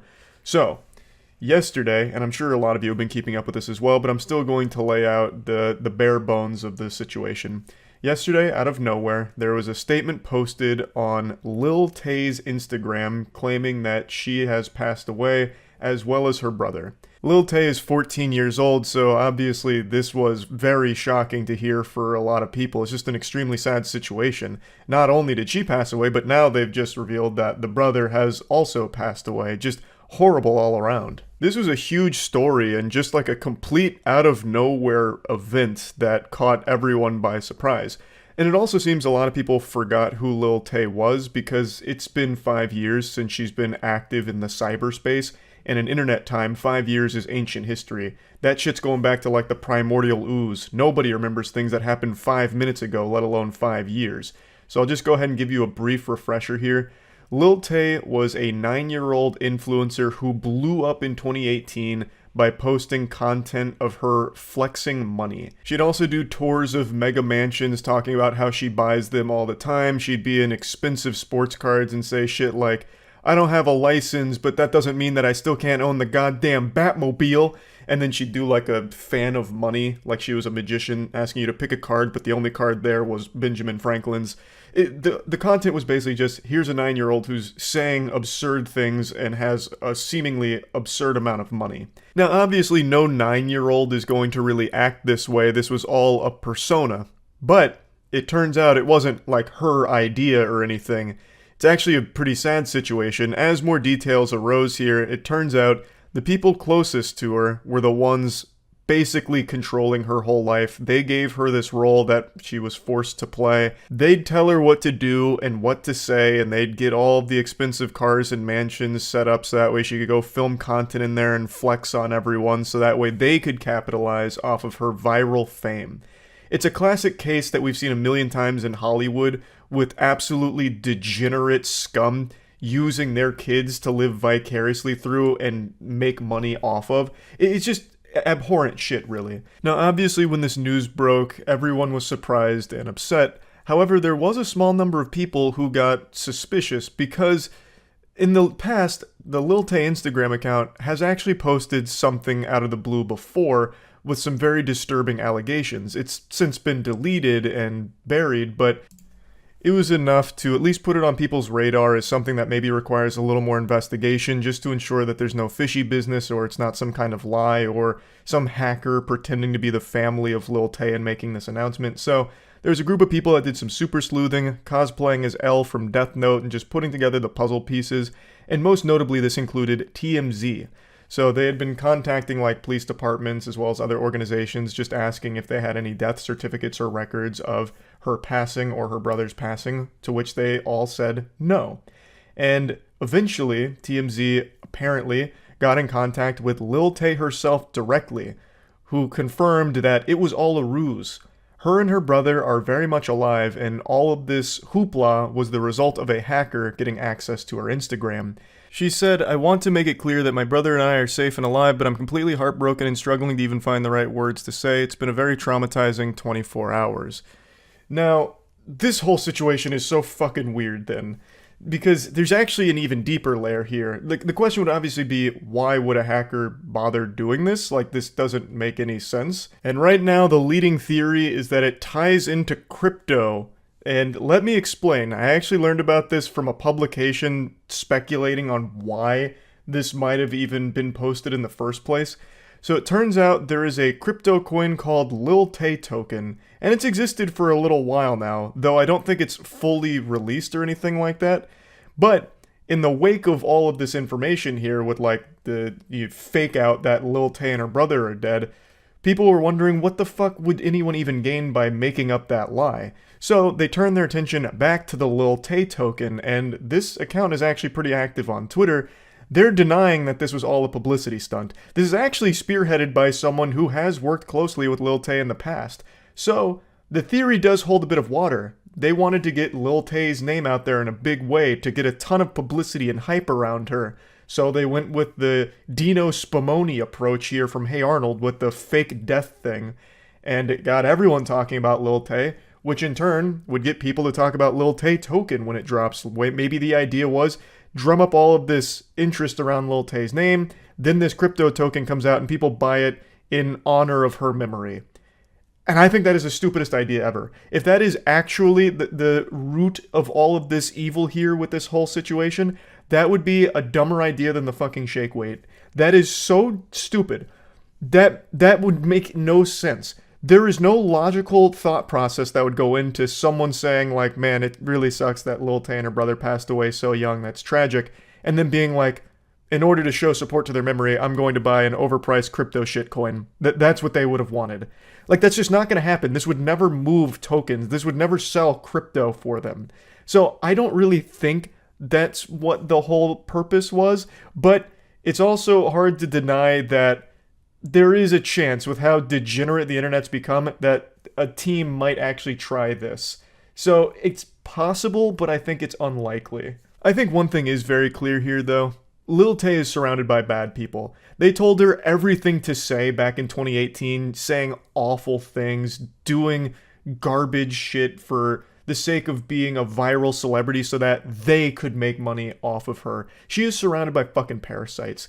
The people that she's supposed to be able to trust and rely on most in her life seem to be the ones that are controlling her whole life for their own personal gain financially. It's so sad. But I would like to expand a bit on what I alluded to earlier, where this isn't the first post that's popped up on her account from somebody else about some very disturbing stuff. A couple years ago, there was actually a post on her Instagram talking about how she needs to be saved from her abusive father, and it linked to a GoFundMe page which raised like $17,000, alleging that the father was abusing her and a lot of other really disturbing allegations as well. It was started by her brother and alleges that the father is evil and abusing her and doing everything he can to control all of her money, and it also has like a bunch of pictures as well as evidence. It says that the goal of the GoFundMe is to free her from the life of abuse that she currently lives, and that they're going to be doing everything they can to get her away from the father, and I believe that's through the like court system. But I haven't been able to find any information on that or any updates on the situation at all. There's only one update provided on the GoFundMe, and that was like a week after it launched, where this is what was said. I want to take this time to personally thank everyone that believes the truth and supported Tay even through the conspiracy theories. Please realize the Supreme Court case directly involving a minor is not public information. All documents are sealed and will not show up in the registry. The truth will eventually come out. Chris Hope owes $400K in child support and has stolen millions. Just now speaking about this because I no longer am a minor and now have the right to do so without harming my family legally. All people alleging that I am stealing money through a GoFundMe, please look at the facts, look at the police reports and the abuse. This is a serious situation. I feel like if you raise $17,000 for a situation as serious as this, you would want to keep people updated on what's happening here, and people would want to know. But somehow, this has just flown completely under the radar. I can't find any follow-up to any of these claims or anything that's happened since this GoFundMe. The brother hasn't said anything on it, which is fucking weird. A lot of people apparently accuse this of being a scam, claiming that the brother was taking the money here from the GoFundMe for himself, just pocketing it. And I can see why people would think that, because he hasn't fucking said anything about it. He hasn't given any updates on anything here. It's just been complete radio silence for the last couple of years where no one knows what's going on with this. And that doesn't make any sense. Why wouldn't you keep people in the loop, especially because it's so serious and people are directly donating to try and do their best to help?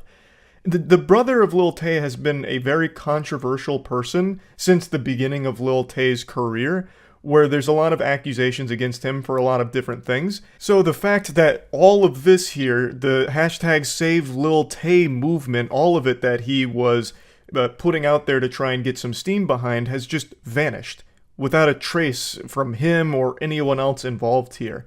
It's all really weird. So the post out of the blue claiming that both Lil Tay and her brother had died is not the first time that something has popped up on her Instagram out of the blue with some very alarming stuff. So the whole thing is baffling. It's such a weird mess. I don't know why a hacker would take over her Instagram account to make that post, and I also don't see why anyone on her team would make that post either. There's just nothing to be gained from anyone, no matter what angle you spin it. Like, even the crypto angle, assuming that theory is even remotely true, there's nothing to gain there. Like, there's no one wins. Like, nothing makes sense about this situation. So, yeah, it's just been a weird... What I want to talk about today is something extremely infuriating. So if you're in a good mood right now, I tell you, you better kiss that thing goodbye, because there will be no happiness left after this topic. I've talked about for a while that TikTok has rotted the minds of all of its users and convinced them that they're the main characters of the entire world, and everything that happens around them is just a prop that they can use to get views and clout on TikTok. And today I learned about an absolute piece of shit named Alex Bodger. Alex Bodger pulled a Logan Paul. You remember when Logan Paul filmed the dead body in the Japan suicide forest and tried to use it as like the subject of his video, like, whoa, that's a dead body. He killed himself. What the fuck is this? You know, like, I'm still surprised Logan Paul didn't start slapping Maverick merch on the corpse. Like, he was really playing into it and using it as if it was some kind of great thing for him for views as a viral video. Well, Alex Bodger took a play out of Logan Paul's playbook, but even amplified it. So, the situation was, there was an argument that happened at a Starbucks. A father had asked a stranger to stop vaping near his 3-year-old daughter. The stranger got very upset, and it escalated into a murder. He stabbed the father right in front of his daughter, and he bled out and died right there at the Starbucks. Taking the life of an innocent father all because he asked you to stop vaping for a minute is horrifying. What an unhinged, evil monster. It's such a trivial thing. Just, hey bud, can you just stop vaping for just a minute or two? Like, my daughter's right here and it's making us a bit uncomfortable. Like, that, there was just no reason this should have ever escalated at all to begin with. Dude must have been vaping stupid juice. He threw his life away as well. He's going to spend the rest of his life in prison for this murder, as he should. Just an awful and sad situation, and it really does blow my mind reading stories like this, where someone kills over something so small. Like, there was just no reason to even be upset in the first place that this guy asked you to stop vaping. What's the big fucking deal? Just stop vaping for a couple of minutes. It makes no fucking sense to me. Now, where does Alex Bodger come into play? Well, Alex Bodger was nearby and saw the scuffle starting, and he immediately started filming it and caught the stabbing, at least the last part of it. So he walked over to watch the guy bleed out, and as he's bleeding out, he just keeps saying, "Man just got stabbed. He's dead, bro. He's dead." And then he's getting like multiple angles, like he was trying to film a fucking 360 video of this for TikTok. He makes no attempt at all to do anything helpful to the situation, like calling authorities or anything even remotely useful to trying to help at all. It's all just about his TikTok video for him. I clearly can't show you the video, it's very bloody and very disturbing, but I'll play the audio from when he walks over, and it only gets worse from here because he continues to film and he gets more and more excited that he just filmed the man's death. Man stabbed, bro, right here. Right here. This guy just stabbed this guy, man. This guy just stabbed him, bro. He's dead. He's dead. He's dead, bro. He's dead, bro. After filming his passing, he then turns the camera to himself to make a, selfie vlog out of it, which is why we now have this infamous picture of Alex Bodger. He's doing, the actual Twitch pog face with the dead, bloodied body right behind him. He couldn't stop himself from smiling and pretty much giggling. He was cheering on this death like he was at a fucking sports game. Such a chaos on yours. This motherfucker just died, bro. He just died, bro. Holy fuck. TikTok has just created an entire generation of absolutely fucking useless losers like Alex Bodger. Does nothing to help the situation and somehow uses a tragic murder as some kind of clout goblin scheme to make a viral video out of it. Now, luckily there is still some shred of hope for at least some TikTok users, because this guy got fucking dunked on so hard he deactivated all of his shit because everyone was bullying him for being this subhuman piece of shit that he is. So that's good at least. He even went back the next day in order to smoke a cigarette where this guy had been killed. Which is some real psychopath shit. I bet this guy really thought in his little smooth brain that this instance was going to be his ticket to the big time, the big leagues, the upper echelon of TikTok fame. He would be the guy that filmed the murder, I guess. Starbucks stabbing fam. So I'm walking down the road. I thought I see a street fight.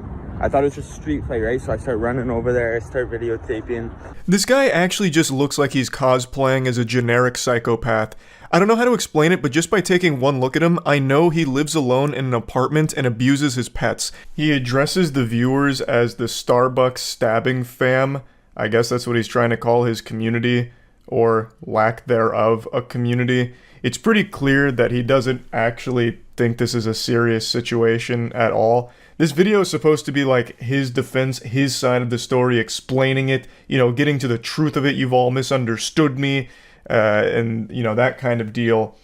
But it's really not that at all. And at no point does he even address why he decided not to even try and help or call authorities or anything and just sit there and film. I really thought this was just going to be a standard cookie-cutter influencer apology video, complete with the fake tears true combo, but it's something very different. And I see some blood, and so I just thought maybe like there was a bloody nose or something. My brain wasn't really allowing me to believe what just happened. And I knew he was dead, but at the same time, and so like this is my first time ever experiencing this, right? So like my brain's just like, he's dead, like and so I just start screaming because I don't know what the fuck else to do. The murderer is standing right there. All that's going through my head is like, holy fuck, I'm standing right here screaming he's dead while the murderer is right there. What if he comes at me and fucking kills me? Oh, brother, we got it all wrong. He was afraid, clearly. The murderer was right there, and this guy was concerned that maybe the murderer would come and kill him. He was so afraid that he stood there and continued to film the whole thing, including filming the murderer, while delivering play-by-play commentary as the father died in front of him. And then still continued to sit there filming and then turning it into a selfie vlog style where he starts pogging and laughing. It looked like he really was afraid, and now he's explained it, and now it makes sense. You know, he was like a deer in the headlights, afraid for his own life, clearly. But I'm in so much shock, I'm just standing there doing this. And then I had what I thought was the most controversial thought of my life, which it was controversial, where I'm gonna say Satsi Kesanias. Motherfucker, but the motherfucker just that part, like that smile on my face, that was out of uncomfort. I was so uncomfortable, I didn't know what just happened. Like that's how I always am in uncomfortable situations. I put a little bit of a smile on my face, you know? And like I fucking hate the way this guy talks. He is talking like he's still trying to woo TikTok girls with this shit. Absolute weirdo. He's putting that little like what's it called, vocal fry in his speech, even though I know he has a lisp and is trying extremely hard to hide it here with all of this. And he's still taking like trying to make these like flattering angles while talking about filming this guy dying and cheering it on. I'm surprised he didn't start like sticking his tongue out and biting his bottom lip, because he even did like the generic and like, you know, that kind of garbage. What an absolute fucking creepy douchebag. Now, for what it's worth, I know that for some people in a traumatic or scary situation, they cope with it with like a smile or something. That's not what he did here.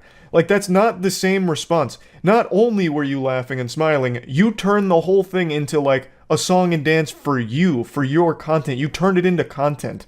That's not just being uncomfortable and smiling. You literally turned the camera around to film you and the dead body like you were at a goddamn spring break concert.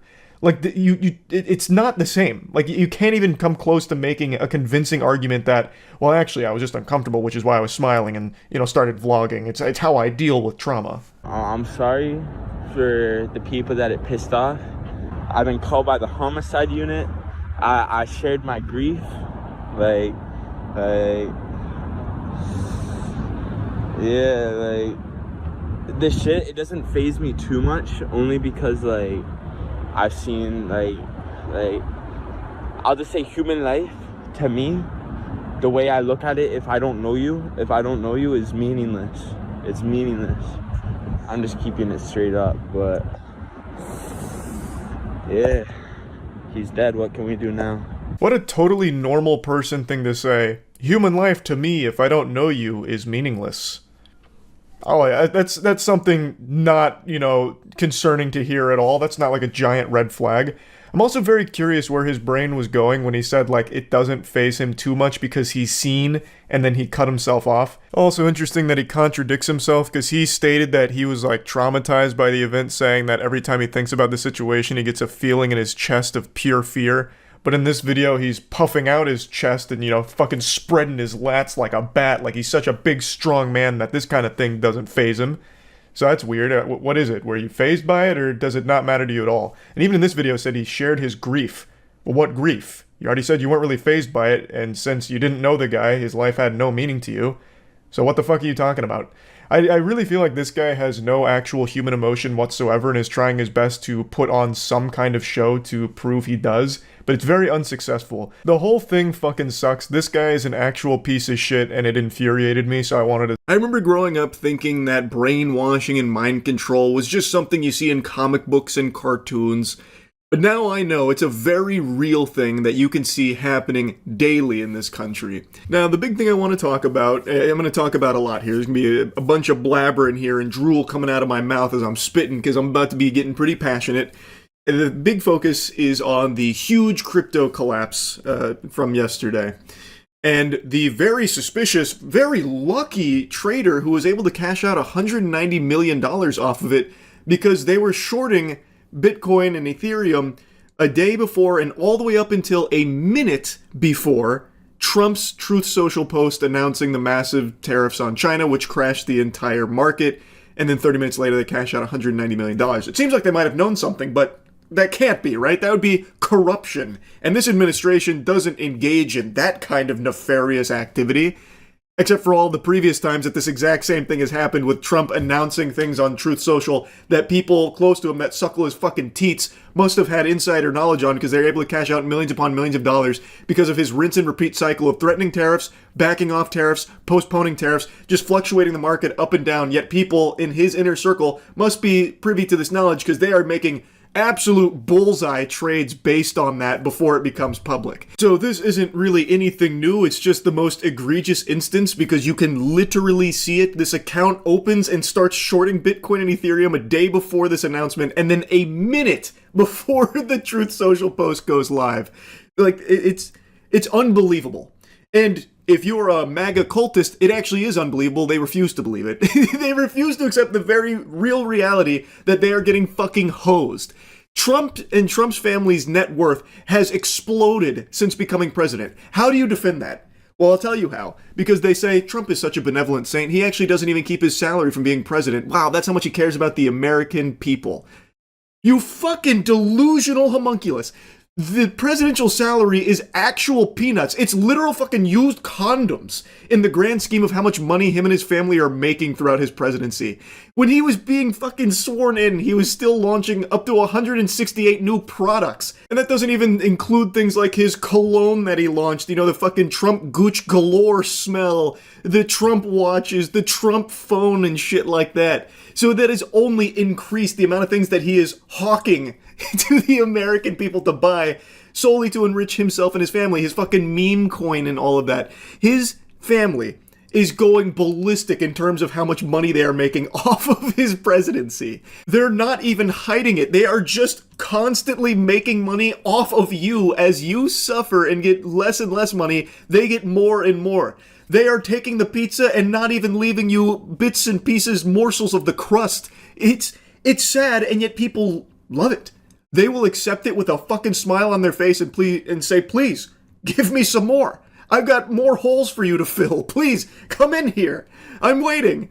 It's just absurd. They don't even stick to a single belief anymore. Like the Epstein files, I know I have made a lot of content on in the past, so I'm not going to regurgitate that, but the Epstein files are a really good example of how they really cared about the Epstein files, and they were really upset at the failure of Joe Biden to release them in that administration, so they were hyping up Trump about all of his promises to release those Epstein files, which he has still not done and still actively just like discounts, and the entire administration denying the existence of now.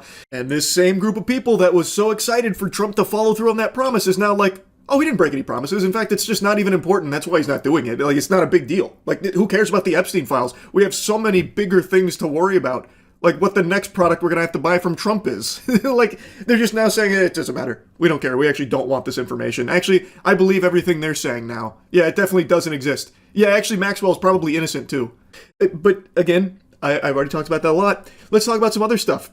The COVID vaccine. Trump just got a COVID booster. Not a conspiracy. Just out in the open, signed, documented, stamped. It is legitimate. Trump just got a COVID booster. And this administration has constantly played into the MAGA fear of the jab. That was one of the big things with MAGA, is like how this is, contaminating us, poisoning us. They're trying to kill us with the jab. And now Trump just got the vaccine booster, and those same people like Gunther Dickelman are now applauding him for it, sucking a fucking fart out of his butt for it, giving him a full rim job like, yes, the president's healthy, this is great news. Meanwhile, only a few months ago, a big talking point from him and so many others is the COVID vaccine and the evil of it. But now that Trump got the vaccine booster, well, now they love it. Well, now it's great. Actually, Trump probably got the vaccine booster because he's going to immediately give all of us herd immunity. He is using himself as a selfless sacrifice with the jab, so that way his aura of being immune to COVID will help infiltrate all of us via osmosis. So now we're all immune to COVID thanks to Trump getting the COVID vaccine booster. Or some crazy shit maybe. That one I'm just spitballing, but I'm trying to find ways they'll mental gymnastics around it. But the sad reality is they're not even going to bother trying. They're just going to be like Gunther here and just be like the good little NPC drone that's like, anything Trump does is great. Can't wait to swallow more Trump meat. Even though it goes completely against all of the things he was talking about. Like, so many people that were talking about the jab and how evil it is and all of that are now celebrating that Trump got it. It's just so obvious. It's so blatant. Like fucking cat turd. I don't think I've seen anything from him on Trump getting the jab here. Just radio silence, just crickets. It's just ignore things that make you have to think. That is the cult mentality of MAGA. Anything Trump does is perfect. Anything that makes me think that maybe there's something else there, I shut out. I plug my ears to. It is fucking horrifying. Trump is now building a Qatari Air Force base in Idaho. Trump has accepted a huge $400 million Wumbo Turbo Superstar jet from Qatar. It's a crazy gift. That's one hell of a donation there. I don't want to toss the B word around too lightly here, the bribe nomenclature, but I mean, definitely smells a little fishy over here with that, especially in regards to what came soon after. He then signed a $5.5 billion deal with Qatar for a Trump golf course. Yippee, that's great for the American people. More Trump wealth that he accumulates here through this deal. And now he is putting a Qatar Air Force base on our homeland soil. America first, right? Yeah, it's really America first thinking right there. Yeah, and then I've already seen the cope about how actually no, this is a joint training procedure. This is something that we do all the time, actually. And I saw JD, My Chemical Romance Vance, talking today about like how it's actually just all fake news and stuff. Even though they have literally verbatim point blank said exactly what this deal is, and he is just denying that. So not even the administration is in agreement on their talking points right now. It's a fucking mess. And still, people are so brainwashed and mind controlled that they'll just accept it and be like, this is great. This is America first, actually, to put this Qatar Air Force base in Idaho. That's actually exactly what I wanted. And then Trump always finds a way to surprise me with some crazy schizo posting late at night. So his most recent one is the Biden FBI placed 274 agents into the crowd on January 6th. If this is so, which it is, a lot of very good people will be owed big apologies. What a scam! Do something! President DJT. There is so much wrong with that. I think he forgot to take his suppositories, because holy shit, Trump was president on January 6th. Biden did not control the FBI. But you know what? Let's play ball here and dive into a fucking fever dream, a fantasy. Let's say Joseph Biden set down his ice cream, cracked his knuckles, and assumed direct control of the FBI on January 6th and placed all of these agents in here just as Trump says. Well, why don't you do something about it? You are the president. Who are you asking to do something? God? Batman? Like, who are you trying to call? Who are you trying to summon to do something? You are the president. So if this is real, why aren't you doing anything? This is a classic President DJT maneuver here, the entire administration really, where they're like, all of these crimes from the Democrats, all of these absolutely abhorrent, vile crimes that the Democrats have done. No more playing nice, no more Mr. Nice Guy. We're showing our teeth, we're baring our fangs, and we're gonna get something done about it. And then nothing. It's all just posturing. It's all performative. It is a game, and they are playing you. They are preying upon your gullibility and your inclination to be afraid, to constantly keep you in fear, because when you are afraid and when you are convinced that the other side is doing all of these things to get you, you are so fucking easy to control. You're so malleable. That's why they're playing that shit in the airports now about how like the Democrats are Satan and all of that. If you have all of this overwhelming evidence that you claim to have about all of these crimes and all of this shit that the Democrats have done, why have you done nothing? You would be just as guilty in that case. What is the quote? The only thing it takes for evil to succeed is for good men to do nothing? Well, if you know that all of this evil is happening from the Democrats and you're doing nothing, you're just as guilty. Like, this is so clearly obvious to anyone that's thinking for more than 5 fucking seconds. And you don't even need to be thinking for 5 seconds to see this new Truth Social stinker here that he squeaked out as anything other than just a sham. Like, this should just be alarming into the mental decline of Trump. He was president on January 6th. He controlled the FBI. Not Biden. Biden was probably out riding his bike to a fucking twisty treat. I don't think he was down there as the puppet master pulling the strings, putting FBI agents in January 6th. It is so crazy, and yet people will just swallow it. They will swallow any shit that Trump feeds them happily, even when they know it's something bad. Like Ted Cruz saying that he got into Congress 13 years ago solely to represent the interests of Israel. He is an American politician who openly states that he is here for Israel.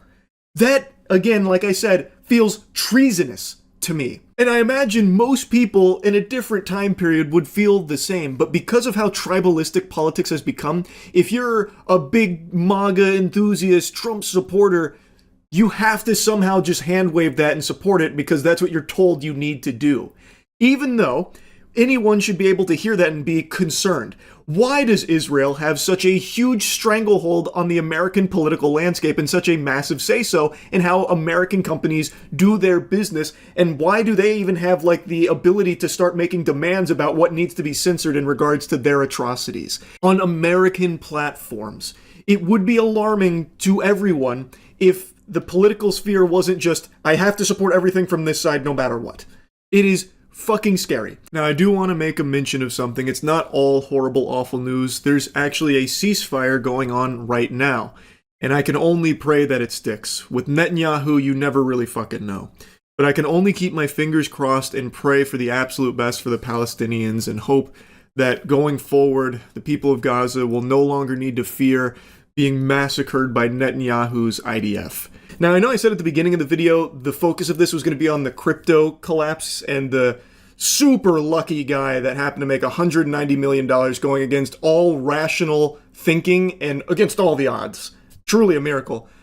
But I couldn't help myself. This is just so preposterous. But now, let's finally dive into the crypto collapse. CoffeeZilla made a video going over this. It's extremely well put together, so I'm going to be showing you some clips of that as we talk about it. I don't even know what this is. I think this is all legal, kind of. I don't think it should be, as you'll see. Thing is, even if it wasn't legal, it wouldn't matter. There will be no justice pursued regardless, because I think it's pretty clear that whoever this is, they are part of Trump's inner circle of cronies, and they had this knowledge beforehand what was coming, and it doesn't take a genius to recognize that imposing these huge tariffs on China was going to have a huge effect on the market. So it was a pretty easy opportunity for them to short with that knowledge in mind and make an unbelievable amount of money. Again, if it is legal, it shouldn't be, like CoffeeZilla says, but even if it isn't legal, it won't matter, because they're not going to do anything about it. But the question is, what did this guy know? Okay, how did somebody make $190 million while everyone else was losing their shirts yesterday? If you don't know, there was one of the biggest crashes we've ever seen in crypto. And someone came in 24 hours before and started placing shorts against the market. Short is just when you bet that the underlying asset is going to go down in price and you will make money on that. Now, this all started October 9th. At 16:39 GMT time, they start accumulating this Bitcoin short. So T-minus 24 hours until the rest of the world knows this information about the impending tariffs. They come in with $80 million that they start shorting Bitcoin with. That is not like a gamble or anything. That feels like they knew for sure something was going to happen. That is a crazy amount to come out of nowhere with to short Bitcoin. Now, the amount is unusual, but that itself is not the unusual part. Then we have Ethereum starts to get shorted at 3:49 GMT. Interesting. $30 million gets deposited into this account. Immediately start placing major bets that the market is going to go down. Why is this significant? Well, because at 14:57, this is only a few hours later, like 12 hours later, Trump posts on Truth Social that they are calculating a massive increase on Chinese tariffs. Zoinks. That's really lucky. This account comes out of nowhere, swinging huge numbers, slinging big time fucking doubloons here on these shorts. And then shortly after, well, it looks like something might be happening to the market here with these potential tariffs that they're calculating. Where I think this goes from suspicious to downright diabolical is the fact that at this point, the market dips a little bit because you have these threats of tariffs. But the person does not start closing out their shorts yet. No, that's not weird. This trader's just got diamond hands. What? He's not going to close out his position based off of just that one tweet there. No, that wouldn't make any sense. He's just got strong paws to really grip onto his positions here. Which I think is very interesting. If you place this huge short bet, and then the president tweets something like this, you would think you would close out your order. But not only do they not do that, not only do they not close out their short, they continue to place short bets against Bitcoin. In fact, this person continues to short Bitcoin all the way up till 2049 23 GMT. Why is that significant, ladies and gentlemen? It's because 2049 is the last short he places, okay? 2050 GMT. A minute later, 1 minute later, Trump announces they're considering an 100% tariff on China, which of course tanks the market. And this person makes literally $190 million in 24 hours. Then over the course of the next half hour, they close out all of their shorts and they cash out big time. Jackpot. Wow, did they get lucky or what, huh? Man, I cannot believe the coinky-dink there. Shorting all the way up until 1 minute before Trump's tweet. Geez, some guys have all the luck. You would actually need to be the biggest fucking stupidest troglodyte on the planet to think that this was just like a lucky, miracle trade here from this individual. This is clearly someone that had information about what was coming. The speculation is that it's Barron Trump. There's a lot of people that are providing their loose evidence that it's Barron. Nothing's confirmed on who this is, and I don't think there will ever be confirmation on who this was. But it doesn't take a galaxy brain 5-digit IQ genius to see this and recognize that the only way that something like this happens is if that person had prior knowledge of what was coming. There is no other explanation for it. So while everyone else lost tons of money, some people lost everything. This crash was so colossal that some people took their own lives because of it. The only way that someone went totally against the grain all the way up until 1 minute before the fucking, bomb dropped from Trump here is if they knew it was coming. Like, it's just, I think it is so clear. And the only way you could possibly think anything else is if you're already brainwashed and mind-controlled and stuck in a cult mentality. I really don't know what it will take to snap people out of this. The people that are just so far gone and willing to deny all the evidence of their eyes and ears, that they're constantly being told that they need to. Following these orders of just deny everything that you see and hear from this administration and everything going on. I don't know how you bring them back into, like, being able to think. Like, actually be able to think. It's fucking terrifying. It's actually... I know it's become very trendy to make fun of Katy Perry recently, especially after that cosmic voyage she went on like a week or two ago where they shot her up in a rocket ship and she spent a handful of minutes in space. I spend longer in space when I take NyQuil. And then she had the very cringe moment where she tried to be, like, really emotional about it, so when the rocket came back to Earth, she got out and kissed the ground, ate a little dirt as if she had been gone for years, like she was fucking Matt Damon stranded on Mars in the movie The Martian. All in all, it hasn't been a great couple of months for the Katy Perry brand image, but at the very least, she can almost call herself an astronaut. In the same way I can almost call myself 6 feet tall, even though I'm actually 5'6". But anyway, I'm not here to just harp on all of these things. Instead, I'd like to talk about a segment from her most recent concert that I got sent, and I am just blown away by. I want to be clear here so there's no confusion. I'm not even a Katy Perry hater, really. And I'm not even cosplaying as one either. I just think she's done some very silly things recently that obviously make it difficult to fight the urge to shoot a couple of spitballs. It is what it is. But, like, I don't even really dislike her or her music. A lot of the songs she's made in the past I still like to this day. I still think some of them are kind of bangers. Of course, gun to my head and I'm asked to name a single one of her new songs of the last decade, I'm getting my brains blown the fuck out. I don't know any of her new work, couldn't tell you, but I still like some of her classics. With that out of the way, I've got to show you this little piece from the concert. I'm going to have to mute the audio because it's a Katy Perry song. So instead, I'll be doing my own a cappella cover of it while showcasing the choreography and the performance.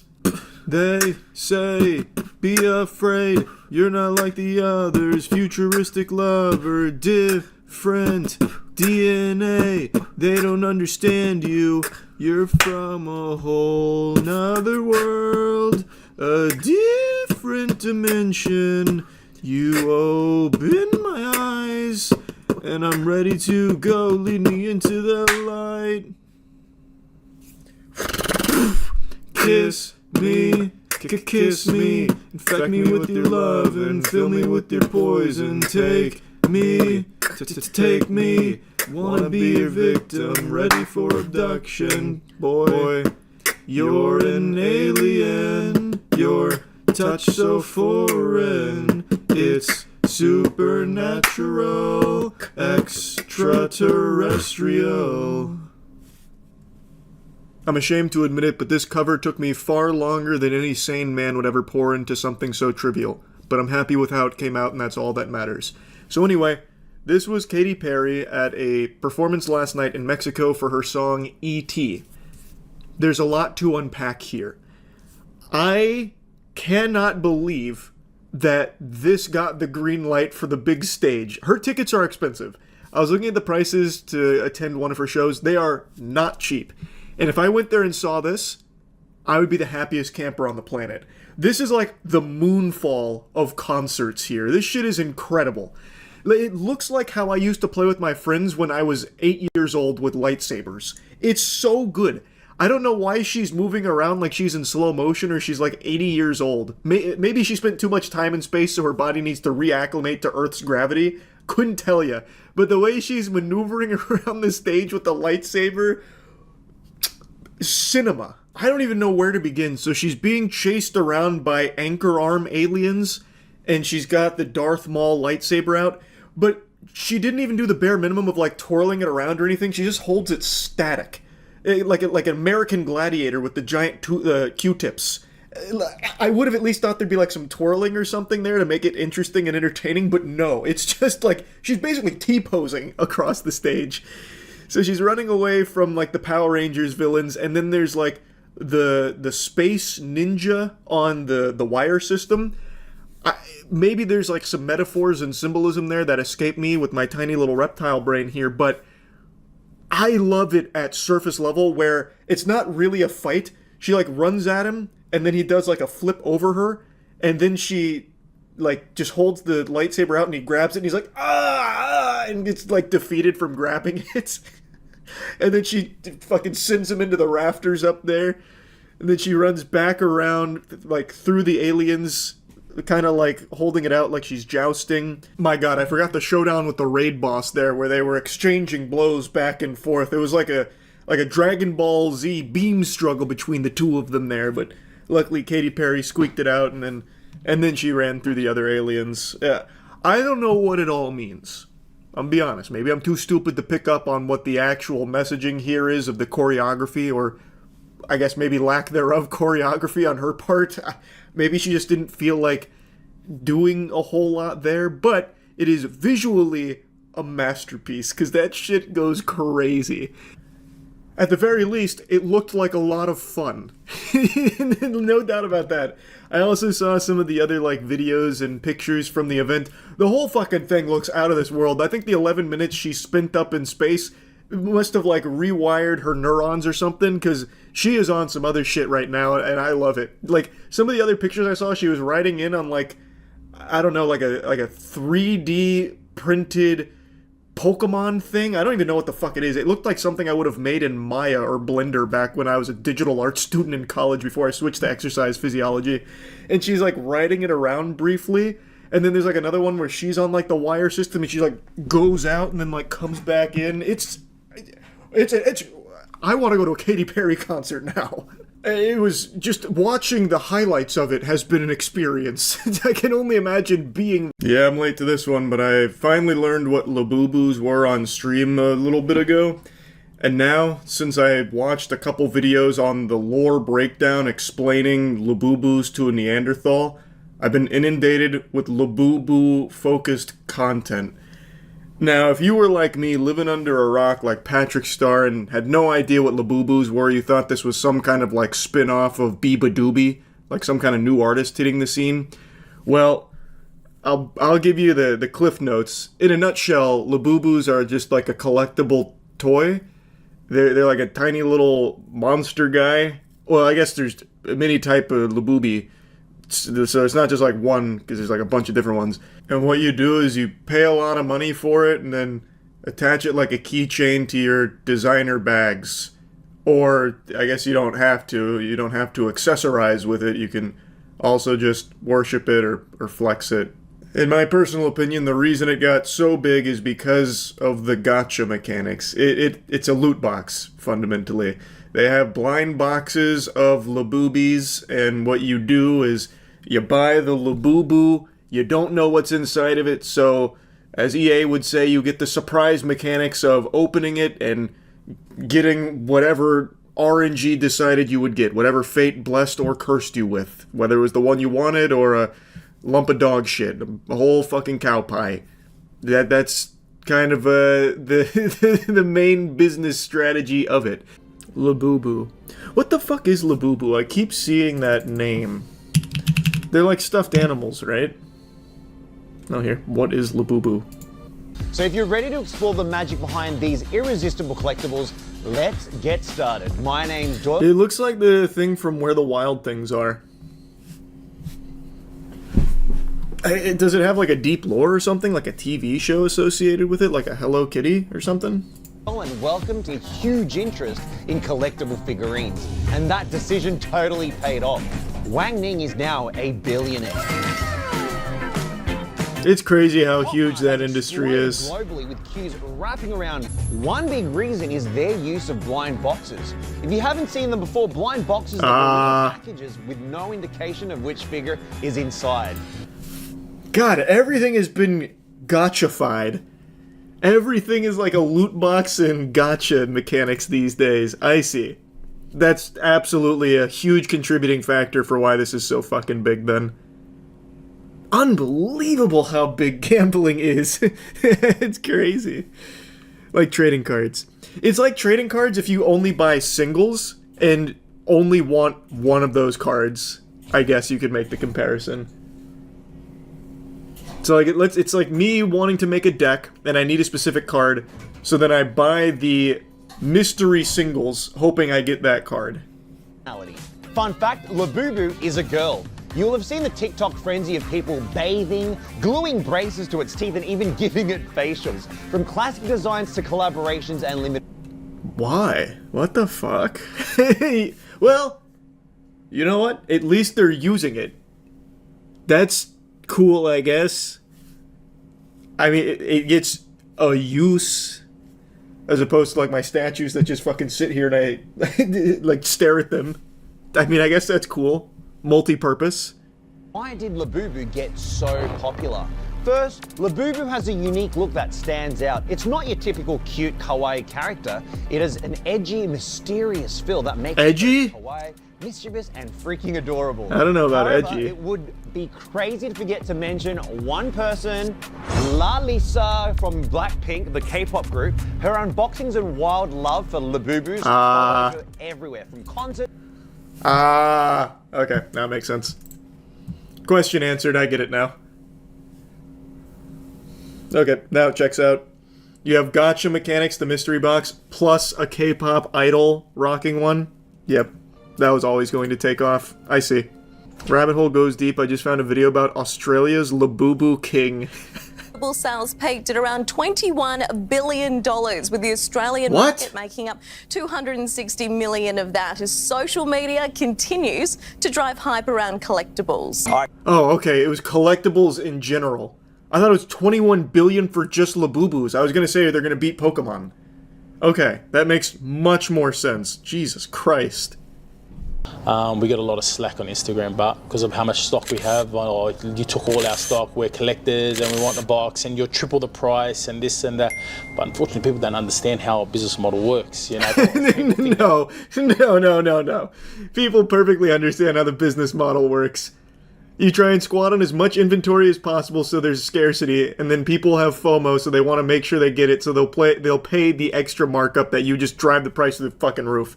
They came and shopped with me 2 weeks ago, bought Labubus for the kids. Someone stole her Labubu from her bag. You're kidding. Yes, at school. Tough. And then I speak to my daughter. Labubu robbery. My daughter's got 7 Capital on her name. punishment She's required. got every generation. You're stealing off kids. Bro, it's not normal. Not normal. So yeah, I told her take all the Labubus. Unfortunately, it is very normal now. It's super fucking normal now. This exact same thing happens in Pokemon. People literally fighting each other over Pokemon restocks at GameStop and Costco and Best Buy. I didn't know it was also happening for Labubu. This is news to me. So I think it's pretty clear. We have tons and tons of evidence to support that the number one strategy you can use for making a business successful, like the DNA that you're going to want to splice into your product, is gambling. Gambling is the chemical X to the Powerpuff Girls recipe here. That is how you find explosive growth. By adding gambling, it took Labubu's from just like a normal collectible toy to the thing. It's a pattern repeated in every industry. Like right now, the most profitable games are gacha games. Gacha mechanics, they're the new hotness. And adding like mystery elements and gambling to all kinds of products has been a tried and true formula for a long time. I don't need to give you the countless examples there. I'm sure you can think of about 1,000 off the top of your head. But now it's being introduced into collectible toys like Labubu's, and it has worked extremely well. So well, in fact, that just like the Pokemon craze we're experiencing, people are fighting over it, getting into big brawls, piling up corpses to get their grubby paws on some Labubu.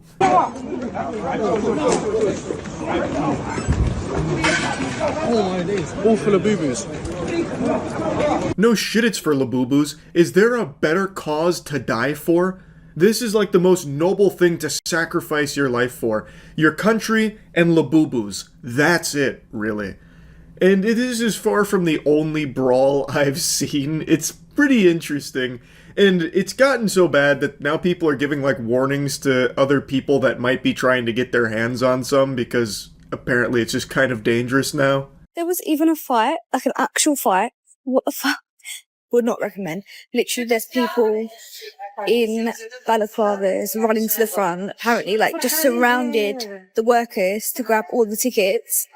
So yeah, I didn't get tickets. That was a waste of getting up early. Goddamn, they got Cobra Commander out there with his henchmen in the balaclavas going to steal all the Labubu from everyone else. It's pandemonium. Labubu are huge right now. I don't know how long this obsession will last, or like this fixation on Labubu. I think by adding so much like gambling to it, it probably has more staying power, especially in this age of social media where people just continue to endlessly fuel hype around things like this. I feel like it probably will go for quite a while with people just trying to like flex their Labubu and do like blind box openings and shit for it. But who knows, maybe it dwindles and dies real quick and people are left holding the bag, a whole closet full of Labubu that they can't sell and can't flex anymore because it'll be viewed as lame. Even if you're not into sports at all, I'm confident you've heard of the madness that just unfolded last night. The most stunning, out-of-nowhere, shocking trade in the history of sports, I believe, has just happened. Luka Doncic has been traded to the Lakers for Anthony Davis. It sounds make-believe. This is a more stunning trade than if the Lakers announced they were trading Austin Reeves for me, Charles White. Swear to God, I could have gone pro if not for this old trick knee. Point is, though, this is a trade nobody saw coming and nobody knew about. Luka didn't know. Nobody knew. It's not like Luka was asking for a trade. They just did this behind closed doors in the shadows and hushed whispers. This news broke while I was doing a watch party for the World Championship to support our Apex team. And when people were talking about it a little bit, buzzing, I thought for sure they had just fallen victim to the classic ball sack sports. I thought they had been sacked. This feels like a fake headline, and Luka to the Lakers has been a meme for probably close to 2 years now because it's so outrageous. It's so silly as a concept that it has become a joke until it wasn't. Now Luka is officially a Laker and Anthony Davis is a Maverick. Now I think by now a lot of you know this. I played basketball for 10 years, we've been on like a 5-month hiatus, but was still actively playing pickup games at least twice a week. And I've been keeping up with the NBA loosely. My team is the Heat. God bless. Lord have mercy. Point is, the reason I'm dropping my resume here like I'm interviewing for a job or I'm posting on LinkedIn is to let you all know that I understand just how big of a deal this fucking trade is and just how weird and wacky it is. No exaggeration, even Baba Vanga would have been powerless with this kind of prediction. There is nobody on the planet that would have expected this kind of trade. Because why would you trade Luka? He's 25 years old, the face of the Mavericks. He has put that team on his fucking back. He is a spring chicken in his prime. It's not like he's falling off and he's turning to dust before our eyes like he's, not able to compete at the highest level. He is still a generational talent performing unbelievably well. And yet they're just parting ways with him now instead of making him the franchise player that he is, really. It just doesn't make sense. I don't know what's happening at the Dallas Mavericks HQ. Maybe Leonardo DiCaprio's in there and he had a saying, Luka's getting a little old now, guys. He hit 25. We got to kick him the fuck out. I don't really understand this decision. In the midst of all of this, people have pointed to a Mark Cuban tweet where he said, "If I had to choose between my wife and keeping Luka on the Mavs, catch me at my lawyer's office prepping for a divorce."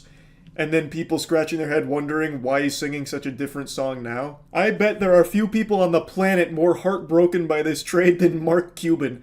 When he got this alert on his phone, he probably fell to his fucking knees, slamming his fist on the ground and covering himself in tears in the middle of a TJ Maxx. Because I guarantee he did not want this. But people don't remember that Mark Cuban is no longer the one that has like the controlling say-so on the team. He sold his majority stake. So this was not a Mark Cuban decision, at least I don't think it was. This was a decision by someone who I think forgot they were in real life instead of a video game. This feels like something you do in like a management sim for a basketball squad where you just kind of fuck around and do some silly, outrageous shit. But yeah, I will say, I actually think Anthony Davis on the Mavericks is going to be pretty strong for them. I think the defense he brings to that team is going to be pretty helpful. But get ready to call me crazy. I know chat certainly did for this take. I don't see Luka being a great fit on the Lakers. As much as I like Luka, he is an offensive weapon of mass destruction, but on defense, he's sometimes a liability. I will say I think his defensive stinker reputation is a little overblown. You know, people talk about Luka's defense like it's wetter than this fart. And it's really not that bad. He's not the best defender, but I think he's fine. But I think the Lakers now losing Anthony Davis needs something more than fine defensively. But we will see. The Dallas Maverick GM came forward and said that the reason they wanted Anthony Davis this badly to trade Luka is because defense wins championships, which is a age-old saying I'm sure you've heard millions upon millions of times, but at the end of the day, it is true. It is true. Though in this case, I don't necessarily believe that you're in a better position now to win championships than you were with Luka on your squad. The Mavericks were just in the finals. Yes, they didn't win, but they could have. They were a team that was capable of winning it all, and I don't think trading your franchise superstar for a defensive boost is the best call, but I can see where it's coming from. I do think Anthony Davis will fit in well with the Mavericks, but I don't know if that makes the team overall better than they were with Luka. I do, however, think the Lakers don't really get much better with Luka, and I stand by that until I'm proven wrong. And then once I'm proven wrong, I'll be like, you know what? I was wrong for the millionth fucking time. It happens. But that's just how I think it's going to go down. Now, since we're already talking about sports, might as well just empty the whole load here. Let's talk about the upcoming Super Bowl. Chiefs, Eagles. For the first time in my life, I'm rooting for the Eagles. I was never a Chiefs hater. Even way back in the day when they had Priest Holmes as their running back, and that was the best player they had. He was my fantasy football running back one year. I never disliked them. You wouldn't see me ripping my shirt off, twirling it over my head, going ballistic every time they won a game or anything like that, but I never disliked them. Even when Patrick Mahomes started to cook and they became this dominant force in the NFL, I still never disliked them. Until this year. Obviously the Chiefs are unbelievably good, but what makes them such a fucking headache to watch and make it so hard to cheer for them is the officiating that surrounds this team.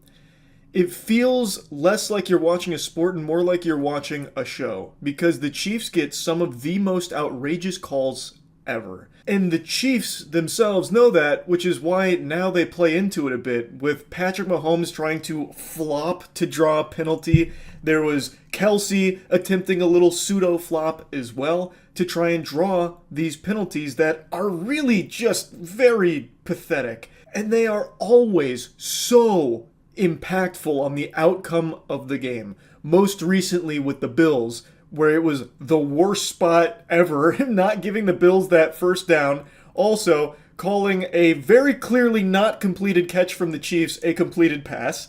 And even before the Bills, what I think is the most egregious example of referee favoritism, and what I think is probably the referees being told that they should try and do a little something to help the Chiefs whenever they can, is that unnecessary roughness call a couple games back. I don't think I can play you the clips, but they are terrible calls. They're so bad that the commentators, the official commentators that are broadcasting this, are actively saying how much they disagree with it. So that unnecessary roughness call, they even said, "Come on," and verbatim, I couldn't disagree more.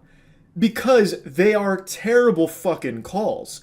That is something that wouldn't even be called in a flag football game, yet here in the fucking playoffs, it's getting called an unnecessary roughness penalty. And these are really important calls.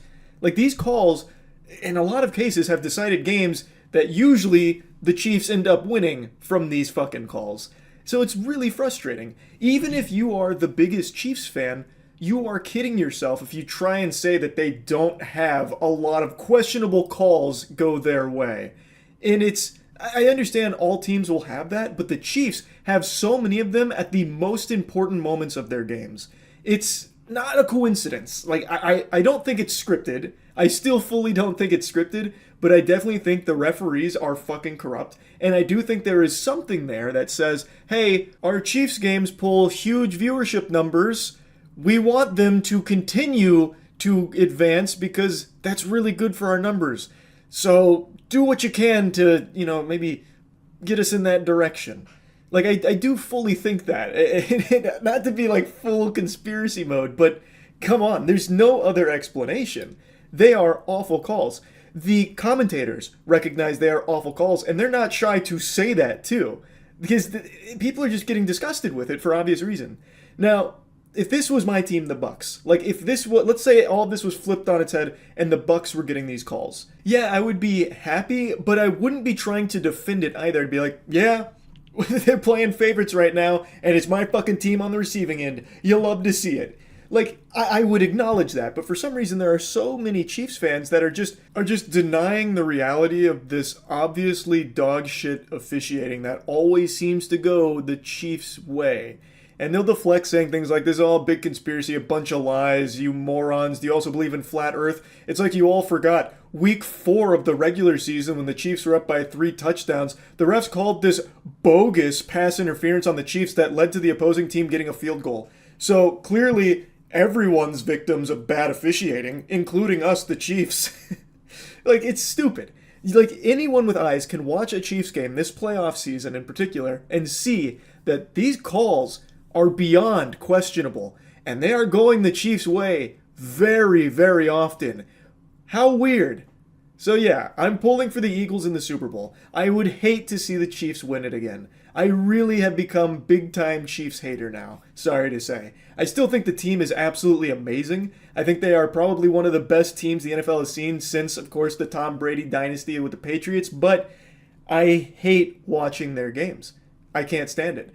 You're not watching a sport, you're watching a fucking show when you're tuning into a Chiefs game. And I don't like that as much. I learned about this on stream and made fun of it for a little bit, but I didn't realize just how big of a story this had become, with people still talking about it and upset about it to this day. It's DC proudly announcing that they are making a Harley Quinn fart comic, which also apparently has a special variant that will be a scratch and sniff, so you can smell her flatulence firsthand. Though I haven't seen any confirmations from an official source about a scratch and sniff variant, though it does seem like a no-brainer layup. If you're already going to be making fart fetish comic, you might as well give it the olfactory capabilities so you can deliver the Methodist right to the nostrils, which I think is far more pathetic than buying an e-girl's bathwater. This is apparently supposed to be like an April Fool's joke that they're announcing many months before April, and it also comes out late March, not on April 1st, and it's also an April Fool's joke you're paying for. It also just so happens to be prime fetish material for those with a fart fetish, which may be few in number, but they are proud, and they do have money. And I did a little more digging today because I got thinking about it after I saw more people discussing it, and it really is so weird. But before diving into the Methodist of Harley's asshole, I'd like to let you all know that I am more accurate with predictions than Baba Vanga, because 6 years ago, I became aware of this genre of Harley Quinn fart porn. I made a piece of content covering it. I didn't foresee that DC would give their official stamp of approval and make it a licensed product of peddling Harley Quinn fart porn, but I saw the writing on the walls. Like all the great astronomers before me, I looked into the stars and I saw ass. And that ass was farting, and it was Harley Quinn the whole time. I knew something was coming. I just didn't know exactly what. But I saw the first snowball that has now been turned into an avalanche of Harley Quinn fart porn. That jalapeno chili's talking back at me. I'll be stinking this place up soon enough. No, you're bluffing. Jesus Christ, Harley, show some mercy. Gotham is doomed. Come on, goddammit, I'm ready. Play me a song on that rectum radio. I'm the worst of the worst. Ooh, wow. My asshole's talking some serious shit right now. Right. Pay up, B-man. Gas ain't free. As I mentioned in that video, I couldn't show any of the footage anymore because she does get nude, so it is bare butt cheeks spreading pink eye through the camera. But yeah, I was there with patient zero here. So I knew that this community existed. I just didn't think DC would ever try to directly appeal to it. But they are. So let's go into the upcoming Harley Quinn fart comic. We get a sizzler reel here, a little bit of hype up for the comic. This is the synopsis, more or less.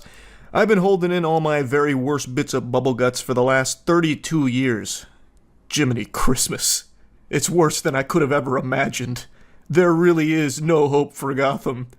And it's all been leading up to this epic expulsion. Your nose will never be the same. You'll gag, you'll cry, you'll feel things you ain't never felt before. This fine publication is a celebration of all things past, present, and future. Sequential art's place in the annals of history is about to change with the release of Harley Quinn's Fartacular, silent but deadly. A comic that promises to have the highest concentration of gas per page, GPP, ever committed to print. Emphasis on committed, because everyone who worked on this comic is getting thrown into Dr. Fartley's home for no good gassy gals and guys. Read the comic that Abraham Lincoln called A Joy from Fart to Finish moments before he died. Warning, we aren't kidding. If you're grossed out by farts, then this comic isn't for you, and that's perfectly okay, though I am judging you. Unless you want to put your feelings to the test, in which case this comic is for you. Proudly written by Joanne Starer, perhaps? I'm not quite sure how to say the last name. This is a real comic that's coming out. I've seen a lot of people saying that it's all baloney. Don't believe the lies. It's horseradish. There's no Harley Quinn fart comic. That's ludicrous. Well, it is real. This is actually coming out next year. And it's shaping up to be the most talked about 2025 comic release that we know of so far.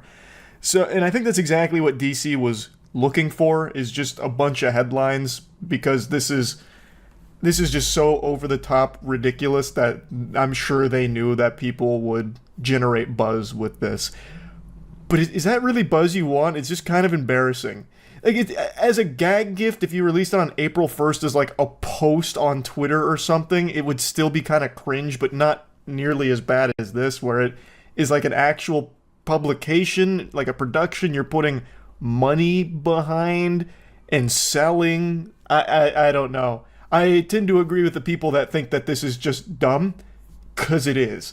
Like, I always appreciate really silly, over-the-top things, but this is just, it's gooner material. Yeah, you could obviously hide behind the shield of, no, it's clearly just a gag gift, it's a joke, you know?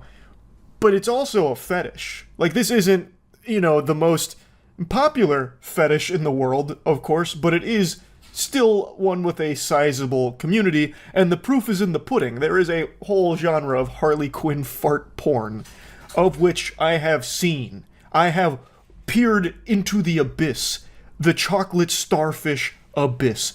So what you are making is a piece of official DC fetish slop, which, if that's the direction you want to go, I mean, I'm not the CEO of your company, go hog wild, I guess, but it is weird. Harley Quinn breaking wind, gooners busting nuts. I've said for a long time, Hollywood is an evil place. Not exactly a brave take, no one's going to be gasping or have their jaw on the floor, but you might be questioning, Charles, how can you even say that? You yourself are a Hollywood superstar thanks to your game-changing performance as District 8 hospital helper in the Hunger Games Mockingjay Part 1. Isn't it a bit hypocritical to say Hollywood's evil when you yourself were a large part of the reason Hollywood is successful thanks to reinvigorating public interest in cinema? Due to your exceptional acting as the District 8 hospital helper and single-handedly carrying the Hunger Games franchise on your extremely strong back, a back that's built like a Greek god and Adonis, if I was to lat spread right now I'd look like a bat, the same franchise that's responsible for springboarding Jennifer Lawrence's career, but only because they cut out most of my scenes as the District 8 hospital helper because they overshadowed hers. And of course, you're not wrong, my sweet sunflower, but it's because of this level of expertise with a performance like mine, District 8 hospital helper, which is still widely studied across all theatrical colleges across the nation, that I am able to say with a high level of confidence that I know just how corrupt and evil Hollywood is from the inside. It is rotten to its very core. And it's extremely nice to see that most people are really waking up to how fucked up Hollywood is as an industry. Now, I covered the writer's strike when it started about 3 months ago now, almost 3 months ago, And I want to just give a follow-up to where things are at because it's not improved, and in fact it is only escalating. And now it's more than just the WGA that's gone on strike. Now SAG-AFTRA has joined the party as well and are striking too, and a lot of the actors are standing with the writers here. So it's really bubbling into this giant, witch's cauldron stew here. It's like when all of the characters of an action movie come together at the end to fight the big bad guys. It's just this big team-up moment. So all the writers are coming together with a lot of actors standing beside them in order to finally get what they deserve from the industry. For those that don't know why they're striking, it's actually pretty simple. I'm just going to boil it down to like the bare necessities here. Their pay is not what it should be for the work they do for these productions. Writers are invaluable to the industry, period. I know there's a lot of brain rot on Twitter that's arguing the opposite, and they keep using the example of, if writers are so important, why is there such thing as bad writing? Checkmate. They don't deserve to get paid more for writing like this, and then they'll drop an example of shit writing from something like Forspoken, which isn't even like a Hollywood production, but some of the writers that are in these unions are also working on video games, so I guess that's the point they're making. Actual little Neanderthal brain takes of, this writing is bad, so that all writers are useless. In fact, let me write it. It'll be 10 times better. And their only experience writing is fucking summer book reports in middle school. It's just a stupid take. Of course there's going to be better writing than others, right? But it doesn't mean that all writers are useless or something. It's just natural. It's the same thing with like athletes. There's going to be some athletes that are better than other athletes. It's just one of those things. So yeah, there's going to be bad writing. Doesn't mean they don't deserve to get fucking paid for their work. It's just stupid. It's beyond dumb. Writers are one of the most important positions to any production, full stop, 100%. And their pay has not reflected this. They're not being fairly compensated for their work, and they haven't been for a long time. They don't have a lot of options in terms of like royalties either. It's just very unfair to writers. And obviously the entire industry has been changing with streaming becoming more and more prevalent, and they're just falling behind on keeping writers adequately compensated. In fact, their pay has fallen, and they're not getting any like real reasonable profit shares or splitting or anything like that. They're just not being paid fairly. That's the bottom line there with the first component of this strike. So they've been trying to have conversations with the top brass in the industry in order to rectify this, reach some kind of amicable conclusion so they can get fairly compensated for the work that they love doing and want to keep doing. But that hasn't really happened, so they were left with no other options except going on strike. And another big component of this is AI. As AI continues to evolve rapidly, a lot of the soulless money zombies at the top of the Hollywood food chain have taken notice and have recognized that if they start to integrate AI into their productions, they can save a lot of money by not having to pay writers' salaries or pay writers. They could just start using AI in order to get their desired result. It's cheaper, they have more control over it, and clearly the WGA as well as SAG-AFTRA, like pretty much all writers, have a bit of an issue with that. So that was another one of their points, is they would really like if they didn't just fucking blast AI into the industry to try and like phase them out. Like they don't want the AI trained on their works. They don't want any of their works to be used to try and develop some kind of AI model off of it. So those are really the big things. And this has been going on for about 3 months now, and the response from the big boys has not been positive. So according to reports, they are determined to break the WGA, and now by extension SAG-AFTRA, since they're also striking at the moment. So their in-game, according to the executives and the insiders here, is to allow things to drag on until union members start losing their apartments and losing their houses. They call it a cruel but necessary evil. This is par for the course for Hollywood. This really tracks. Anything evil that can be done, Hollywood does. So they're playing hardball here. They're not giving in to any demands. They're not budging an inch.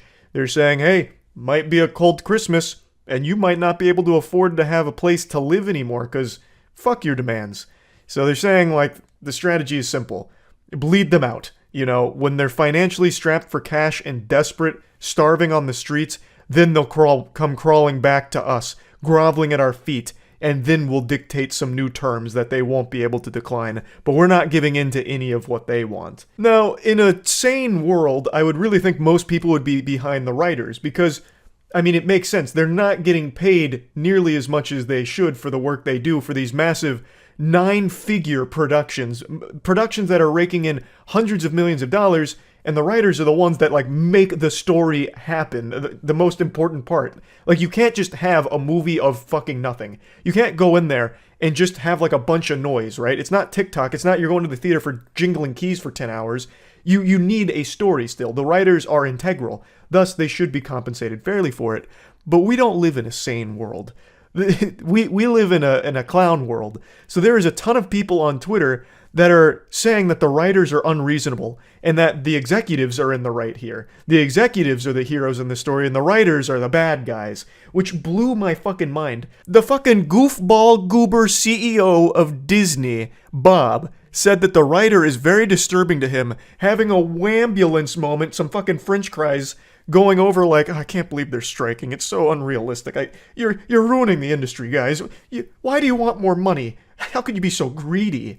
Coming from a guy who's making $20 million a year annually, the writers are extremely important. And coming from someone like this with a salary like that, I don't know who on Twitter who could read these stories and then start pumping their fists saying, yes, those are the good guys. Those are the heroes of the story, the champions of justice. The fucking soulless husks with unimaginable wealth that are exploiting their workers, fucking their butt with a smile on their face.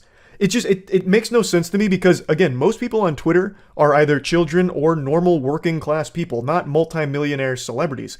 So how can you, as like a normal working class person, be excited and celebrate that other working class people like yourself are being exploited? It actually just doesn't compute up here in my noodle how you reached that part of decay in your mind. Like, why wouldn't you want the workers to get paid more? Why would you want the wealthy executives to continue to nickel and dime all of their employees in order for them to make more tens of millions per year on their annual salary? Like, I don't get how like a normal person sides with them. Like, they're not going to give you money just because you're fighting PR battles for them on Twitter. Dumbass Disney CEO Bob's not going to find your Twitter account and start clapping for you. He's not going to just swoop in there and be like, you know what, Jacob? I am so glad you made this tweet. You're right. It is unreasonable and downright criminal that our writers want more money. It does. Where did we all go wrong as a society? Wanting some kind of profit sharing or some other compensation? It is ridiculous, Jacob, and you are right. Here's $5 million. Give me your PayPal. It's not going to happen. Like, I don't know why you're blaming writers either. There's a lot of people getting mad at writers because now their favorite shows are being affected, so they're going on a hiatus and a break because there's no one writing it. And now they're getting mad at the writers, like, just go back to doing your fucking jobs. When what they're trying to do is what every worker tries to do. Get paid fairly for the work they do. Like, I just don't understand who could be against that. I really don't. Honestly, I don't. So I just wanted to give you an update here because the writing strike is only continuing to grow here, and it's going to continue to grow until either they come to the table and start to negotiate, or all of the shows get drastically affected by the situation here. It's already affected a ton of productions, and it's only going to continue if they can't reach some kind of deal here, some kind of peaceful resolution or something. So Thanksgiving is a wonderful holiday where friends and families come together to exchange smiles and food and galaxy gas. A very special holiday where we light candles and put a turkey leg by the chimney so Santa Claus can wiggle his ass down there and boof it as a little appetizer to Christmas. And I know sometimes it can be hard to think of something to be thankful for when you're going through a difficult time, so I'd like to help you out here because I think there is something that everyone should be appreciative of, a blessing that we just recently got. You should be thankful that you get to live in this time period where the worst idea ever pitched was just publicly stated yesterday. Elon Musk just announced that too many game studios are owned by massive corporations, so he's going to use his massive corporation to start an AI game studio. It's finally here. An idea worse than Concord. This is some Powerpuff Girl shit with Professor Utonium in the lab mixing all the ingredients, but the only ingredient here, the Chemical X, is just AI. AI, and AI to create the perfect pile of dog shit. If you're unsatisfied with the games that have been coming out recently, that's totally fine. I'm not your dad. I'm not going to come in there and fucking shove your face into the computer and force you to play them. There's not going to be some kind of covert, off-the-books government agency that's going to kick down your door and arrest you for not liking modern games. That's fine to not like them. How the fuck does this solve that problem? How is AI the solution here? AI has become almost this wacky buzzword that's just this catch-all that can do anything. Like a mythical, magical whatchamahoosit. Like, AI is gonna solve every single problem. You don't like these boring, formulaic, soulless games? Well, don't worry. AI is gonna make nothing but the best games ever made. How? AI right now can only produce soulless, generic, formulaic copies of things that it's been trained on. You're not solving a problem here. This is an idea almost as bad as garlic mouthwash. This isn't like some new innovation either. AI is being used by tons of weirdo assholes to produce unplayable, irredeemable, putrid cash grab garbage right now. So we know what games AI is capable of producing right now, and they're not very good. Significantly worse than anything else that's coming out. So I don't know who this is supposed to excite. As the richest man in the world, if you're unsatisfied with the games and want to start your own studio, why would you choose the cheapest, worst possible option with AI instead of just assembling the goddamn Avengers to create, like, heaters? Like, just a fucking fantasy football team of the best developers that money can buy and put together your own studio with this talent. It'd be significantly more effective and far more likely to lead to something really good as opposed to just relying entirely on AI to make games. That's wumbo idiot mode stuff. That's stupid. Anyway, though, this isn't the only thing I wanted to yap about. I do want to wish all of you a very happy Thanksgiving. If you don't celebrate Thanksgiving, I hope you have a really happy day. You need to make today a great day, and if you don't, you're gonna make me really fucking mad about it. So, you don't want to do that. You don't want to see me when I'm angry. I start doing some of that. It's not pretty. And also, I'm going to be doing a money giveaway stream tonight. It's been like a month and a half since the last time I've done one of these, so it'll be a bigger one tonight. I'll probably go for a few hours just giving money to a bunch of different people. If you haven't been to one of these, typically what I do is I just have a Google form that I pin to the Twitch stream chat or the YouTube stream chat, and you click on that and just fill out the form saying like how much money you're looking for, what you're going to use it for, and then your PayPal email, and I just go through randomly landing on them and then just fulfilling whatever the wish was. So I was going to do that as a little Thanksgiving celebration to spread a little cheer and joy to get ready for the holly jolly season of Christmas.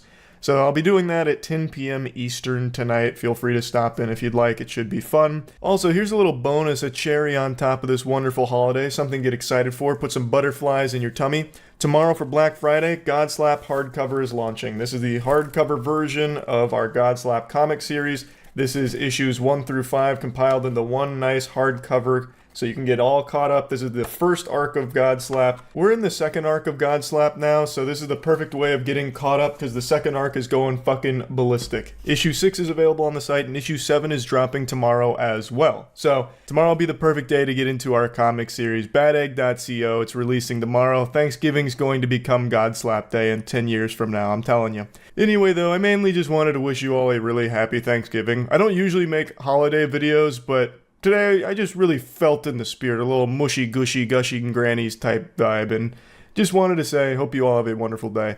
I'm also going to go ahead and drop a little spicy nugget here on your plate in case any of you haven't seen this news, but it seems like DB Cooper, the DB Cooper, has actually been identified. Like, we finally have real, substantial, overwhelming, nearly bulletproof evidence, fucking adamantium evidence, I would say, because this has truly convinced me that the DB Cooper and Richard Floyd McCoy were one and the same. So a YouTuber was actually the one to crack this, and the FBI has been investigating it, even though back in 2016 they kind of threw in the towel and said, you know what, hogwash, we're done here. We can't know for sure. A YouTuber never gave up, and I think they have finally solved it. Who is DB Cooper? I already have the answer. It's my buddy Eric. New evidence may crack one of America's greatest mysteries. A parachute found in an outbuilding in North Carolina could be the new evidence that may crack the 53-year-old DB Cooper case. Could lead investigators to the identity of the man who jumped out of a hijacked plane carrying $200,000. Still one of the most interesting mysteries ever. That has a super simple answer. He died before ever even hitting the ground. He didn't survive. That's what I believe. That man parachuted straight to Valhalla. In fact, I don't think he even got a chance to open the parachute. More than 5 decades ago, mild-mannered passenger in a business suite boarded Seattle. We already know the story. I'm not going to fucking lore recap on you. You can go to previously on Dragon Ball Z if you want to see the whole thing. Watch the Lamino video on it. Where's the new evidence? In 2016, after turning over every credible lead and suspect, the FBI seemingly threw up its hands and declared in a statement that it was rerouting resources to other investigative priorities pending any new information, particularly physical evidence such as parachutes or money. Now the agency might have gotten a new break in the case for the first time in decades. The real McCoy. Retired pilot, skydiver, and YouTuber Dan Greider told Cowboy State Daily. What a newspaper. That's like a comic book organization. That he may have found the missing link after uncovering the modified military surplus bailout rig he believes was used by D.B. Cooper in the heist. It belonged to Richard Floyd McCoy II and was carefully stored in his deceased mother's storage stash until recently. I hit that like baby talk on the stored. McCoy has long been one of the FBI's leading suspects after successfully pulling off an identical but better executed hijacking in Utah just 5 months later. That rig is literally 1 in a billion, Greider said of the distinct parachute. McCoy's children, Shantae and Richard III, cool name, or Rick, agree with Greider that they believed their father was D.B. Cooper, a secret that shrouded the family but wasn't overtly discussed. It's the site you're on. You're right, I'm on Cowboy State Daily right now! I had no idea. It's just the first thing that came up. For years, they said the family stayed... What? For years, they said the family stayed mum out of fear of implicating their mother, Karen, whom they believe was complicit in both hijackings. Upon her death in 2020, they broke their silence to Greider after being contacted by him off and on for years. Greider, who has been researching the case for more than 20 years, documented this investigation in a lengthy 2-part series on his YouTube channel, Probable Cause. YouTubers are cracking the craziest fucking cases these days, man. That's so hype.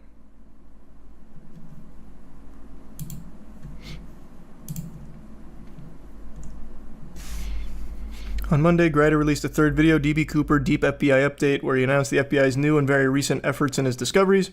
After watching his first 2 videos, Greider said FBI agents contacted Rick and Greider to see the parachute. It was the first investigative move by the agency since issuing the 2016 statement. Greider and Rick McCoy traveled to Richmond, Virginia in 2023, where they met the FBI agents. They took the harness and the parachute into evidence, along with the skydiving logbook found by Shantae that aligned with the timeline for both hijackings, providing another vital piece of the puzzle. Also present at the meeting was Greider's friend Laura Savino, a retired commercial airline pilot and award-winning author of Jet Boss, a Female Pilot on Taking Risks and Flying High.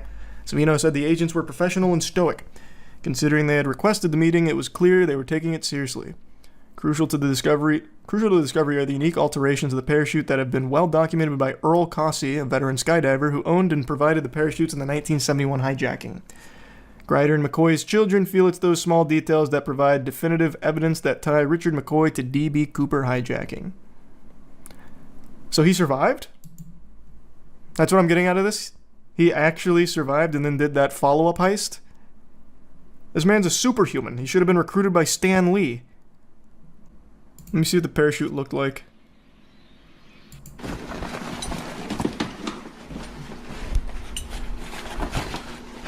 We just solved it. That's a mic drop right there. I love that. Man's fiddling with his parachute and he's like, you know what? Nah, that's checkmate. We solved it. Of video footage and traipsed around an investigation, and I produced D.B. Cooper Part 1. That video did very well and up and on the air and convinced a lot of people. In my opinion, Richard Floyd McCoy was definitely D.B. Cooper. Because of D.B. Cooper Part 1, I got 2 phone calls. Huge phone calls. That's so cool, man. Good for him. I think he probably did crack it. Based on what I've read here, I think he actually got it. D.B. Cooper was Richard Floyd McCoy, and he somehow survived that jump. I don't understand how. The Lord chose him to be his warrior. I don't know, man. People have been claiming to know who D.B. Cooper is for years. Yeah, but he's right. If you know the story of D.B. Cooper, you will know that the parachute is known exactly what they gave him, and he's claiming to have that exact parachute here. The FBI seems to be thinking so as well. The family of Richard Floyd McCoy also seems to think so and has thought so for a while. I don't know. It's pretty overwhelming amount of evidence, to be honest. Physical evidence as well as testimonial evidence. They have his log dates, and he committed a similar hijacking months later. Also true. I think that this is probably dead to rights here. He died in 1974. They still won't find him. It's been too long and the case has been tainted so much. Well, he's dead. They can find him. They can just go to his gravestone and arrest the corpse if they wanted to. But the evidence is overwhelming. Before this, who else did you think DB Cooper was? I don't remember all the people I thought it was. The main thing I've always believed is that he died. He didn't survive the jump. Most experts thought it impossible to even survive that jump. Fucking pitch black. The wind, like all of it, was a miracle to have survived, and I guess he did. McCoy's death is actually pretty crazy because he got sentenced to 45 years in prison and escaped by making a fake handgun out of toothpaste and stole a garbage truck with his fellow inmates. They committed a bank robbery together soon after, and he was killed in a shootout with the FBI. Didn't see that in his Wikipedia. I'm trying to quit smoking and I'm losing my mind. Hey, I'm wishing you the best with it. I've got a tip for you. Get hooked on something else, like League. You'll forget to smoke. You'll be too fucking angry at your teammates. Yeah, I played League earlier today, but I actually had fun. But I already know if I start actually playing League, it's gonna be fucking miserable. I smoke because I play League. Alright, try getting addicted to Magic the Gathering. Desperation comes in all shapes and sizes, but this one is pretty unique. This is coming from a multi-billion-dollar corporation that seems to be panicking that no one's going to see their new movie. And those fears are pretty grounded because it's the Sony anti-hero Spider-Man franchise, Hold the Spider-Man, that has delivered some really impressive failures over the last 2 years. Starting, of course, with Morbius. God bless, who could forget? That movie started an entire movement and delivered a timeless classic that would be laughed at for eons to come, where Sony actually re-released Morbius after the initial flop, only for it to flop again because they believed the memes that people actually loved it and that they needed to try again. And in 2024, they said, you want to see us do it again? They put out another film that can make a championship run to the title of Worst Film of the Year, Madam Web. Now, unfortunately, Madam Web is not the worst film of the year. That honor still belongs to Borderlands. Madam Web is second place right now, but Sony still has one more trick up their sleeve, one more super stinker up their ass that they're willing to pop out onto the big screen. Kraven the Hunter. It's a film no one was asking for, and it's a film whose trailers got 0 people excited. And Sony seems to be picking up on this, so they're trying a very interesting marketing push where just an hour ago, they released the entire 8-minute intro onto YouTube for free. And it looks like something I would have watched on Putlocker 10 years ago, like a pirated copy of Kraven the Hunter. I'll give you a full review of the 8 minutes they released here, because trust me, it's jam-packed. I raised my testosterone levels, pretty sure there's a lot of extra hair on my chest now from it. But I do want to dive into a bit more of the nitty-gritty with how Sony's been handling Kraven and everything they're doing to try and get people to go see it. Before even getting into that, though, I do want to make a quick mention. Godslap, the hardcover signed version, is almost gone, so if you've been desperate to get your hands on our comic series Godslap, this is the best way of doing it. It's volumes 1 through 5, all in a beautiful hardcover and signed by yours truly and the rest of the team. It's available at badegg.co. It's clear that Sony is smelling the fumes of failure here with this one, since no one's talking about it, there's no buzz. And it seems like they don't have a lot of confidence that their marketing was effective, so it's probably not tracking that well, which is why they're releasing the 8 minutes here.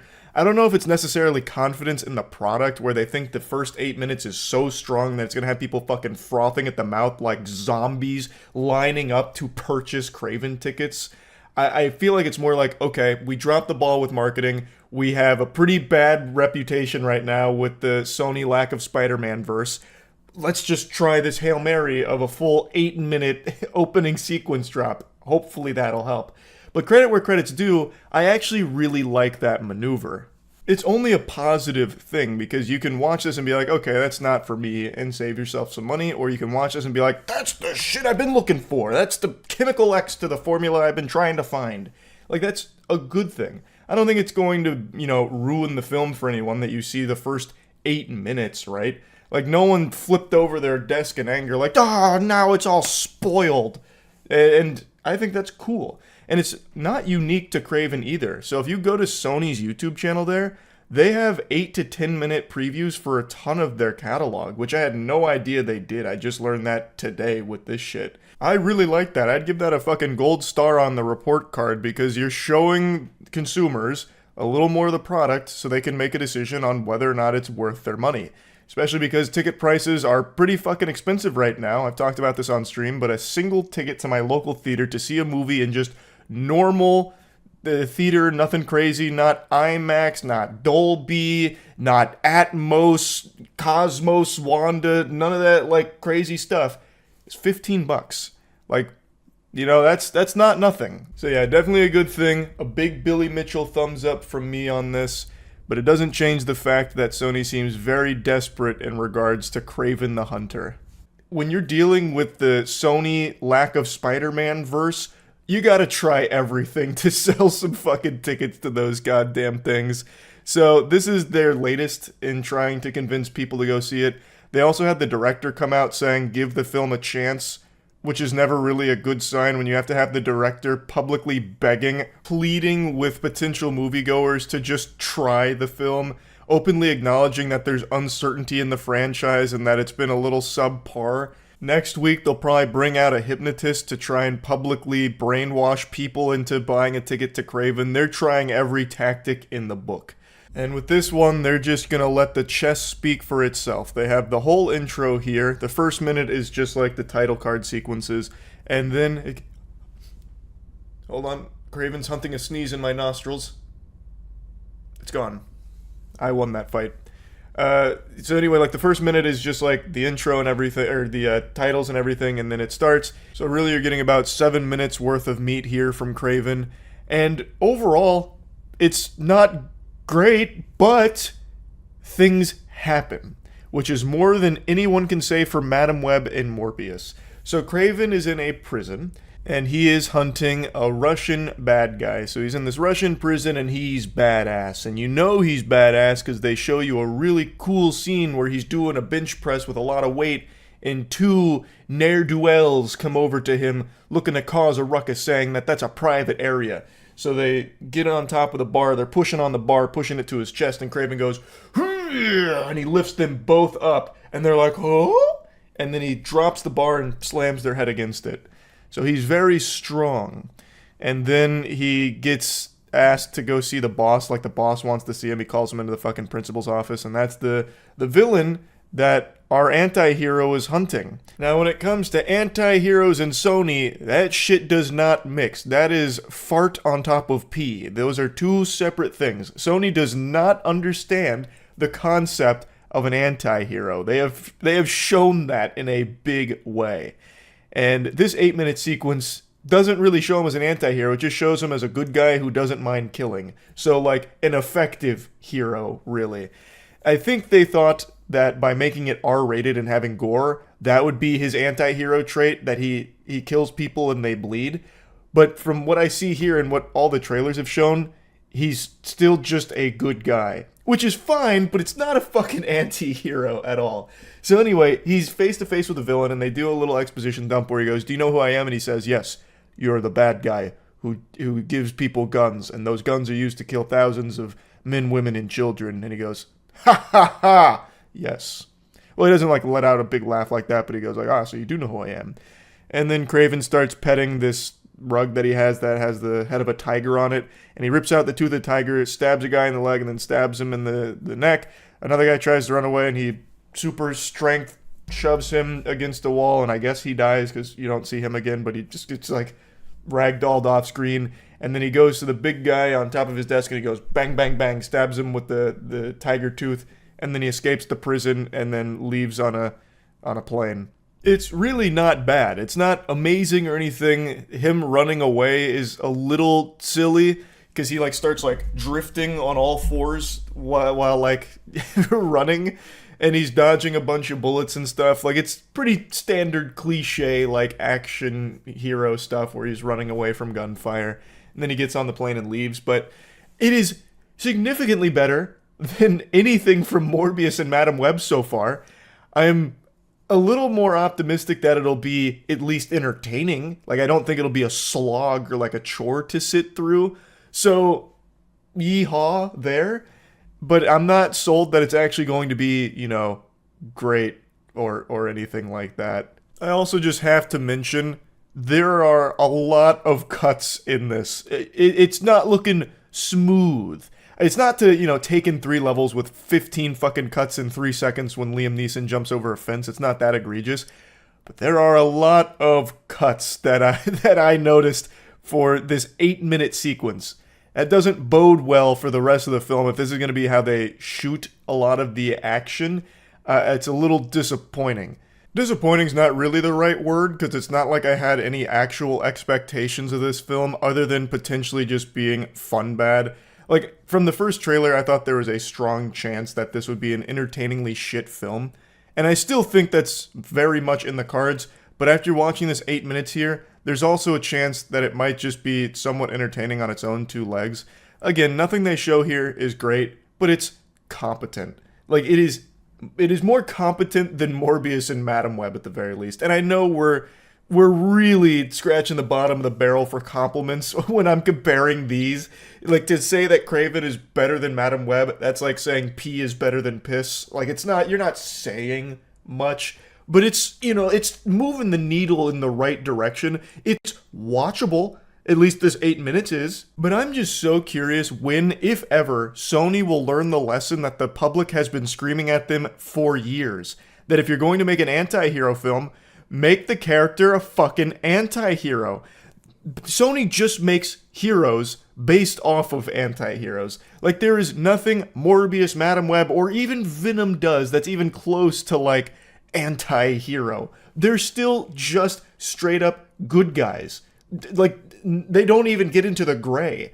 And from this 8 minutes, it seems like that's the direction they're taking Craven. Within the first 8 minutes, he says that he's hunting bad guys. He's just hunting a bad guy. You would have a much more unique film and a stronger chance of standing out if you actually just committed to having them be an anti-hero like they're supposed to be. And it seems studios are just really apprehensive about that. Like, we already saw it with Black Adam.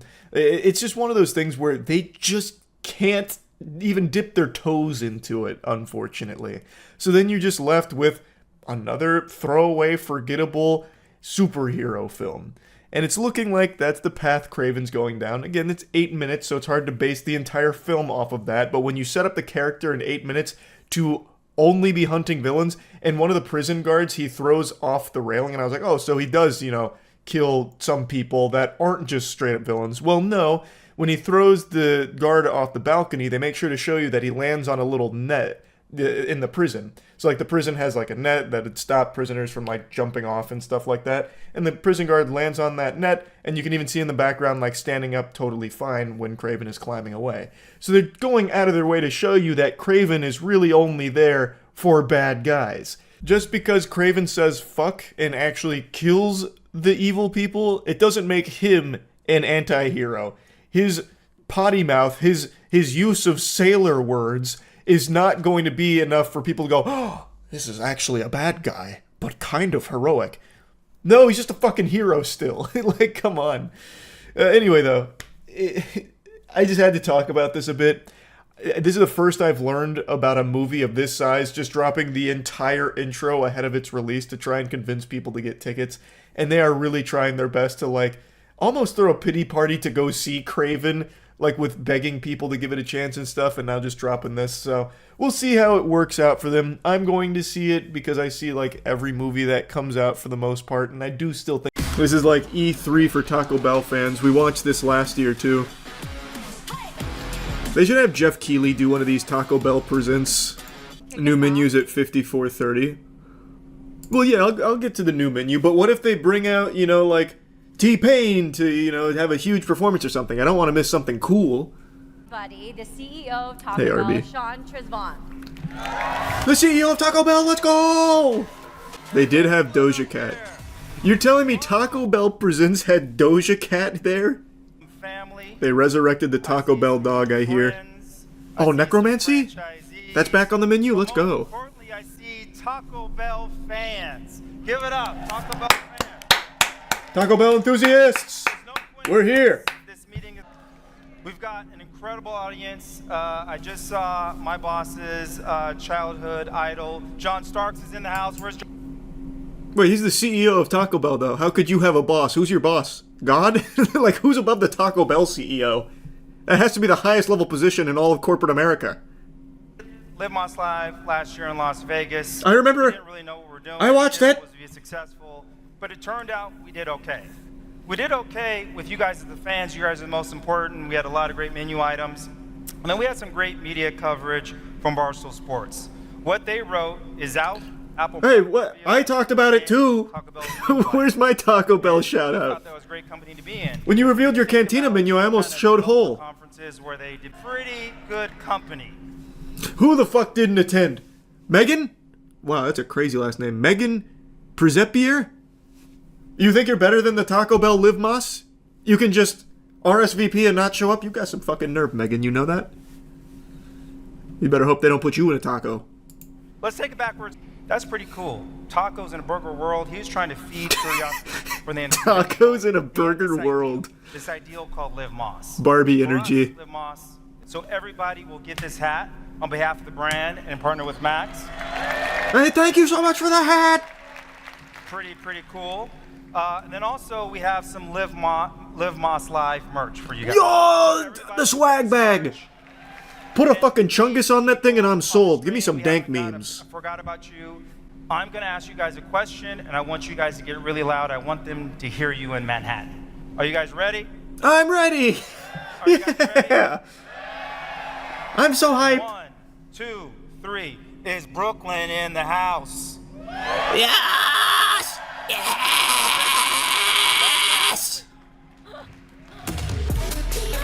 Did they hear us? Oh my gosh, Ann Arbor in the house. No, Ann Arbor. Boo. Okay. We're not here. Well, I grew up there and my love affair with Brooklyn Taco only. Bell was actually I remember. All right. I'll skip to the fucking experimental menu. Fine. We don't have to watch the whole thing. Holy shit, it's the Taco Bell kitchen. They even have the spectators. Good God. We get to see how the sausage is made. No, I'm not ready. The pearly gates. Taco Bell's chief food. You guys had absolutely no chill. Who remembers this guy? I can't see him. Yeah, so... Who is it? Guys, this Oh, fuck, I remember that bastard. like we made a few pies. That dirty rat. He's supposed to be in jail. But you guys had bigger, maybe Thanksgiving? Like, this could be an awesome pie to bring to the family. Yeah? Or just celebrate Shrek 5 with that bitch. This time, since we That kinda fit know what perfectly we're in line doing, with I Shrek. definitely know what I need from you all. Let me be your marketing I need guy. your feedback. I want to know, since it's been on the menu, what if we took all that deliciousness that made it the icon that it is, Oh, don't touch and it. turned it into a bite-sized icon? No, it's not ready for that. A mini bite-sized salad. Yeah. I mean, that looks pretty good, I guess. Okay. Whatever. And we will put some salsa verde on it, some fresh lime. I don't know. I think that's a good idea. All right. Okay. How about? I'm a big bite-sized guy. I like bite-sized things. I mean, so cool that You we brought bite-sizeify shit and I'm happy. I mean, okay. So what if we took all the glory of the Mexican pizza, all those amazing tastes, And we threw it in the trash. and then we wrapped it into a flaky, crispy You made a pizza roll. Taco Bell, you have just made a pizza roll. Get ready for the lawsuit. empanada. Yeah? No, it's a pizza. You can call it what you want. It's a pizza I roll. mean, it needs a dip. Totino's gonna be on that ass. You gotta dip that into the beautiful. So I want to talk a little bit about fire sauce. Any fire sauce fans? Boo! I don't like capsaicin. Boo! Take it off the menu. We've been thinking, what if we took the sauce? Things that are and hot we make me turned it upset. into a seasoning, and then we're gonna grow our own purple pepper and create the purple chili sauce. It is spicy. Don't care. You said spicy. I'm out. It's got an aji panca, You lost me. habanero, It's got ghost pepper. You're saying words I don't Do even not know. be fooled by this. This is. Come on up. Woo! Come on, girl. Huh? That's what I'm saying. Let me make a potato pancake for this restaurant. This girl is so talented. Watch the stock price soar. From I Love Micheladas to her James Beard award-winning restaurant, Galagetza in Los Angeles. Nah, I don't need the whole lore breakdown. I just want to see the new menu. Is it really 40 more minutes of the new menu? Or do they take like little detours? I can't quite tell. Winner, Taylor Frankie. What'd she win? A scholarship? You ate the most Crunchwrap Supremes in 5 minutes? Full ride scholarship to Harvard? Okay, this might. Oh, menu hack of the year. That was a competitive category. I would have won the Burger King one if they did that. If they had the budget for it. My fucking pink bismuth burger went crazy. All except you, Taylor. Yeah, we're in a fight right now. Okay, so I thought she was gonna do like a full performance. She cut a little promo for him. Not as cool. Where we're gonna reveal. They just bought her cameo. Take a breath. It's gonna be okay. Yeah. All of our try one of the Lux Craving boxes. Now, where are my Cantina chicken people? I'm right here. I'm right here. That's a good menu. Cantina chicken people. It's me. You're talking to me. Last year, what do you want? The new Cantina chicken menu, and you guys absolutely loved it. But we thought that we need to turn up the heat a little bit. All right, well you fucked it. I'm no longer a Cantina fan. Why? That was my least favorite part. A little bit of a spicy side. No. It's a little bit more heat. So 4 days ago, we launched the new Caliente Cantina. Son of a bitch. That's my least favorite Spanish word. Caliente sauce made with red jalapeno. Damn it. Now, where's my girl? It's a bean burrito. I like to add extra sauce on mine, extra red sauce. How creative. I like to add extra onions, and I like to make that baby grilled. Because if you're not getting everything grilled at Taco Bell, you're not doing it right. Well, you really changed the game with that order. So I'm gonna ask somebody what their Taco Bell thing is. The fuck is that, man? Because you were gasping for air. Take a breath, girlfriend. What is your Taco Bell thing? Oh my gosh. I love to get a grilled cheese burrito. Industry plant. I like to swap out the rice. Okay. For some seasoned fries. Okay. And then I like to swap out the chipotle sauce for avocado ranch. Nope. And then add pico de gallo. And I like to call it the Cali Ash burrito. Okay, I Liar. tried half of that, but I love it. I love it. I love it. I love it. Okay, so They told you to say that. Ashley has a thing. Does anybody else want to shout out what their thing is? Who's brave? Beefy Crunch? It's called ordering just straight off the menu. So you know what? We're gonna make Ashley's. If you are a loyalty member, you get to go into the app and you get to name your thing, Paul. You get to name the Paul's Beefy Crunch Burrito. And here's the cool part about that. When people buy Ashley's thing or Paul's Oh my god, it's commission we're gonna based. try to hook you up with some rewards. Holy fucking affiliate link. Okay, get ready for fan style. We're dropping that later this summer. Now, Ashley. Wait, what is that? So I can make Charlie's thing on there. And if you like my thing, you can place the Taco Bell order and I'll get Taco Bell rewards. I mean, it's kind of cute, I guess. It's like, yeah, actual Fortnite codes. That's kind of, I mean, I guess that's kind of adorable, whatever. And the employees will spit in your food after you order it. Oh, true. Can you imagine, like, the bad blood? No, we don't serve Charlie's thing here. No, you can't order that. Only Billy Mitchell's thing is permissible at this Taco Bell. How about we put shredded beef inside a grilled cheese burrito? I heard some gas. Does that sound good? You can't. You're not allowed to do that. It violates the Geneva Convention. Did anybody try the street chalupas? Cheddar cheese. So we're bringing back the street chalupas in steak and Cantina chicken. That's pretty cool. They're not just going to be regular street chalupas. They're going to be toasted. Wait, what was that noise? Run that back. Enhance. What's on the outside of those little babies? Going to earbuds. That is toasted cheddar cheese. So we're bringing back the street chalupas in steak and Cantina chicken, but they're not just going to be regular street chalupas. They're going to be toasted. That's 100% a fart. Someone just ripped the wet one. That is so fitting for a Taco Bell Game Awards ceremony. That's beautiful. Excellent work, Taco Bell. How about we do a new sauce with the Taco Bell chicken nuggets? Is it? Oh, it's spicy. We're going to partner with our friends at Mike's Hot Honey, but we are going to make a Mike's Hot Honey Diablo sauce. Can you not? The chicken nuggets. What am I supposed to do with You know that? we should do crispy chicken strips? You know I can't eat spice, brother. You know that. How about we put those crispy chicken strips. It's really refreshing, a little messy, but you guys should try it. So that got us thinking. Do you guys think that we should do more drinks? I mean, do we? It's not really loud enough. Do we think we should do more drinks? I said yes, you need to fucking do it. Yes, yes, yes. What would Taco Bell look like? I wonder. Chad already spoiled it. They're doing a new Baja Blast. Actually hype. In Chula Vista and San Diego. But the question that I keep getting asked is, dude, where's the next one gonna be? You guys want to know? It's gonna be in Florida? In California. Tampa? We open one right here in Brooklyn. Man, I don't live there. Live, I present to you guys Live Moss Cafe #2. They put it inside of the conference hall. This is where it's permanently opened. Wow. Now, well, I don't really give a fuck. If you're in the house tonight, I don't go to voice crack. I don't go to cafes. Live Moss Cafe right there and try that back. You know what? I think we got a birthday in the house. Oh, can I get that one more time, please? Where are they? Where are they? Okay, maybe one more. We have to give them the Taco Bell spankings. The Crunch Wrap. Oh. Our beloved Crunch Wrap. The It was a ruse. hexagon of Taco Bell perfection. And how about we start that celebration right now? Okay? Go out to Taco Bell right now and try the new Crunch Wrap sliders. Steak and... Man, if you want to celebrate it right now, how about you put a fucking Crunch Wrap slider under my chair? What the fuck? If I was there, I'd be livid. I'd be doing big thumbs down right now. I wouldn't be doing any jazz hands. Come on. Can I have some help from everybody that's watching online too, please? Okay. Okay, here's my energy. Product number 1. What about the chili cheese burrito? Should we bring that back? All my Midwesterners over there cheering. We know that we like the chili cheese. You might want to calm down with that. What about the caramel apple empanada? Should we bring that back? Okay.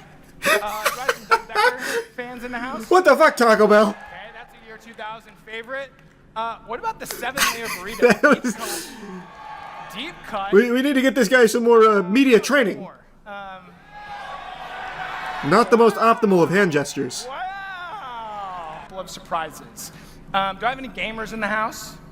Yeah! Do I have any fans of Tony Hawk's Pro Skater in the house? Yeah, that's me. What is your name, my friend? David.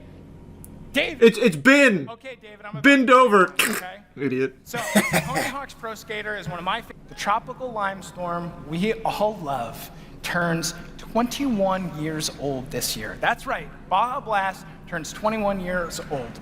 And no birthday is complete without a birthday Been around that cake. long? So, I just need a little bit of help. Can we all blow out the candles for Baja Blast, please? Okay. Okay, here we go. On 3. 1, 2, 3. I did it! I blew him out! Oh my god, I killed him. Baja Blast is 21. We think it should stay out a little bit later. So this year, we are launching Taco Bell's first ever new flavor of Baja Blast. Baja Blast Midnight.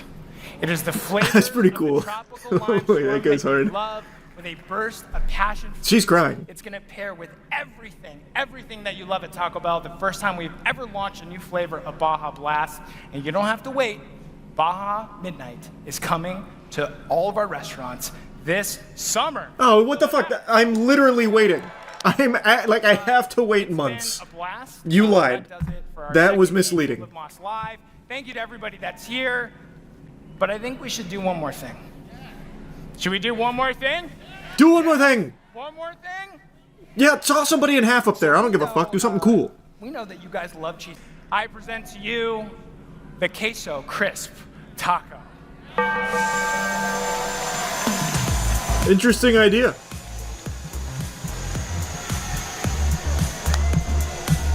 That actually could go ballistic.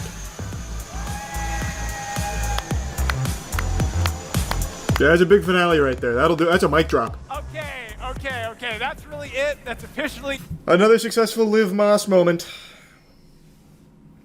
$500 billion. Does that number even mean anything to you? It is so astronomically high that it almost feels fake. It just sounds make-believe, like made-up doubloons.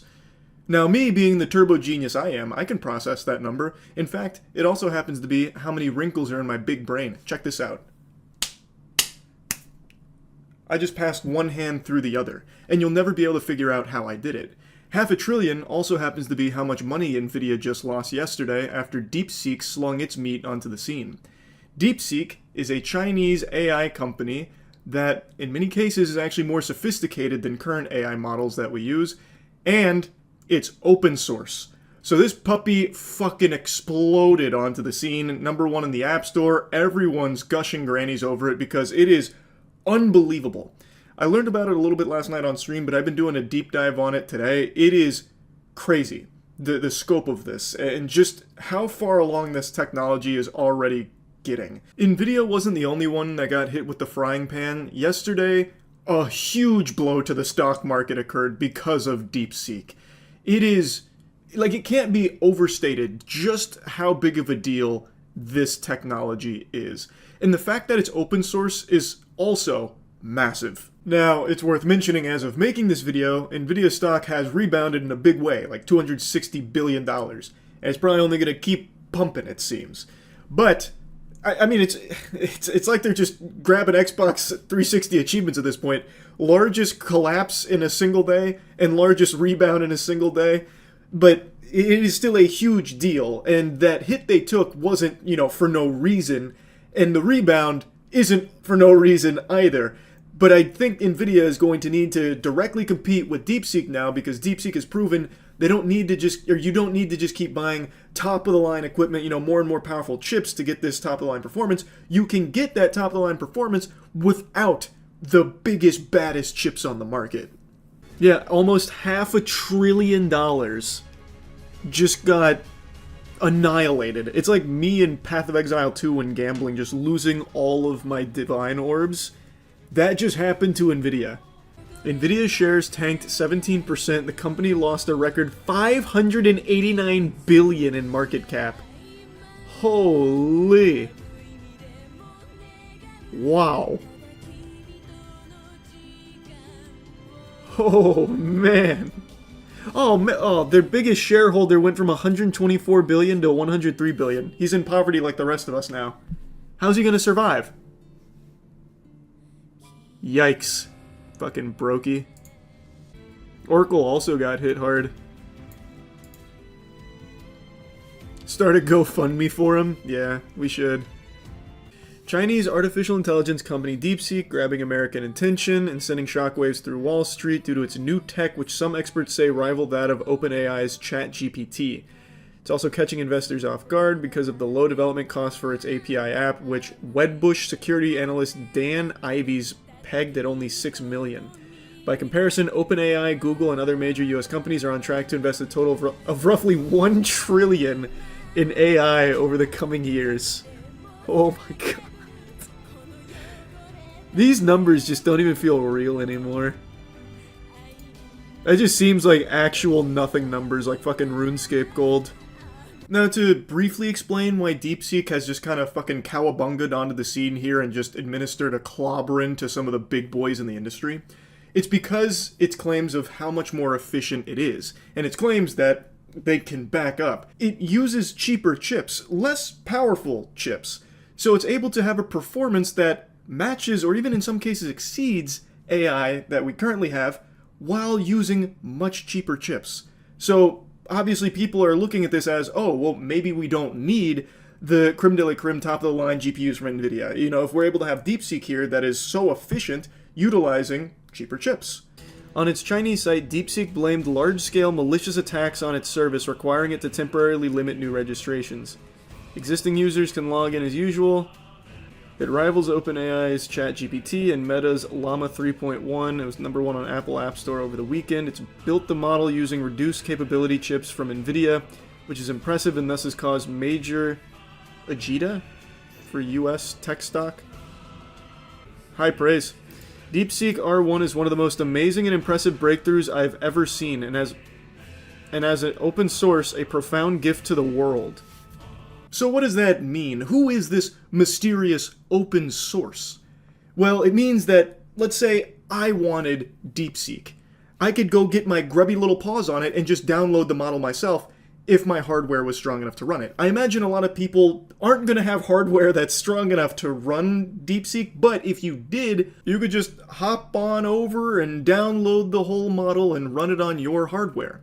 Now, as was mentioned in that article, they are claiming that there was a big cybersecurity attack on them, so they had to halt signups, but if you already had an account, you can still access DeepSeek. And from everything I've seen and read from those that do have access and have been using DeepSeek, it's very impressive. This isn't just a lot of phony baloney hype. It really is comparable to ChatGPT.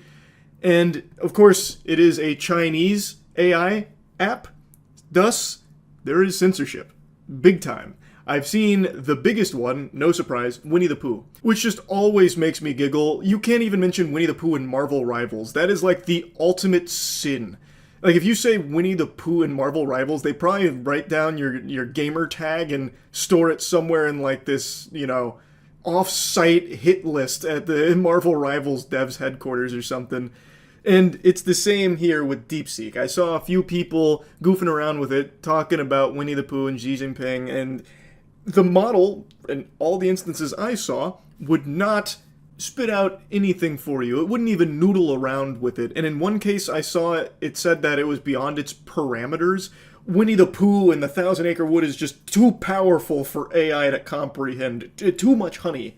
And in other cases I saw that it would talk about Winnie the Pooh, but if you tried to connect Winnie the Pooh to Xi Jinping, then it would apologize and say that it can't really get into that. It just, you know, slam on the brakes there. Were you holding any Nvidia? I am not in the stock market, so no. Though I might get into the stock market now just to buy Nvidia. Oh, Nvidia already had a statement. DeepSeek is an excellent AI advancement and a perfect example of test time scaling. DeepSeek's work illustrates how new models can be created using that technique, leveraging widely available models and compute that is fully export control compliant. Most groundbreaking thing about the AI is that it's cheaper to run, it can do the same things faster / as fast using less power and resources. That's the impressive part. Well, not only that, it being open source is big. You can run this AI on a toaster, it's game changing. You can download the large language model easily and use it privately on your computer. It no longer has insane power requirement. This whole thing is so fascinating to me. This is a company that has produced something for a handful of millions. From what I've read, it's like $6 million is what all up this has costs. And it is rivaling and even exceeding some of the other big boys on the block that cost billions. It's unbelievable, really. And I'm so curious to see how this continues to evolve. And the reason I harp on the open source so much is that I just always think that is such a step in the right direction to pushing industries, like the actual advancement of this kind of tech. Instead of like hoarding the Krabby Patty secret formula, the recipe or anything, by giving everyone access to it, especially when access to it is much easier because it's so much more efficient, more people can utilize it because they won't need such absurd computational power to use it. It's just, I'm just very curious to see where it goes, really. Yeah, I'll be keeping my eye on it. Yeah, the new Dwayne Wade statue I want to talk about. Many of you know this. Dwayne Wade is one of my favorite basketball players of all time. Allen Iverson is my number 1, but Dwayne Wade is in my top 5. And they revealed a statue today, which I'll show you the hype reveal of that. And it's already being compared to one of the great statues, up there with some of Michelangelo's best work. It was the Cristiano Ronaldo statue. It might even be the same sculptor. So this one was iconic for how dog shit it was. Here, I'll pull it over. So that was the Ronaldo statue that, when it was revealed, obviously went viral because of its goofy face.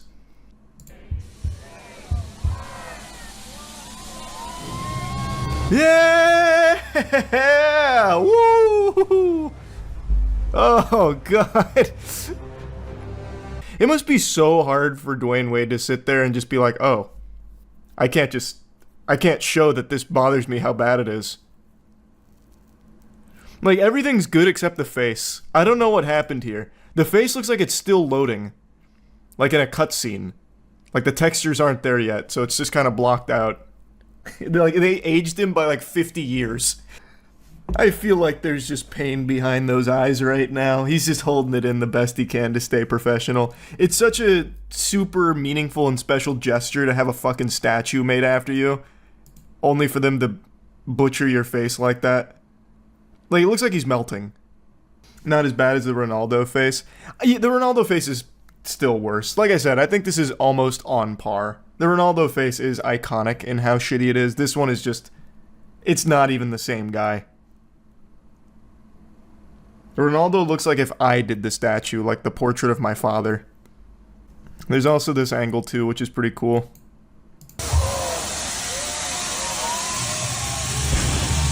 Woo! Yeah! He looks like he's in pain. Like he's about to transform or something. Looks like they did a 2K face scan of him. Looks like he was frozen in carbonite like Han Solo. Isn't the face like the most important part? Oh, absolutely is, yeah.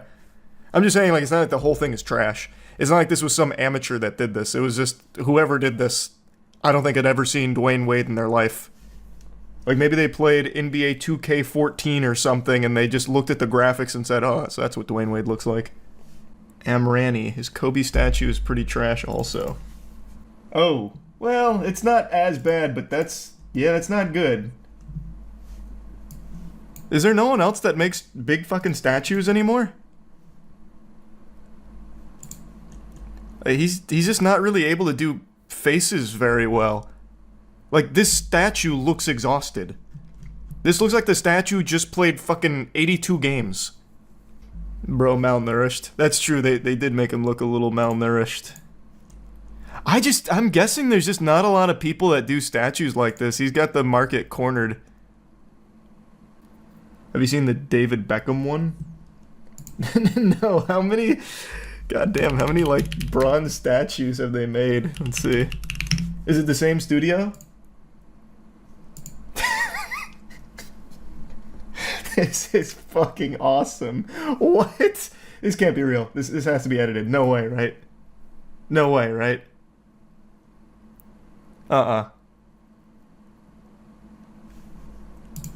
That's some Toe Jam and Earl shit right there. This was a prank James Corden did? This or this? Because these are two different ones. This one definitely has to be a prank. And I can't believe I just giggled at something James Corden might have had a hand in doing. Blast! The most infamous statue, Cristiano Ronaldo, right? Yep, that's still the most infamous for sure.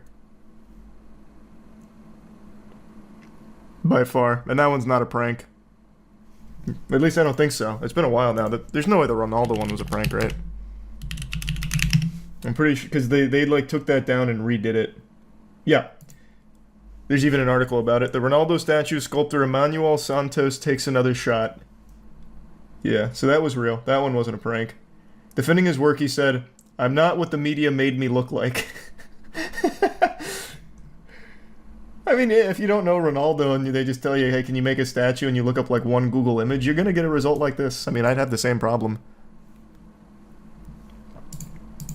Statue of Walter Johnson. In 2009, a bronze statue of Walter Johnson created by Omri Amrani was installed outside Nationals Park in Washington, D.C. Where's a picture? Holy. What is that? For a second here, I thought it was that pitch that hit a bird and blew it to pieces, but that wasn't Walter Johnson that threw that pitch. That was Randy Johnson, I think. Right? Is that what... Is this the bird getting obliterated by the pitch? No, it can't. Oh, I see. It's his arm moving through a pitch. I see. Now, from this angle, now it all makes sense. And then his leg is being deatomized. I guess it was, like, really hot, so it started to... I don't know, get, like, trapped to the floor somehow. It's kind of cool. I mean, it's pretty abstract. I definitely thought that was a little wiener there in this in this image. I don't know what that is. I think they just probably would have been better off not getting super wacky with it, with the after image of his arm. I also just now noticed his eyes. He looks so sad. He looks really sad. He didn't want to throw that pitch. This one's cool. Wait, no, this one's not bad at all. This one's like really pretty badass, actually. Look at this. This is probably the best one we've seen so far. That looks like a Magic the Gathering card. I also don't know who Andy Murray is. This one does look bad, though. I'm assuming the real Andy Murray is standing next to it in this picture. They made him look like one of the Queen's Guard from, like, the medieval times. He looks like Bilbo Baggins in leather armor. Who made this one? If this one turns out to be Amray again, I'm gonna fucking squeal. Why did they, like, 3x the size of his head? Artistic effect, I don't really know. They 3x'd everything on him. They set it to Wumbo. Like, look at his arms. It really does look like he's wearing samurai armor. Check out the first Witcher statue CD Projekt Red commissioned and did not use because it was so bad. Statue of Geralt commissioned by CD Projekt Red in 06. Holy. That's definitely a cursed item right there. That's some Annabelle shit. Looks like Tommy Wiseau. Kinda. A little bit. Kate Moss and Brittany are so bad. I'll check it out.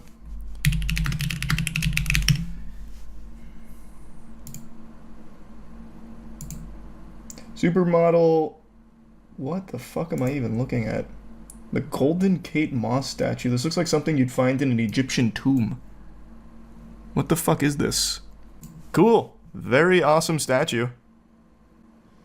I don't get it. Why is she a pretzel in that statue? Maybe a contortionist or something? I don't think this is real. This, I can't tell. I don't even think I could pull it up on stream. She's got her boobies out. Alright, why would that be the Britney... Whoa. Definitely didn't expect Rooster Teeth to be back on the menu. I'm sure many of you remember when it shut down not that long ago. Rooster Teeth used to be a juggernaut on the internet with Red vs. Blue, Achievement Hunter, Let's Plays. They were at the forefront of content online. But over the course of many years of being at the top, people started to lose interest, and it felt like Rooster Teeth kind of spread themselves thin. They had like 60 different podcasts and 30 different channels, like really random channels sometimes too, like, you know, Chef Guilford's Kitchen Crazies. I'm whipping up wacky recipes this week, and somehow it's affiliated with Rooster Teeth with like 400 subscribers. So Rooster Teeth, over time, just started to have people stop watching. And it was like this nosebleed that just never stopped. So they started bleeding out, they were losing tons of money, and most people could see the writing on the walls that Rooster Teeth wasn't going to be around much longer. And then in March of last year, it formally shut down. That is until today, when out of nowhere, like a boner in the night, Bernie Burns, one of the co-founders of Rooster Teeth, acquired it again. Now, for those that don't remember, he actually sold Rooster Teeth back in 2014 for a bag. Bernie, he made off like Scrooge McDuck with Rooster Teeth, sold it at its peak, and now in 2025 must have acquired this for pennies on the dollar, because right now the name carries about as much weight as Blockbuster. It doesn't really have anything. It still has the YouTube channel, the main YouTube channel with millions of subs, but those aren't active subscribers, and the channel has been in the gutter for years where people weren't really watching what got posted there. So it's not the most appealing channel to spend a ton of money on, and all of the property Rooster Teeth used to own, it doesn't have anymore. So he's not buying those things. The obvious one Rooster Teeth I'm confident still has the rights to fully is Red vs. Blue. But Red vs. Blue had an ending. So, I mean, of course, that doesn't mean shit anymore. Like, you can always just dust it off if you want. You could even pull a fucking Marvel and have the multiverse of Red vs. Blue if you wanted, but that never really goes over super well. So I don't know if that was, like, the main motivation here, because he wants Red vs. Blue back, because I don't exactly know what you do with the property now that it's ended. And all of the other active property Rooster Teeth used to have, well, they got sold. So they're owned by things that aren't Rooster Teeth. And some of the talent Rooster Teeth used to have acquired their own shows independently of Rooster Teeth. So now they're all doing their own things, not with Rooster Teeth. So I don't even know what he's buying other than the name, which I think is cool. I'm very excited to see what he does, but it's a really interesting purchase, and it's got me feeling like my boy George. I'm beyond curious what Bernie's going to do with Rooster Teeth now back in his paws. Maybe this is something he did just because he's got tons of money and the brand obviously means a lot to him, so maybe he just wanted to have it back and he doesn't have any like grand vision for it. Or maybe he's out there scheming with ways to bring Rooster Teeth back into the fold. Either way, I'm pretty excited about it. I think it's very cool that Rooster Teeth in some capacity is alive again. Yes, it kind of went out with a bit of a whimper, but you cannot downplay just how impactful Rooster Teeth was on the internet as a whole in its early formative years with video content. Now, Rooster Teeth put out this press release saying, Rooster Teeth to find new home with brand's original creator Bernie Burns at Box Canyon Productions. 9 months ago, Rooster Teeth announced that it would shut its doors after 21 years of creating content. Today, the Rooster Teeth brand and much of its remaining assets have been acquired by founder Bernie Burns and his independent company, Box Canyon Productions. So that statement that he now acquired the remaining Rooster Teeth assets, I don't know what the fuck that's referring to, because, again, most of the active assets in its death throes were sold. So, Ruby, for example, their flagship animation, that's owned by Viz Media. There's no way Bernie has now got Ruby back. It's not like that would be bundled in with this Rooster Teeth purchase. That's entirely in Viz's toy box now. And it's not like he got a lot of the shows back, because those shows, they were personality-driven shows, and the personalities behind it have now all gone independent and do their own productions. And all of them have voiced how much they prefer working in these like small teams together without like the puppet masters overhead, pulling at the strings. So I don't think he gets those shows back and the talent comes with it or anything. So I don't know what assets he got with Rooster Teeth other than Red vs. Blue. That's the only one popping into my noodle right now, but I'm sure I'm overlooking a couple. My guess would be, this is just a hunch, a tickle in the old sack that tells me that Bernie's plan with Rooster Teeth is to literally build it from scratch again. That's what I think. Because the end of Rooster Teeth was pretty catastrophic. And I have to imagine Bernie noticed that. Like, I have to imagine Bernie knows why Rooster Teeth was failing, from all the bloat, spreading thin, crunch, and like, for every one successful show Rooster Teeth had, they had 10 super stinkers go right down the shitter. So I personally feel like Bernie is looking to try and bring back the magic of Rooster Teeth, what it was when he still owned it, where it was creative and focusing on like actually good productions, as opposed to just focusing on expanding as many productions as they could possibly get their grubby little paws in. Again, I'm just spitballing. I'm just taking a guess. We don't exactly know what Bernie's, master plan is with Rooster Teeth, the 5D chess moves he's going to make with it, but I really don't think his primary motivator for purchasing Rooster Teeth again was to try and grab some of the remaining assets, whatever those may be, whatever that is in the fucking post-apocalyptic Fallout universe that is the Rooster Teeth empire in shambles. So I'm thinking he just wants to go from square one again, build it, and then not make the same mistakes that it fell victim to when he sold it. Again, just a guess, and usually my predictions are wrong, so definitely take it with a grain of salt. Anyway, back to the press release. To finish it off, they just give a general overview here of the timeline. Bernie Burns, founder of the online media outlet Rooster Teeth, has officially acquired the beloved entertainment brand. This milestone marks a new chapter for Rooster Teeth as it returns to the hands of its original creator as part of his company Box Canyon Productions. Under Burns' leadership, the historic brand plans to renew its focus on innovation, community engagement, and the spirit of creativity that first defined its success. Burns started Rooster Teeth in 2003 with the breakout success of Red vs. Blue, the longest-running web series in history.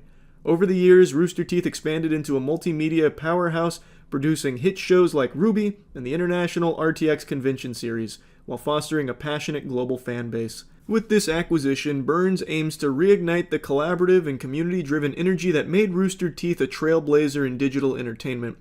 I am excited at the challenge of bringing Rooster Teeth back to its roots, said Burns. The heart of this brand has always been its fans, and I look forward to writing a new chapter together. As an early pioneer of online video content, Rooster Teeth set the standard for how fan-first entertainment could thrive in the digital age. With Burns back at the helm, fans can anticipate a renewed dedication to Rooster Teeth's original mission to entertain, inspire, and connect. Along with the acquisition, Box Canyon announced a new development slate of productions for 2025, including renewed production of some of the platform's classic shows, a new original audio adventure again, and an untitled reimagining of Burns' first film, The Schedule. It definitely does sound like there's big plans in the works here for Rooster Teeth. Again, I don't know what classic shows he now has under his belt to work with, but excited to see what the roadmap looks like for Rooster Teeth going forward. They did also post a little hype video, letting us all know that it's under new management.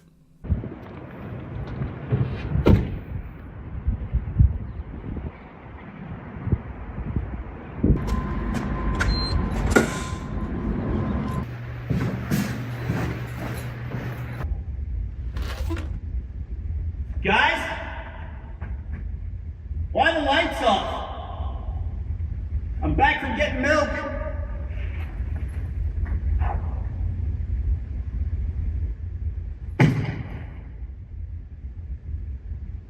What the hell happened? You know, the more I sit here and think about it, I think there's also a very real chance with Bernie at the head of Rooster Teeth again, that he's able to get a lot of the talent that went to do their own things back, at least to a certain extent, to Rooster Teeth. So maybe he'd be able to get, like, the original gang back together for, you know, the next go-around at the rodeo. I think that's also something that's probably not off the table, because I imagine Rooster Teeth is a very sentimental brand to a lot of people. And I think, you know, someone like Jeff might be open to the idea with Rooster Teeth under Bernie to come back and at least do content with it and engage with it in some capacity, and I'm sure there's others that would as well. So maybe that's also something that's part of the strategy going forward.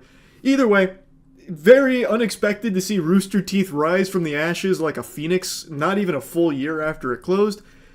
Recently learned about this guy called the Silver Lake Spankologist, and I can't tell if it's real. It's a 70-year-old doctor who spanks people to cure them. There's a video on YouTube. It's safe.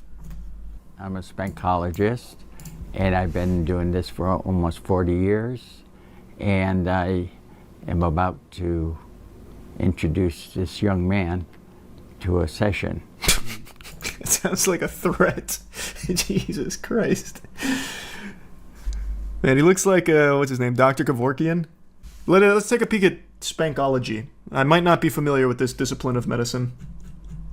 Neurospankology, the neuroscience of spanking. Here's something from 7 years ago from BuzzFeed called We Tried Spank Therapy. So this looks like a real thing.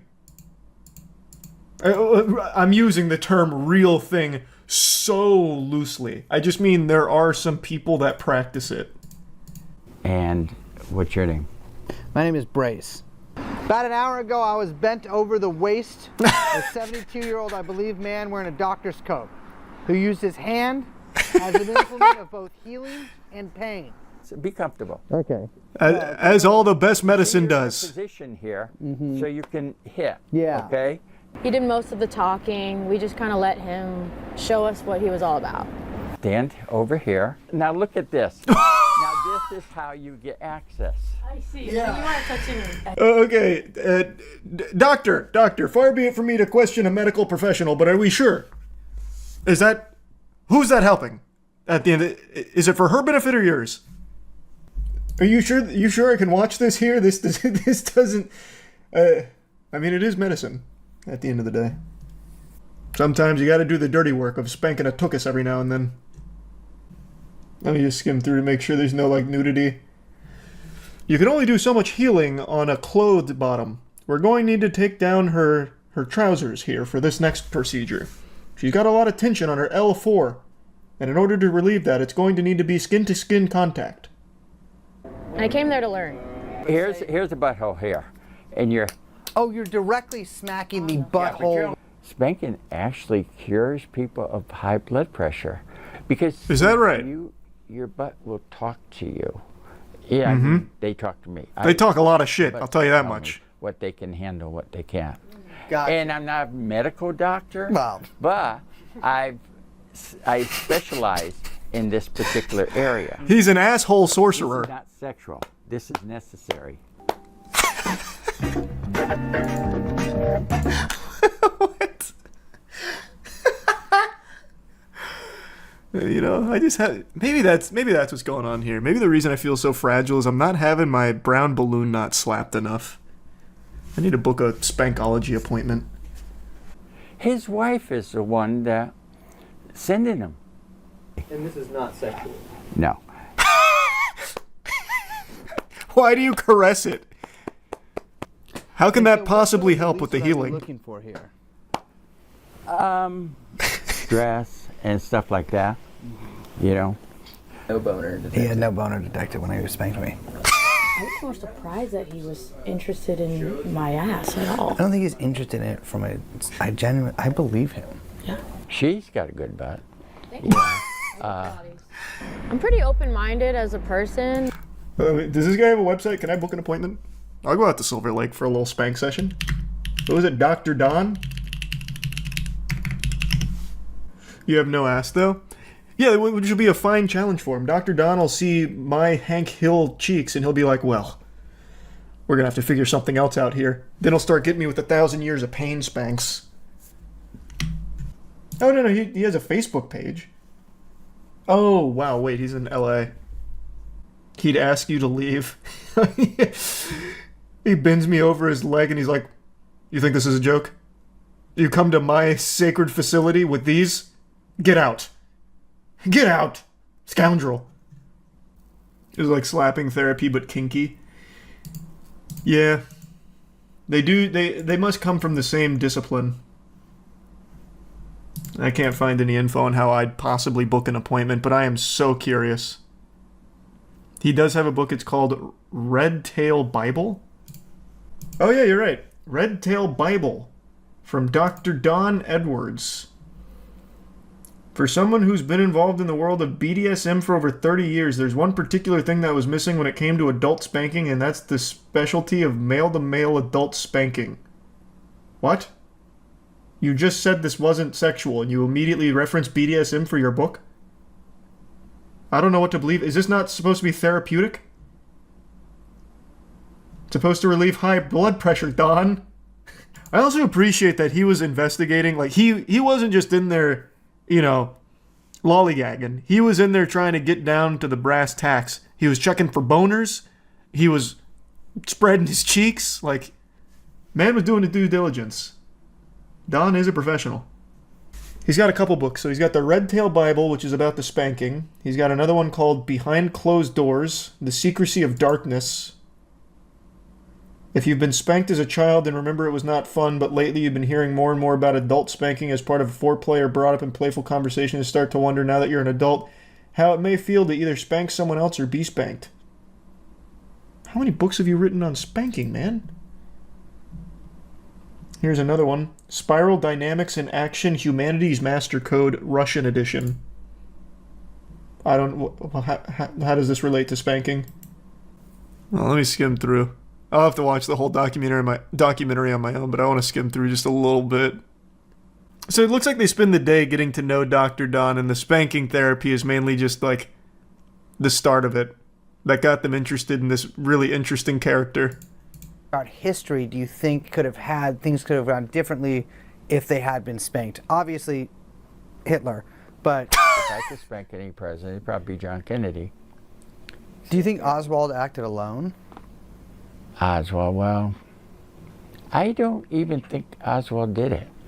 Okay, let's talk about this. Well, it went straight in.